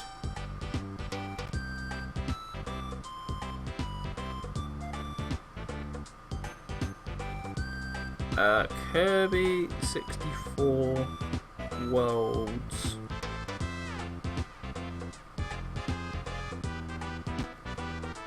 How many levels in Kirby Crystal Shards? There are 6 worlds in Kirby Crystal Shards, so if I could get roughly about 3 in, I'd be happy. Proper credits come with the true end. Of course they do. I don't care. I don't care, these are credits. I'm not getting the true ending, these are credits. I'm not 100%ing the game, I'm 80%ing the game. This is 80%.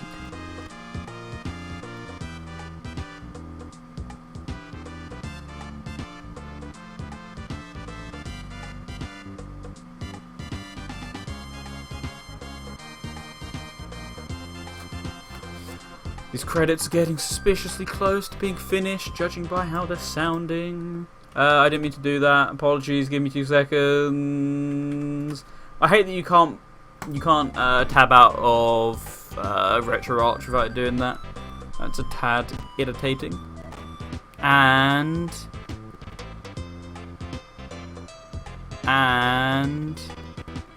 why are we slowing down? Stop slowing down. And question mark. Good old question mark. How we love you. That was Kirby's Dream Land 3, and coming up in just a second is Kirby 64, the Crystal Shards. But I need a drink. I need a snack because it's quite late here and it's been a while since I've eaten. I need to do all that. So while we do that, why don't I leave you with some tunes for about 5 minutes or so, and I'll be back. But where's my Kirby 64? Where's my Kirby 64? I've got some club mixes. Which is the one that I didn't play? I guess it's that one. So I will be back in about 5 minutes. So in the meantime, enjoy the music, and I will be back shortly. See you in a sec.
Hi, I'm here. Hello. Hello to everyone who joined during the interim, such as Serga, and just specifically Serga. Hello, Serga. Give me 2 seconds here while I get the next game set up. Which shouldn't take too long, actually, because I've already got RetroArch open. I'm playing it through RetroArch, so all I have to do is come here,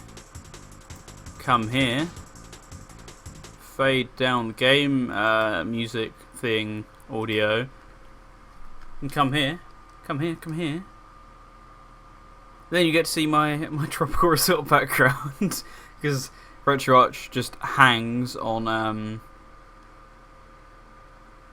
it hangs on loading N64 games for some reason, but then you get to see the N64 game.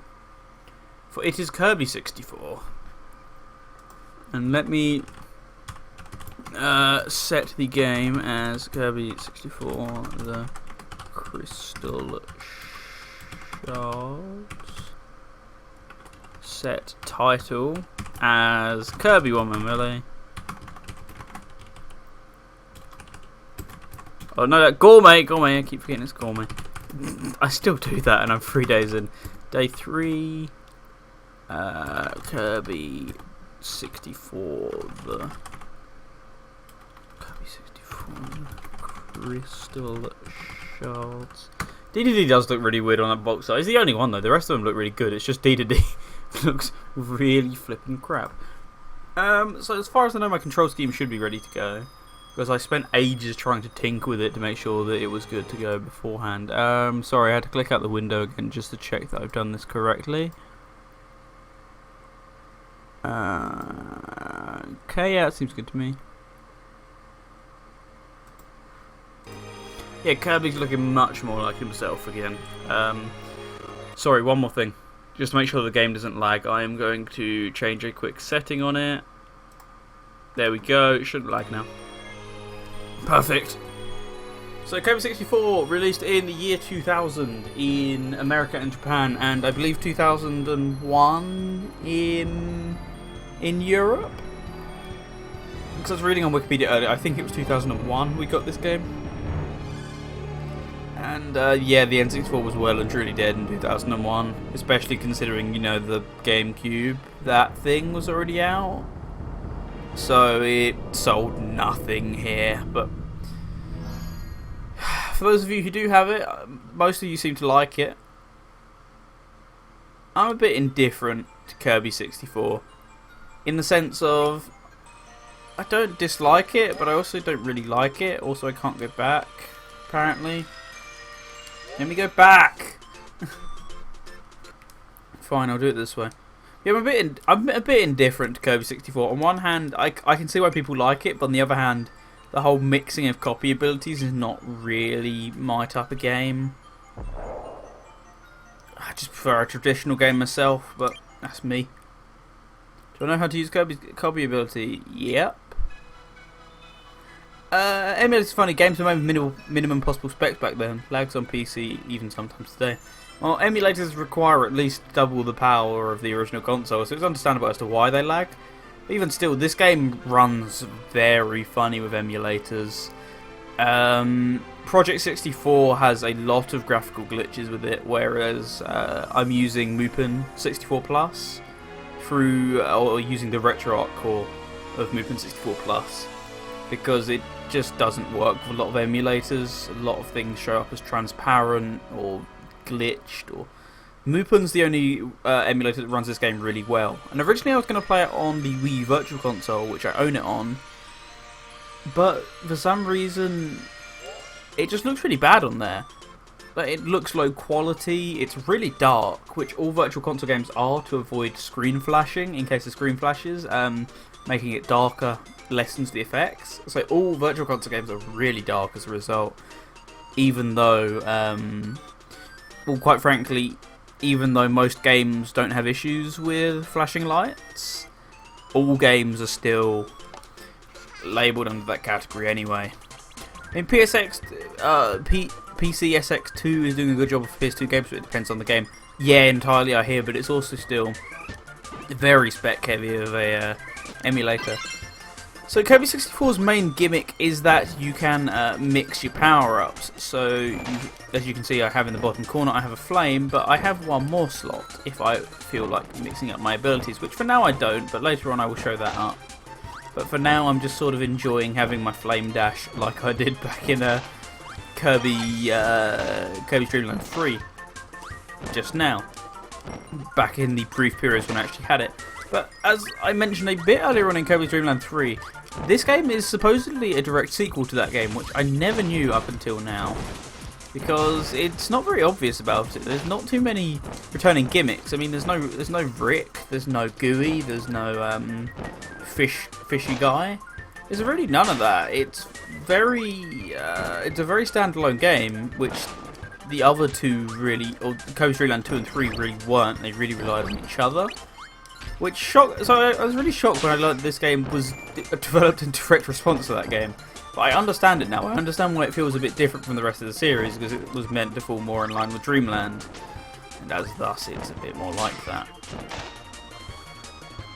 But yeah, I've only ever gotten a couple levels into it, but never been too heavily into this one. But maybe streaming it is going to give me, or going to give it a new lease of life for me, because I've never tried it before.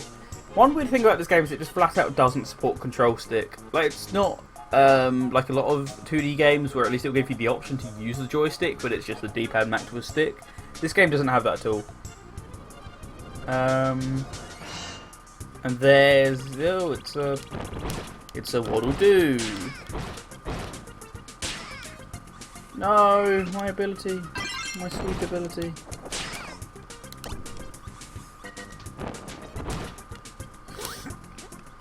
But I hate just how long the invincibility frame is in this game. It's too long on a lot of enemies.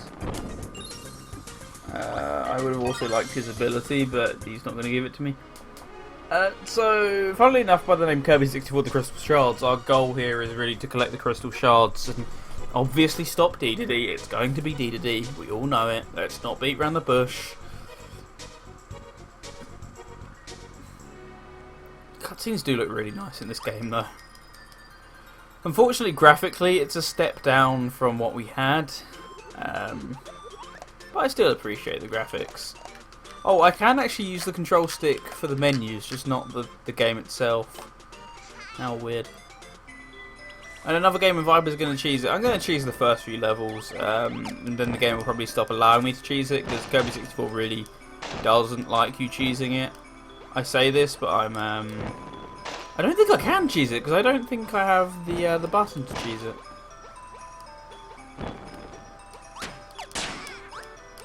What's the what button do I press to mix my abilities? Because like that button, okay. Well, I just got rid of the ability I wanted. Because my item mapping is, or my button mapping is really weird in this emulator. It's not working well at all. So I've sort of got to be careful. You know, that I might not be able to use some abilities if it's mapped to a button which I don't have access to. But I think I have access to everything. Also, yeah, look, the stars we have down there, once again, proving that it's pretty much a direct sequel to Dreamland 3. Pretty unusual for an N64 game in a classic franchise not to go full 3D. Yeah, reconfigure my mapping. I've tried multiple times, it just doesn't work. Like, I can sort of show you what I mean, but I also can't, but there are some buttons on my controller which just refuse to do anything in this emulator. I'm thinking I just need to download a new emulator, but this one displays Kirby 64 really well, and it plays it at the right speed, so I'm going to use this one for Kirby 64 and then use the other one for everything else. But yeah, the one problem is the mapping is a bit funky, but as far as I know, I have every button on the N64 controller mapped. It's just certain buttons on my controller refuse to take, or refuse to do any inputs, which I don't know why. But I still have every button mapped and every button working. So, like, instead of going over platforms, Kirby grabs the side and flips them over. Yeah, or flips over. Yeah, I like that. There's a lot of neat little graphical effects in this game that they didn't bring back because it was slightly too difficult to in the 2.5D style that they were, I think, trying to use at one point. So it makes sense. Because those of you who don't know, after this game, as I mentioned, it's going to be Kirby and the Amazing Mirror. However, after Kirby and the Amazing Mirror, there is even then, the gap between this game and Amazing Mirror is 3 years, and during that time there was Nightmare in Dreamland, but that was really it. That was in 2002. After Kirby and the Amazing Mirror, there's a mainline gap, or a gap in the mainline game. No, wait, hang on.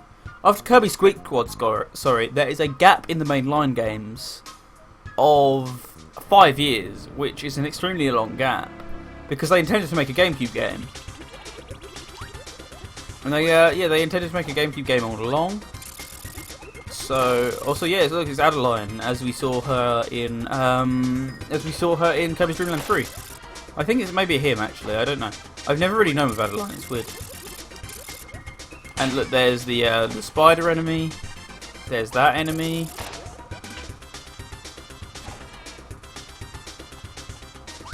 Whatever that was.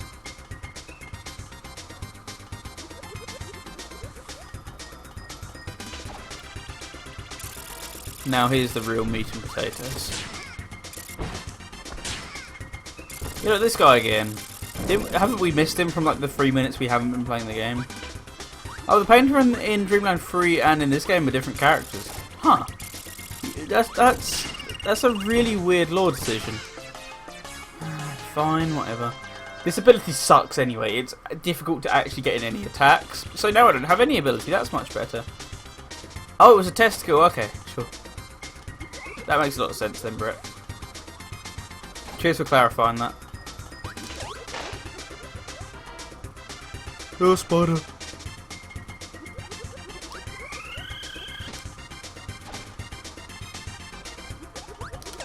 There is a testicle again. Oh, I see what you mean. I can see the red bits. Yeah, totally.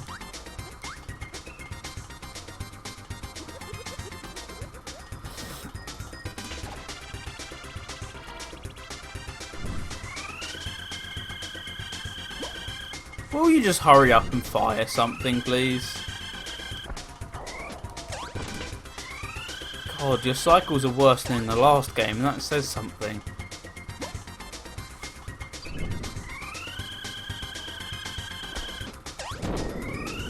Okay. So the painter in this game is called Adeline, whereas in Dreamland 3 they called it Addo. Well, I always just assumed that was a pseudonym, or I assumed that was a pseudonym while we were playing, but I guess not. I guess their name really just was Addo. And this was just a reference to that.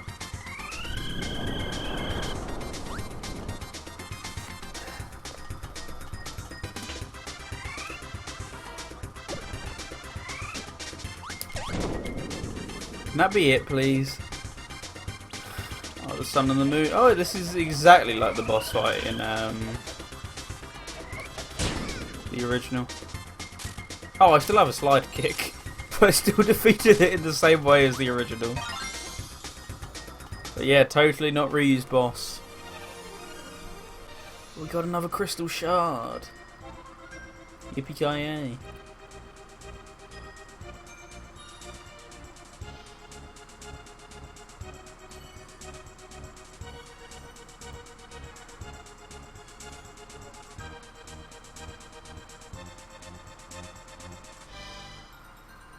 Is that the end of the world, or is it, Hey, what's up, Anyoshi? How are you doing today? I hope you're doing good.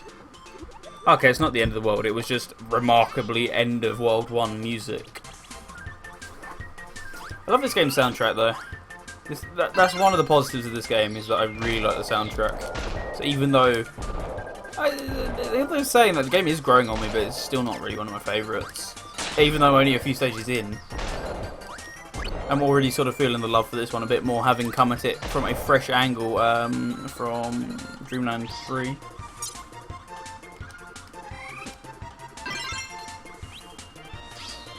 Oh, why did you throw it away, you silly goose?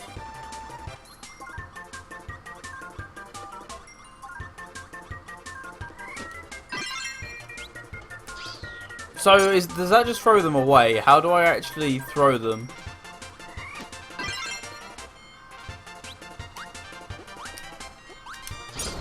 like that, except I messed it up.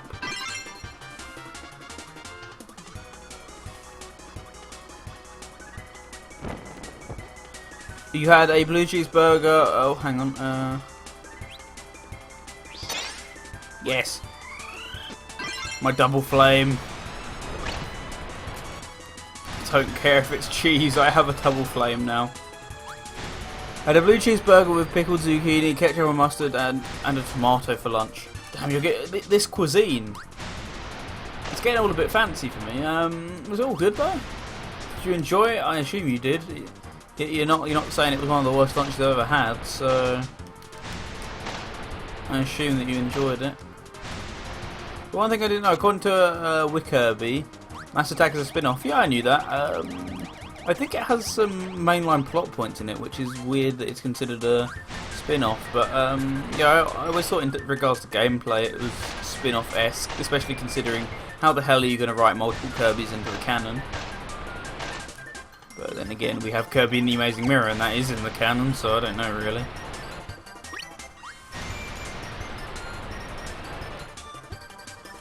Also, yes, I know I said I wasn't going to cheese the game permanently, but I'm going to keep my double fire for as long as I can.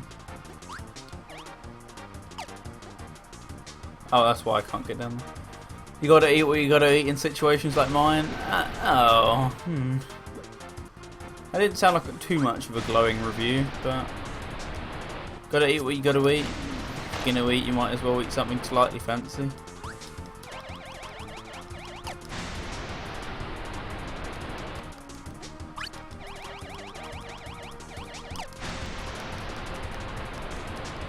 Mass Attack seems way too much like a main series game to be classed as a spin-off game for your liking. Well, it is. It is classed as a spin-off. It's officially classed as a spin-off from what I remember as well, so that's not just an unofficial thing. Really? There's a cap on how much you can float in this game. I hate that. I really dislike that.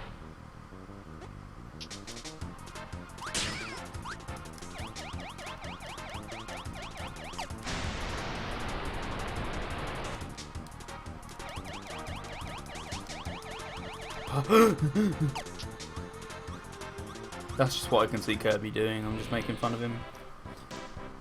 It's DDD. He's looking just as weird in the game as he is in the box. Though I really do like this shade of light blue that he's in Kirby 64. Which every game afterwards they go back to making him dark blue. But I love his light bluish look here.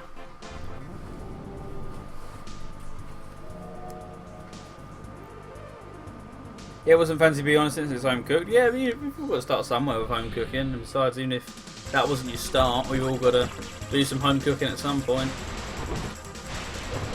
All got to train. Lol, lol. Are you flying? He's depressingly flying away.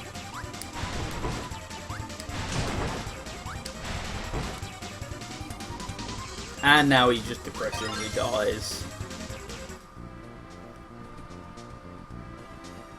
Do the cutscenes normally play this fast, or is this just an emulation thing? Because I feel like I remember them playing this fast, but even then, they're a little fast. You get access to all characters way too early. What?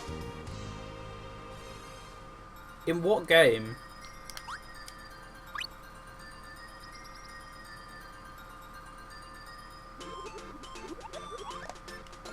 In this? What do you mean? Did you get more unlockable characters or something there? Is that a thing? Once again, another unique variation on Wispy Woods, which is surprisingly rare for the series. Oh, you clown. I believe you can. I've never seen anything to suggest that you can play as the other characters, but there we go.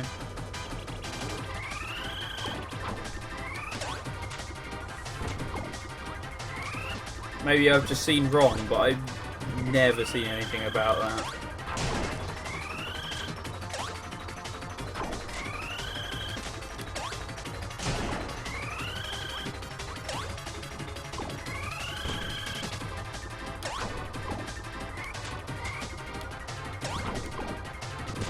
Oh, you nod. Of course you jumped over it. Well, it's giving you Sonic Rush flashbacks, as it should be. And yeah, it's for the children.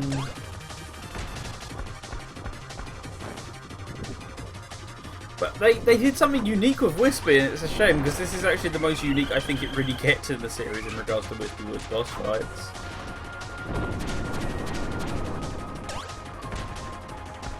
Here is oh, it's okay to kill kids if you're a kid. Yeah, that's how it works. It's Gucci going. It's okay. You hear that, children? Perfectly okay.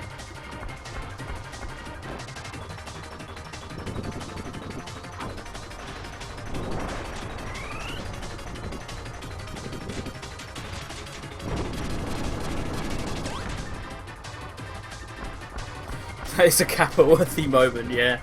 You went wrong.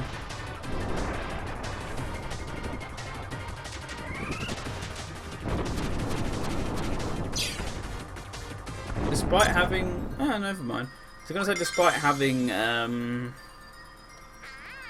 multiple apples in my mouth, it only did 1 round of damage, but for some reason it did 2, just very delayed.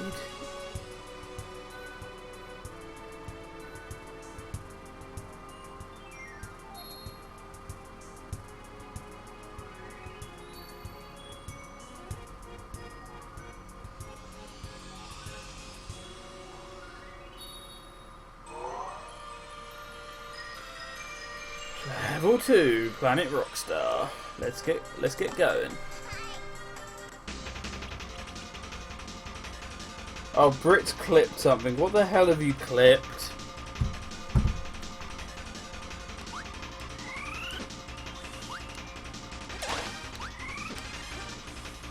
This song's good as well. So many legit songs. I'm gonna get my double flame again, because of course I am. I'm me. I would want to do that. No! I will keep trying. I will persevere.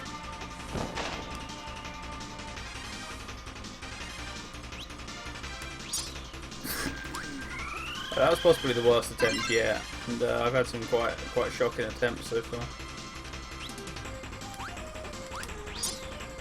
Never mind.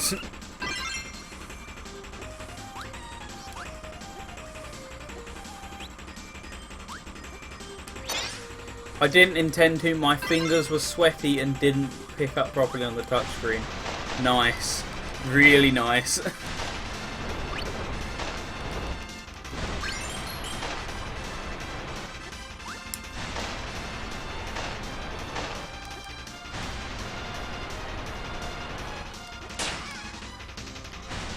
Keep going, Kirby. You can do it.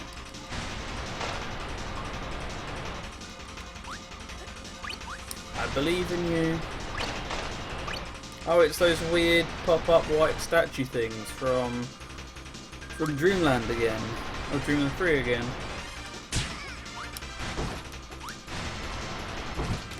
Oh, you bastard.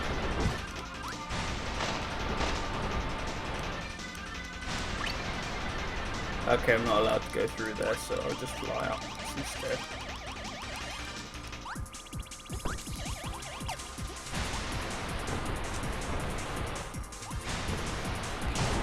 I felt the sparks from the fire are damaging him, not even the real fire is. Slow auto-scroller for the win.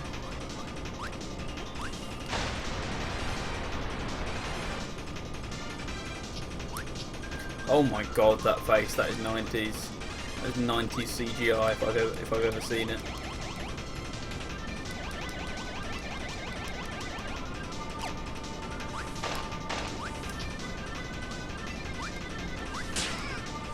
No, not my health. My health is the one thing I have left in life. At least I have my health. Now I don't even have that. SMH.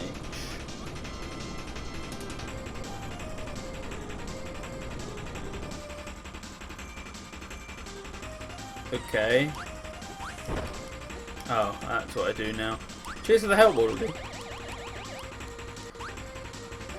Honestly, it wasn't as good as the bacon wrap barbecue beef and pork meatloaf, but it was good nonetheless. I mean, yeah, not really much tops that. Not gonna lie, that's a lot of meat in one meatloaf, and yeah, sign me up, honestly. I left a crystal back at the Cacti boss. Whoops. Is it a requirement to get all the crystals, or no? I don't think it is, so I'm gonna pretend like I just didn't see that I missed it. I know people go OCD, but I don't care.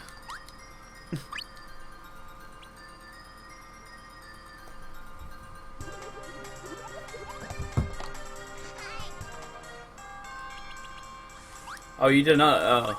Well, it's not even certain, so... There we go, that's evidence as to why I shouldn't go back and get it. Hey, what's up, Sonny? How are you doing today? I hope you're doing good. Unless I want 100%, which I don't, I just want to get to the goal as quickly as possible, because that is the goal of Kirby, one man at Gourmet. I'm not 100%ing the Dreamland games, no matter how you try and put it. It's not happening, Jamie.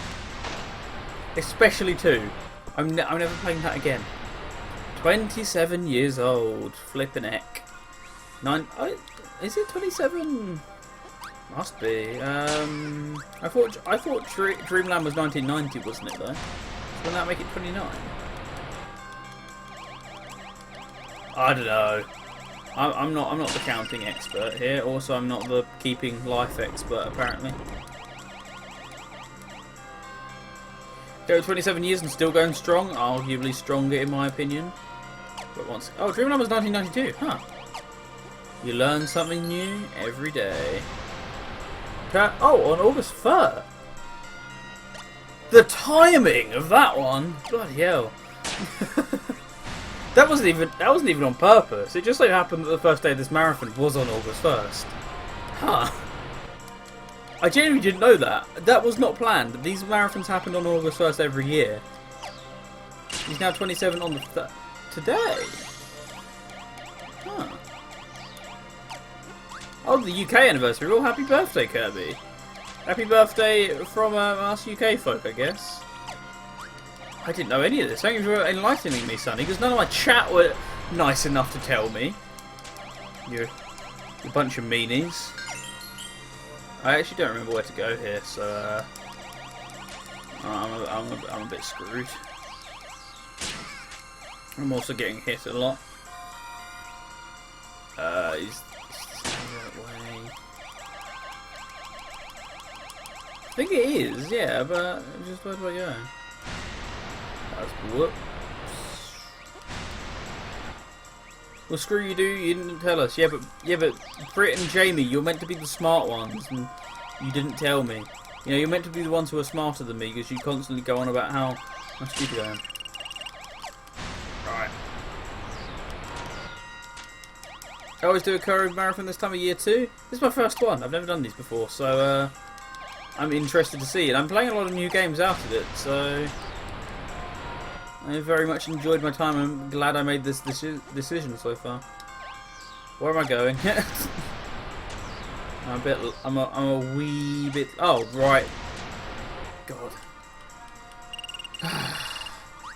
See, for once, Brit and specifically Jamie, actually, this is entirely justified for you to make fun of me in chat. Just like that as well. You can make fun of me there all you want. I've caught a few of your Kirby marathons before, I think.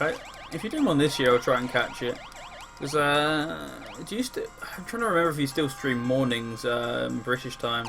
Because that'd be incredibly useful, because I need something to watch before I go to work, and in fact, while I'm at work.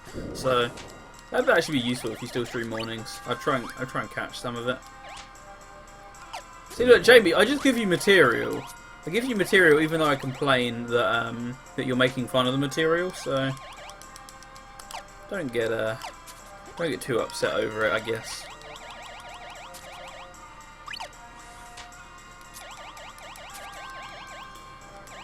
I wish I had my fire back. If I wasn't so stupid, I could have had it. Because funnily enough, I don't think there's going to be any fire abilities in the water section that looks like a bathhouse. Yeah, Jamie, that's how it works. It goes around and comes back around. And some days I like you, some days I don't. So, it's justified.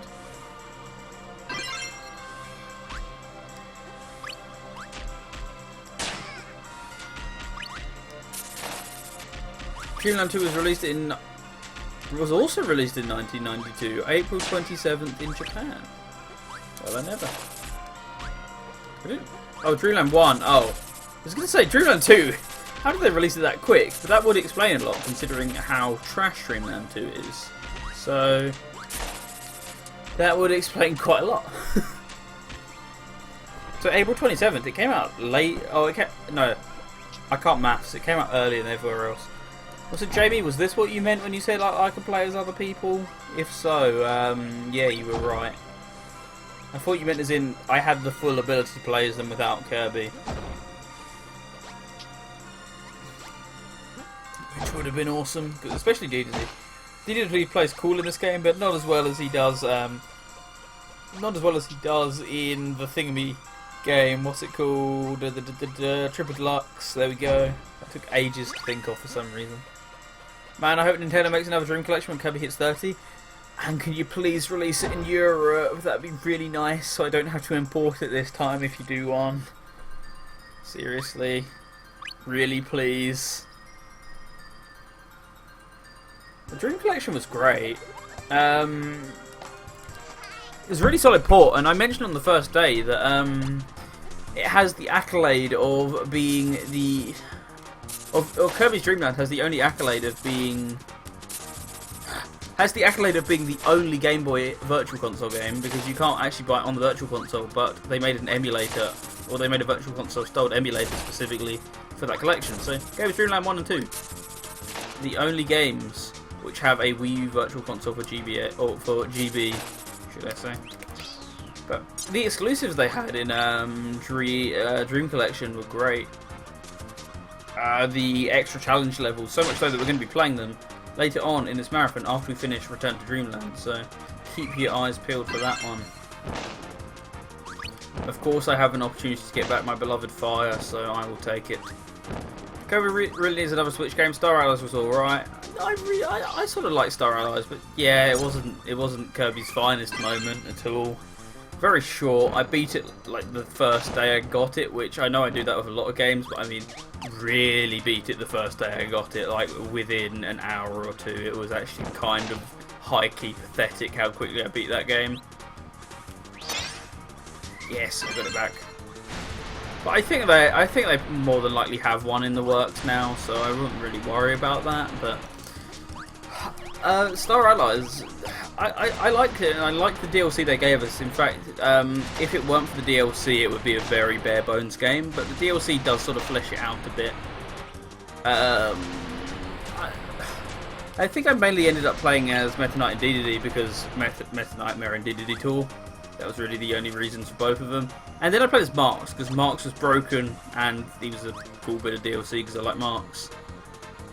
I played as those two, and then I didn't play as any of the other guest tour characters, which I should say as well. I can't remember if I've mentioned this on the stream, but for guest tour mode, because we're going to be doing a few rounds of guest tour mode on Kirby Star Allies when the time comes to it, you guys are going to have the ability to pick one, if not two, of the guest tours that I play. So it's basically the main game, but significantly shorter. But there's about 50 different characters, one for each ability, that I get to play as in guest tour mode. And in the chat room, you guys get to pick which ones I play. So you could say, oh, I want you to play Meta Knight. I can play Meta Knight. As I say, you want me to play Marks? I can play Marks. If you want me to play as the Hammer character, the, what's his name? I don't remember. Let's use a different example. Say you want me to play as the fighter ability, so I play as Knuckle Joe. Well, you can do just that. You can just vote for it in the chat. There's not going to be any sort of, oh, you must pay this much money or bits or whatever. No, just you guys get the opportunity to vote on which characters you'd like me to play in the chat, which I think is a cool way. And then afterwards we've got the, I can't remember what it's called, the brand new DLC mode. That's the weird trippy one that I've actually never played. so I'm going to do it completely blind. So I'm looking forward to Star Railers actually, even though it's an extremely short game. We've got a lot of DLC stuff to show off, and it's all completely free. Did I know that Kirby had an anime back then? Yeah, we had a conversation about this yesterday. I just haven't watched very much of it because I was banned from watching it when I was younger, and when I was older it was a bit more difficult to come by. Even though they did for a while have the Kirby TV channel on Wii, which was also mentioned. Is Star Allies worth the price? That should not have killed me. Is Star Allies worth the price? For a Kirby fan, yes. Just for someone who's trying to get into the series, wait a few games first. It's Kirby's first HD game is pretty good, but it's also quite bare bones.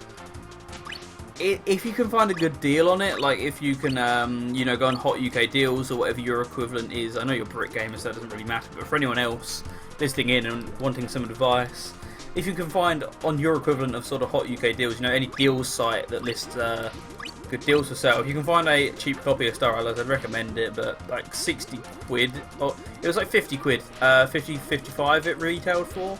If you're a hardcore Kirby fan, sort of like I am, I say this as I haven't played about a third of the games in this marathon, but still, if you're quite big into Kirby, then I'd recommend it. It's a solid game that probably could have used a bit more TLC, but it was a solid game. But not worth that price, really. What about 40 to 50? Debatable. If you don't really value money, and I'm not saying that as it's bad, but as in, if you're not one of those people who's going to get sentimental over 40 quid, like, oh, I'm wasting my money, I need my money back, etc. If you're not one of those people who get sentimental over it, then it's a good price. If you're like, if you're one of those people who's basically obsessed with money, then that sounds really weird. But there are some people who are like, oh, I wasted so much money on this game, even though I could just get it refunded, blah blah blah, this that. But if you just want to buy a solid game, then yeah, I'd recommend it. Kirby is a cute franchise that can kick your butt if you're trying to 100% it on some games. I mean, you can just kick your butt in general, as we've learned with the first two Dreamland games. Dreamland 1 is pretty easy once you know what you're doing, but first time round, ouchies. Dreamland 2, ouchies in general, really. But I didn't actually know this song came from Star Allies. But not Star Allies, sorry, I didn't realise this game came from Kirby 64. At least the opening instrumental. I feel like I've heard that many times elsewhere, but just not in game.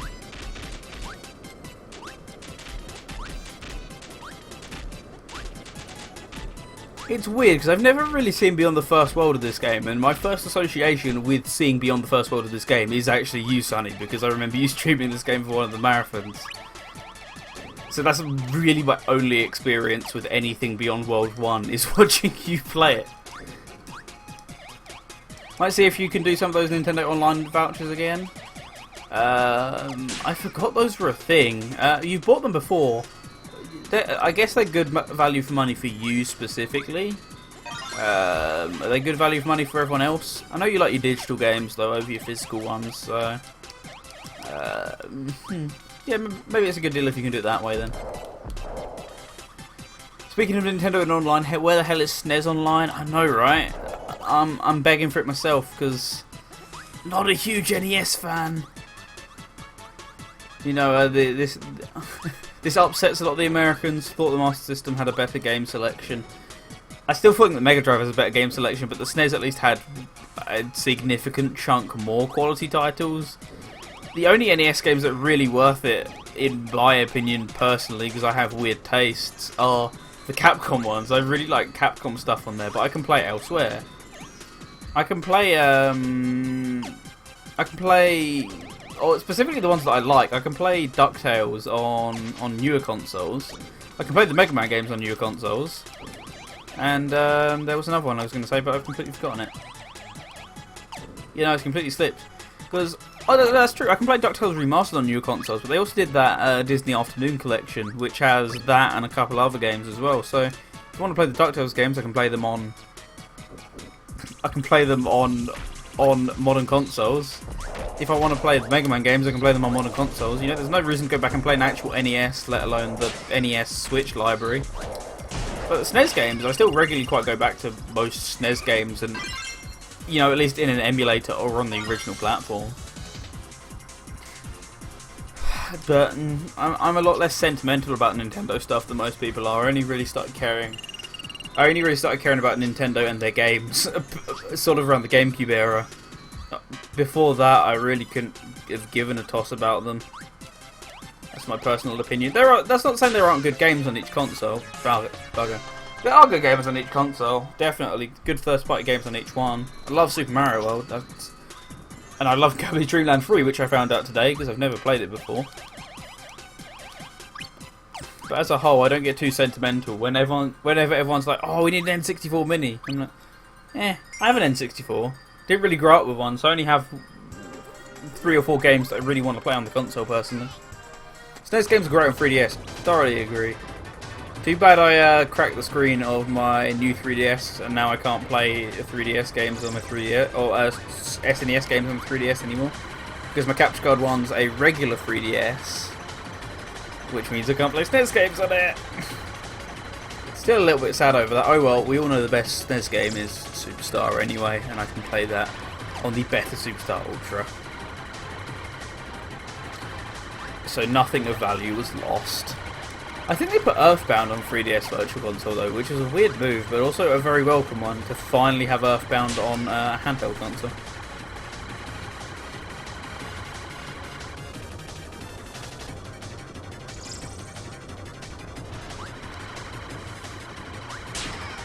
Why am I so bad at this? Why am I so bad at this?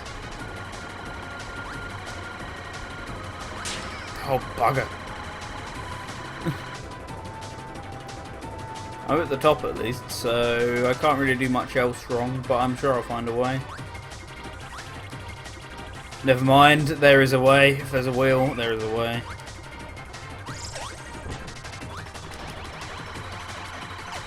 This is horrible.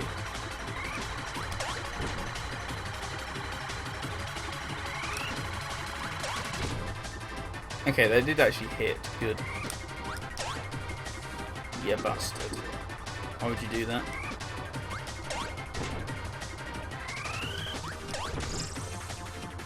I don't like the way they're charging. Okay, good. They're not doing anything ominous. Oh, stop hitting me. Yeah, the camera angle is shocking here, to be honest. Come on. See? Told you. Was that game over? It was. No, it wasn't. It was just because I hadn't hit a checkpoint. Oh, this is the boss stage anyway. That's why it's a bit of blammo. I guess that's why the camera angle is bad, because it's meant to be the boss. So we need to add a bit more challenge to it.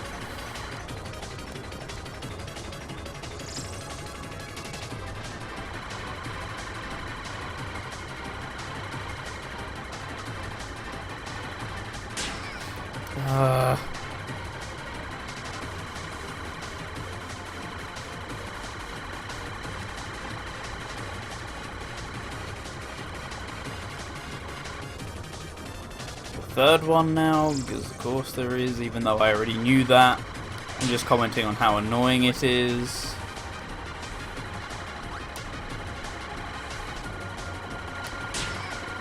Bollocks.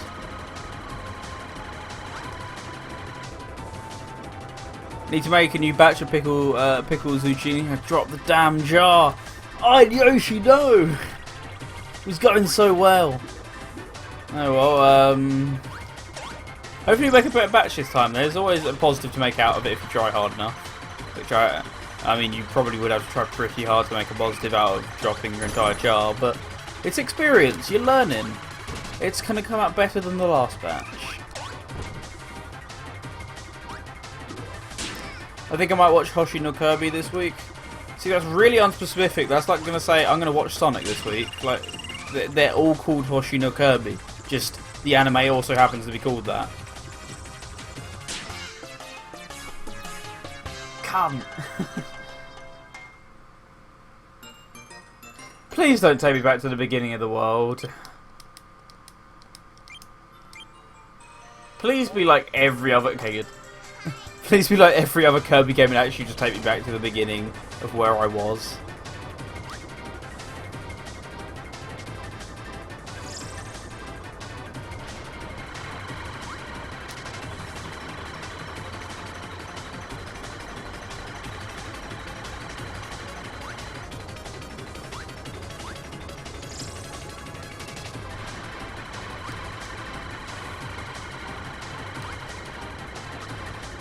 Of course, I mean the anime. And I'm not gonna watch Kirby. I'm not gonna say I'm gonna watch Kirby right back at you this week. What do you say when I'm gonna watch Sonic X? You don't say I'm gonna watch Sonic X. You just say I'm gonna watch Sonic X.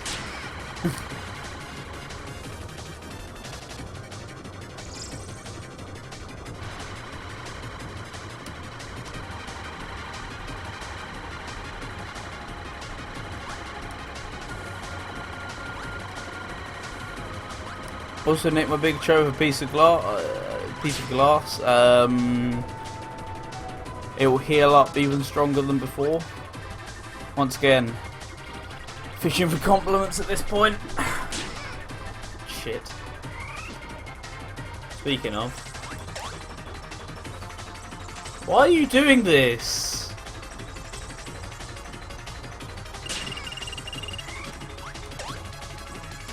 Why are you doing this? This stupid pattern.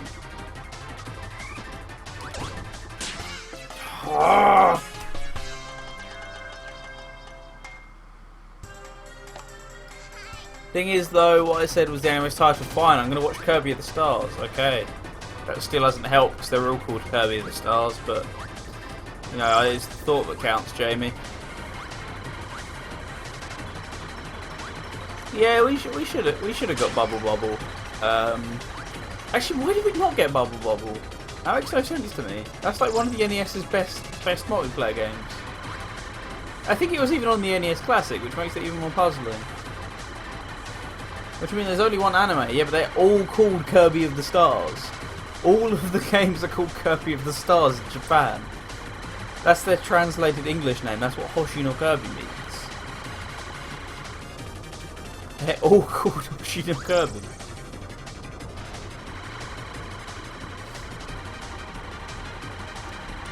We did a Meta Knight game. Who's with me? I mean, we technically have 3, if we're being pedantic about it, with Meta Nightmare, but we're all with you. I'd want a full-on Meta Knight game. Technically 4 if we're counting guest star mode, but I just want a full-on, not checkpoint system Meta Knight game, please. Oh, we're doing this stupid bullshit again.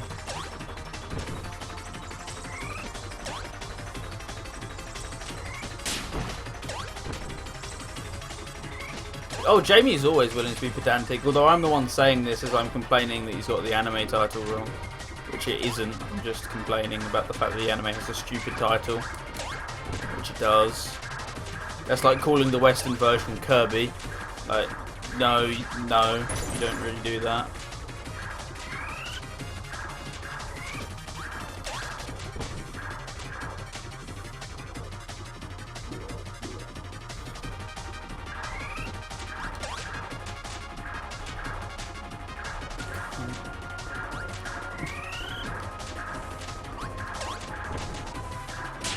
It's like calling Sonic OVA Sonic the Hedgehog. He's exactly like calling it that. Yes, I'm glad we're finally seeing eye to eye, Jamie.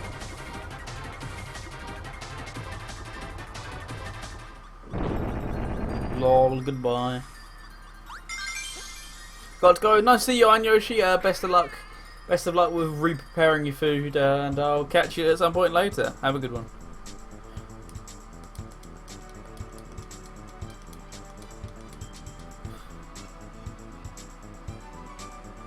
And at that moment, Kirby died of starvation.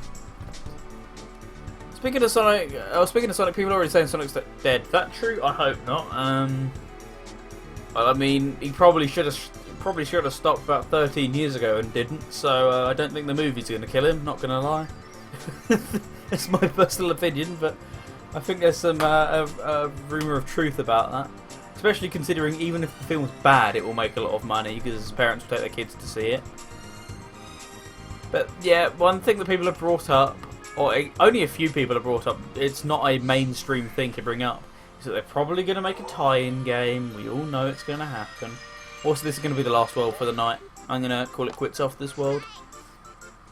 Well, that's tomorrow, really. OK Ko is a brilliant show. I remember when the original pilot of that came out, I was desperately wishing for that to be turned into a full show, and then Cartoon Network finally did it, except OK Ko is not all that much like the original pilot, but it's still a great show. But the original pilot is so good, and I've not actually caught all of OK Ko, and I sort of wish I had, because Ian Jones is an absolute unit of a guy.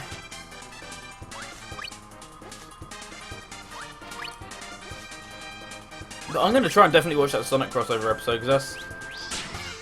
Damn it! It's weird to premiere an episode on a Sunday, though. I'm wondering... And at 3:45 at that, I'm sort of wondering what the logic to that is. I guess they're not really all that confident in the ratings, even though it's Sonic, which automatically means it has brand recognition, unlike the actual series it's premiering on, which has zero brand recognition, which is sad because it's a good series.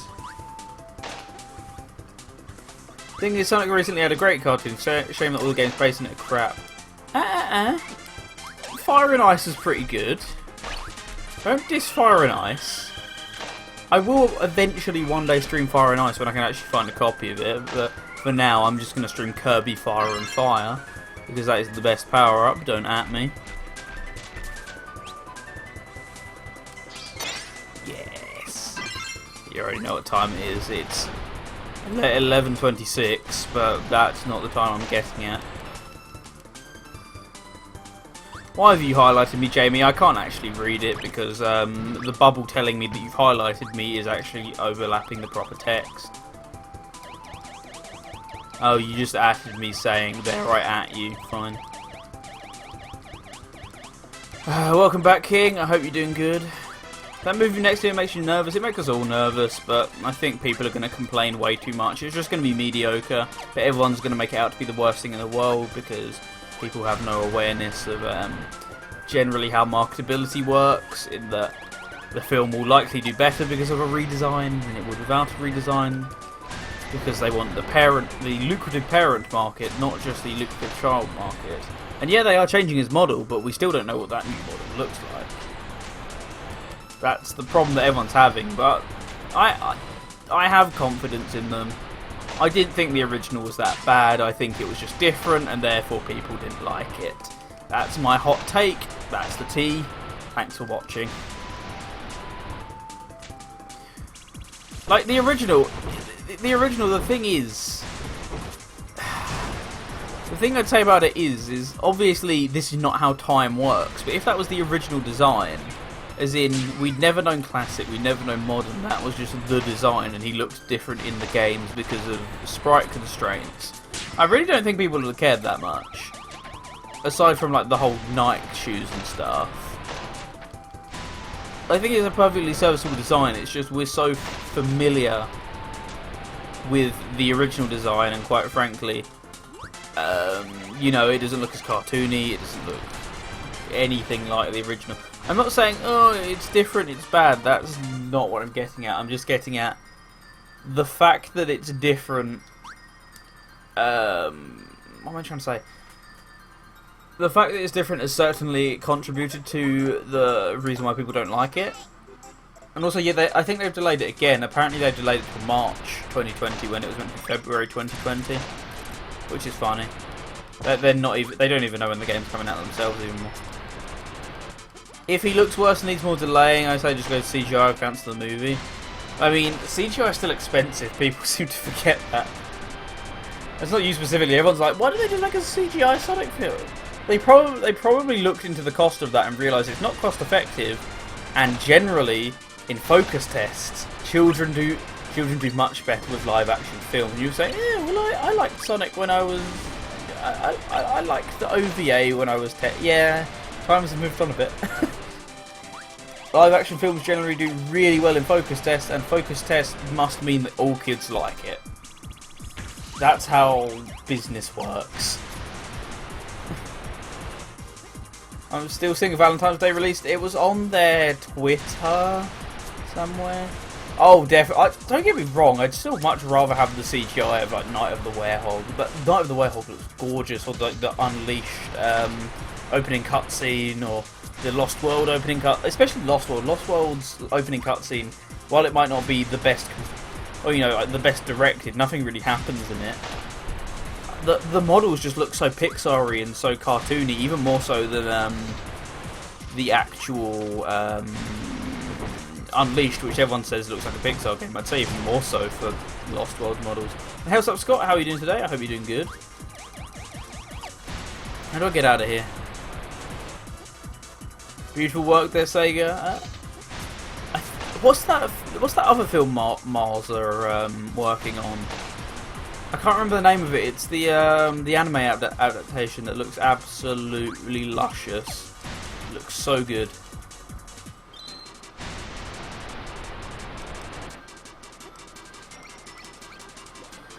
We'll see, Scott. At some point, I'm going to probably need to shoot you a couple of private messages while I remember.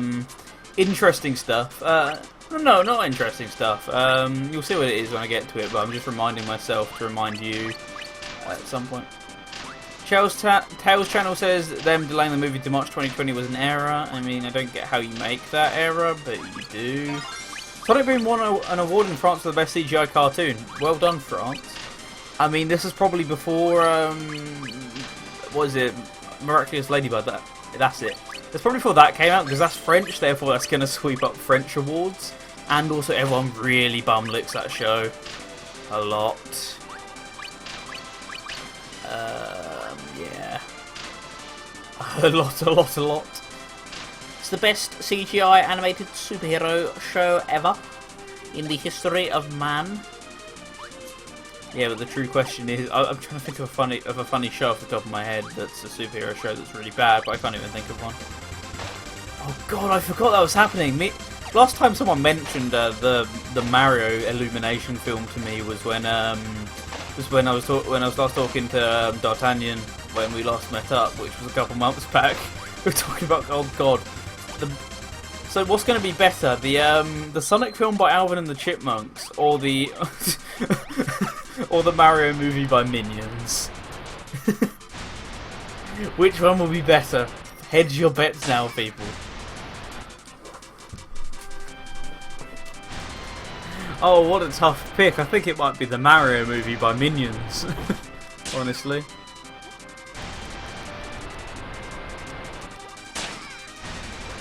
Sonic movie by Alvin and the Chipmunks. Well, it was originally... Back when this meme was first going around, this was back when Sony was still working on the film, so everyone was saying it was the Sonic movie by Alvin and the Chipmunks versus Mario movie by Illumination. Oh, that's true, Fox did. Yeah, no, but it's the same directors, just because it's... it was the same directors, I'm fairly certain. At one point in its... The thing is, the film has been announced for 5 years now. It was announced 5 years as of June. Damn it! Yeah, no, it was... As of June, the film had been announced for 5 years, and during that time it had changed studio. It had multiple different pitch pilots, all of which are very public knowledge. Illumination do make good CGI Brit, are we watching the same Illumination, mate? The Minions are trash. The only good film they have ever made was the first Despicable Me. The rest of them are garbage. Every single one of their films. And you can't change that. Yeah, but Jamie, I don't trust you because you like the Minions film. There's a lot of things I don't trust you on, and you say I have bad opinions for half the shit I like. The Mario one will have dink animation and bad humour. Yes. That's because Despicable Me 1 had actual comedy instead of just Minions. Exactly, Jamie likes Sonic 06. He is not a valid. He's not a valid judge of opinion.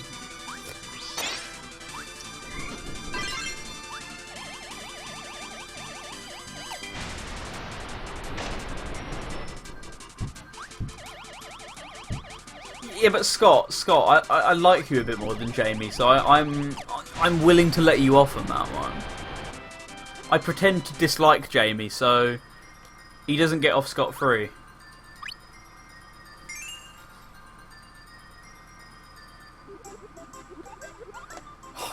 Every time I try to play Rise of Lyric, because it's not that bad, I've got bored in like the first. Actually, no, I got very far in on Hallow Meme. I got like 3/4 of the way in on that playthrough, and then I gave up because I was just so bored. Yeah, the 11 one was good, but it wasn't as good as the original, at least in my opinion. You know, everyone's entitled to their own opinion, except Jamie. He's not entitled to any, except the popular opinion, because that's normally the least controversial one. Rise of Frame Rate. That's the new permanent name. Leave it to King.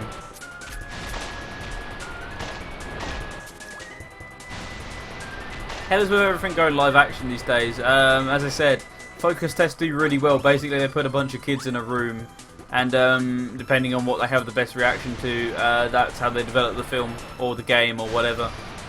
And they focus test a lot of films within an inch of their life until the kids in the focus test group go absolutely bonkers over them, which doesn't equate to everyone else enjoying it. It just equates to a group of about 20 people going absolutely insane over the film. Which is a problem with games as well, because they think focus testing equals automatic approval. It's going to be the best game ever because 20 people said it was amazing, so we don't really have to actually bring in testers or external people to assess whether the game's good. That's the thing that happens in games quite a lot, even more so now with like Activision and EA and those type of people. Oh, hi D2D. Gives Sonic worse combat than Unleashed. I mean, yeah, the combat doesn't really exist in Rise of Lyric. Potato the combat.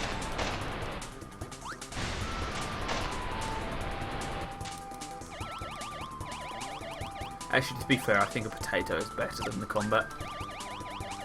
Well, here's another game by Whitehead and his team. I've mentioned this before. I have good reason to believe that Whitehead has left Sega. Just a slight hunch, and that's not just down to the Evening Star thing. I have a hunch in other ways to suggest that he's probably left Sega. Yeah, exactly, another Mania game is not going to happen. They would have already announced it at this point, I feel, personally. And they wouldn't have done Mania Plus, they would have just started work on a new one if they had intentions to start work on a new one. How can Whitehead leave Sega when he's a freelancer? I mean as in leave working relationship, or leave a working relationship with Sega, or leave a contract, or whatever. Team Sonic Racing was pretty good, but needs DLC badly. See, the thing is, Crash Team Racing Nitro Fueled has absolutely gimped itself. It is well and truly cut off its own limbs. So people are going to hopefully come back to TSR and come to their senses. And yeah, exactly, TSR has somehow rolled back round and become better than CTR. I don't really know how that happened, but it did, so hopefully the TSR servers on Switch will actually come back from the dead, because I've only ever got a game of about 4 or 5 people on the Switch version. Because I had the PS4 version first, and I bought the Switch version about a month and a bit ago, and since then I've barely got anyone on. It's actually sort of high-key pathetic. They are still working on the patch. The patch is up on the beta branch on Steam, so you can put in a code on Steam to download a beta version of the patch. They are still actually working on it. Just it's not getting very far. But the nice thing is you can do matchmaking. You can do no, come on.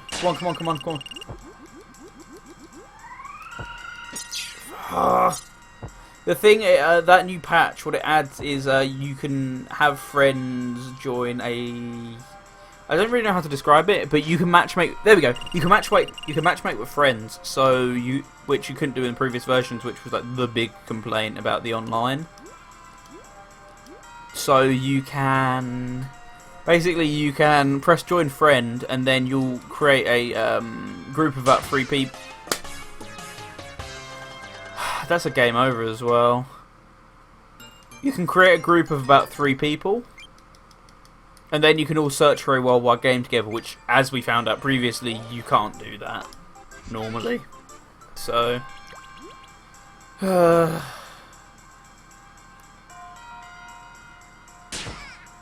you. So yeah, the game has definitely gotten better, but they're still just, I assume, beta testing that patch still on consoles, so we haven't got it yet. But once it comes out, I think people will actually start playing TSR a bit more seriously again, which is good. Frozen Junkyard, the entire soundtrack is glorious. Oh, I've got a good hunch that they're going to play Frozen Junkyard at the same UK event. So I'm totally ready for Jun to shred that guitar live. If you know what I mean. He did it at the MagFest event, so I hope he does it at the UK one as well. That'd be so friggin' hype. I said this on Discord. The #1 track I want to see. It's not even my favorite. It's not even one of my favorite Jun tracks. I just really like to see it. Is what's it called now? The shadow stage that's on semi-dark. I'm gonna look this up. The semi-dark shadow stage. I want to say it's called Prison, but it's not the Prison one. It's one of the other ones. I also want to say it's Death Ruins, but I know it's not Death Ruins. Scrolling through my Spotify to Jeff desperately try and find it now.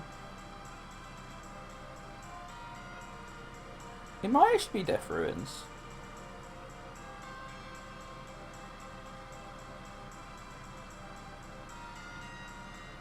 Double checking Discord again.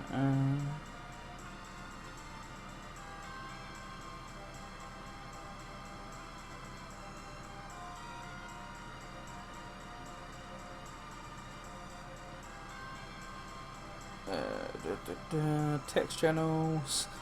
I can't believe I'm searching for this. Yeah, no, it was Death Ruins. Imagine him coming out and shredding to Death Ruins. It'd be so hype. I know that took ages to find. I apologise.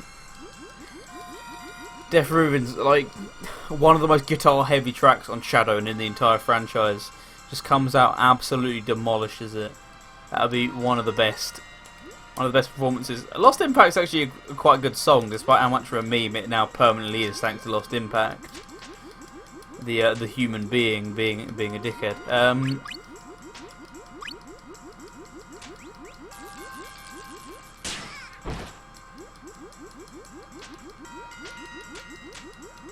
So yeah. No, but if you play Lost Impact, I'll just laugh, to be honest.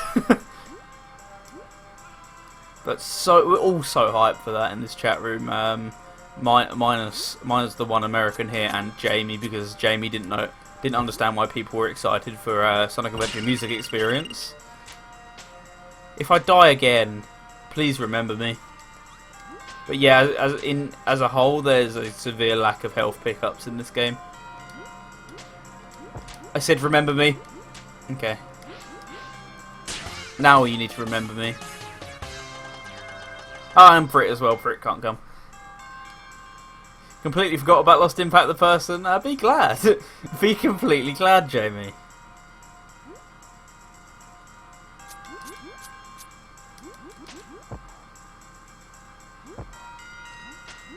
F, yeah. That can see for once that is actually worthy of an F. Even though we stopped that meme many nights ago because it ran its course.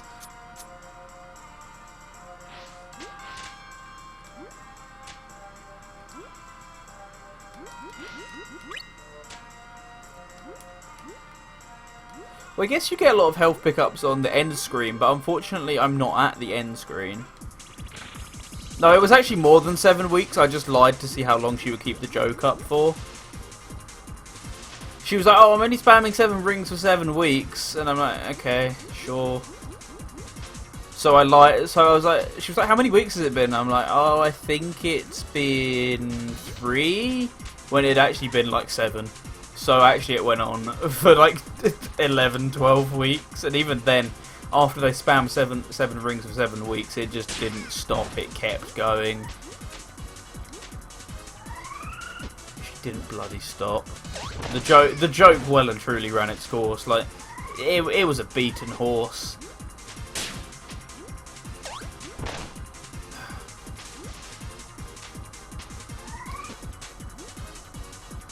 In fact, the horse was well and truly dead by the time it already began to be beaten. Even though I actually like Seven Rings as a song again now, it took me 2 years to like Seven Rings as a song after that BS. Remember Casey just dead reading it? Casey didn't read the charts at that point, so I don't remember that, no. It was Rav who was dead reading the charts.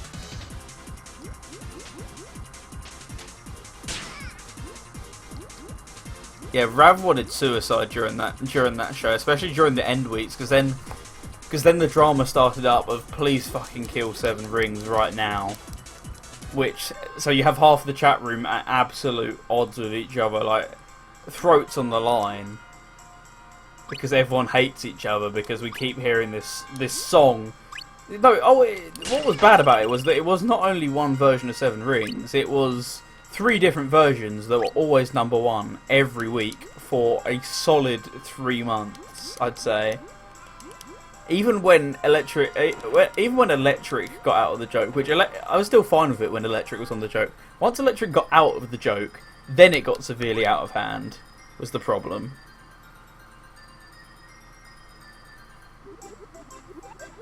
It was like after he jumped off, she decided, you know what I need to do? I need to request it even more. So that's what happened. And it continued happening.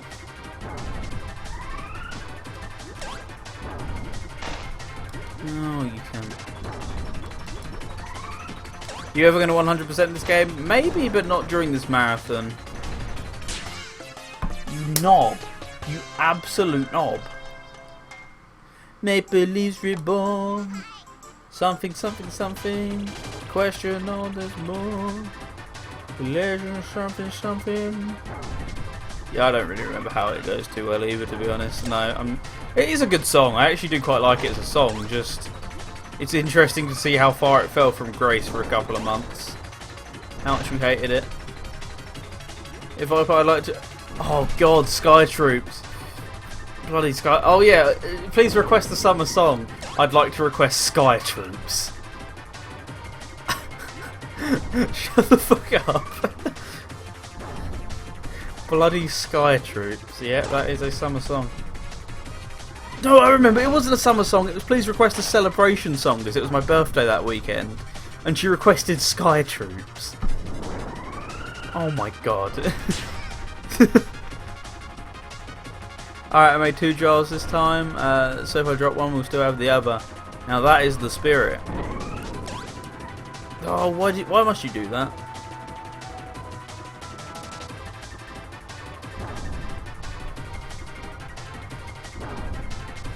I've forgotten all about the Sky Troops thing. The Sky Troops thing had been long lost in the back of my brain for many years. Or 2, but still. I'd forgotten all about that.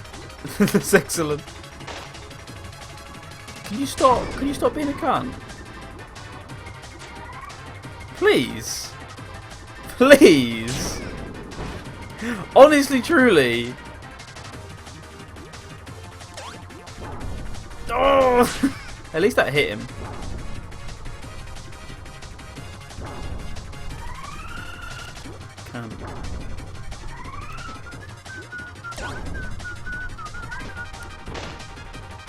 Once again, at least that hit him as well. Oh!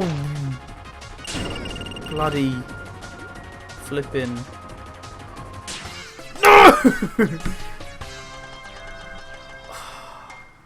I hate this knob. Go commit, stop breathing. Besides, I had leftover zucchini for another jar anyhow. That's perfect then, isn't it? Good job. Good job. Or should I say go commit, stop respirating air? Because he's a fish. He's not a fish. I know he's not a fish, but he breathes underwater. Oh, bloody... See, this is worth a wall of forehead because he's being a little dickhead. It's perfectly fitting. He's like an echidna. He's a four-headed penis. That's why he's such a cunt. That's where the phrase forehead comes from. True story.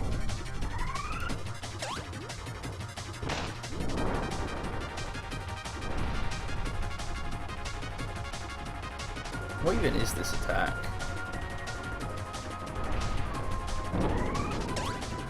Oh, fucking cunt. Go commit belly up. Please commit belly up. I demand you, because this is the last world I'm playing and I'm going to bed. So once he's dead, my sleep can begin. I ain't gonna let it get... Oh, this is getting to me. But you ain't gonna let it get to you, that's the important part. Yeet.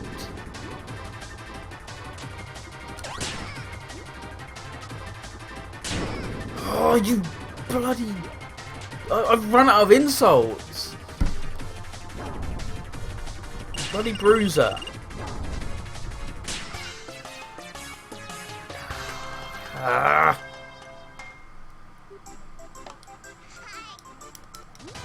Poo poo head. Cum guzzler. There we go. That's one.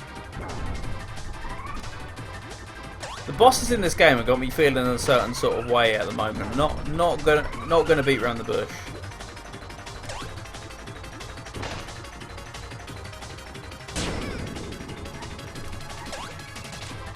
Brilliant. Really good.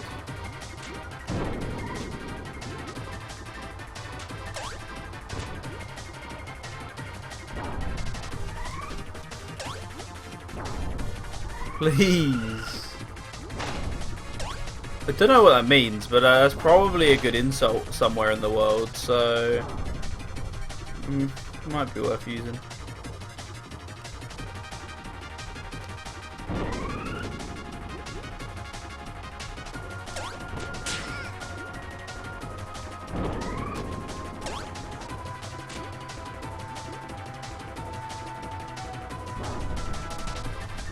Why specifically an anal cum stain?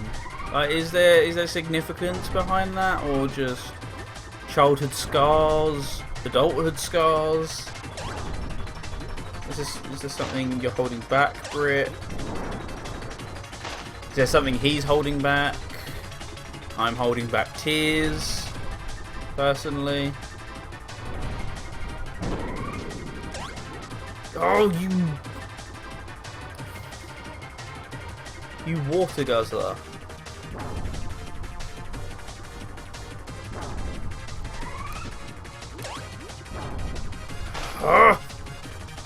Anytime I get the aim right, he always sticks a fucking stupid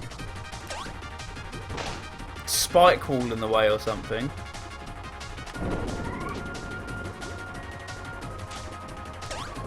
Go commit death. He's a baghead.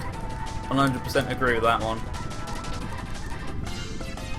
What the fucking shit?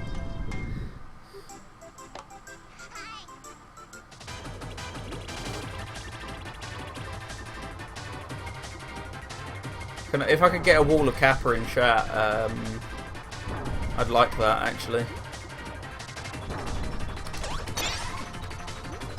Yes. Yes.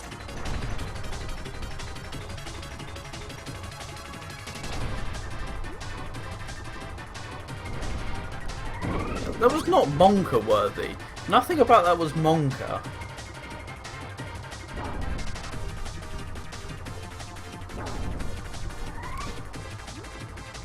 King, this is really slow. Someone is going to break the pyramid.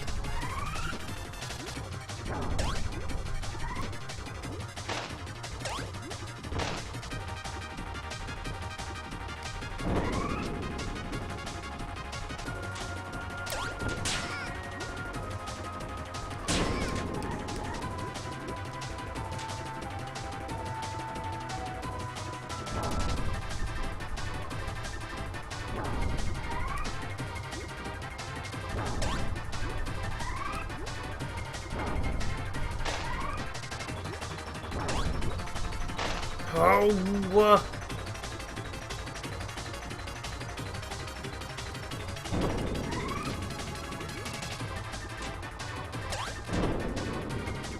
right. I'll just try not to die. I'll take some Doritos.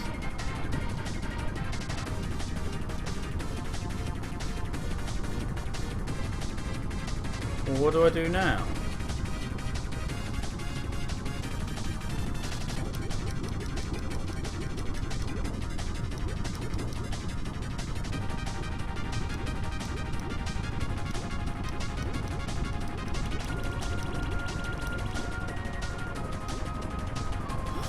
Really?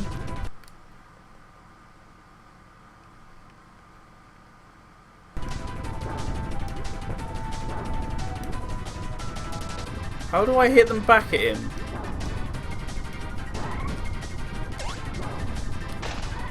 But I can swallow them, but then what do I do?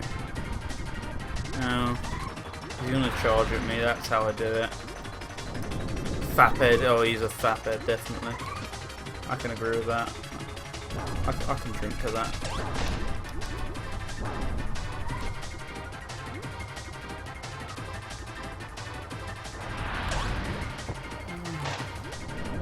Stupid little...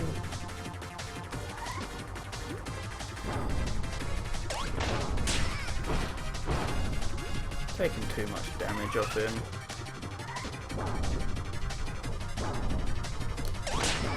Oh, you stupid fucking shark!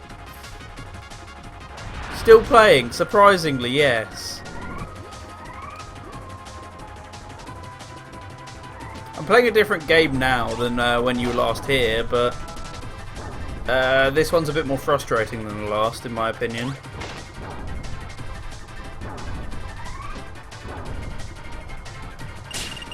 Why did you not shoot your shot? Cheers.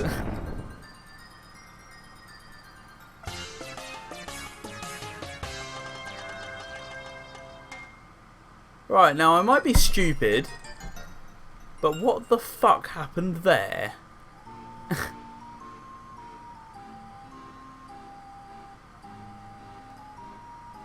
There was no F there! The game just decided it was going to kill me. I didn't even do anything wrong.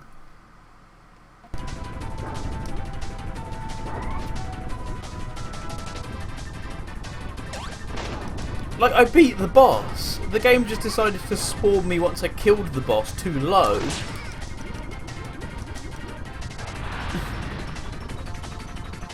Like, all the correct buttons were pressed. The correct conditions were met.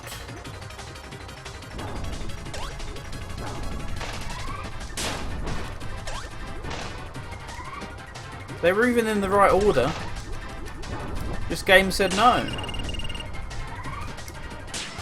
Speaking of,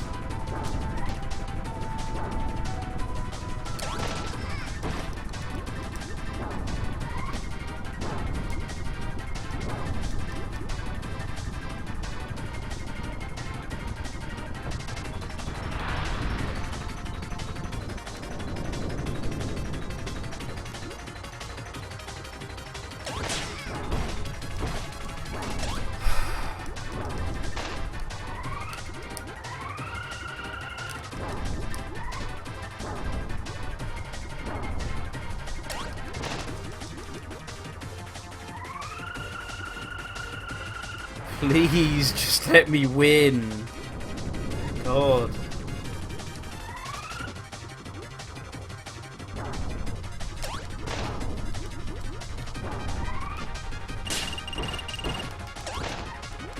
The fat vessel will not let me win.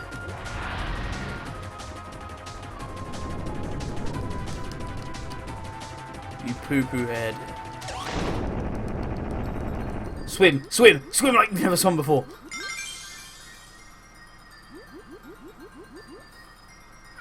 Yaw yeet.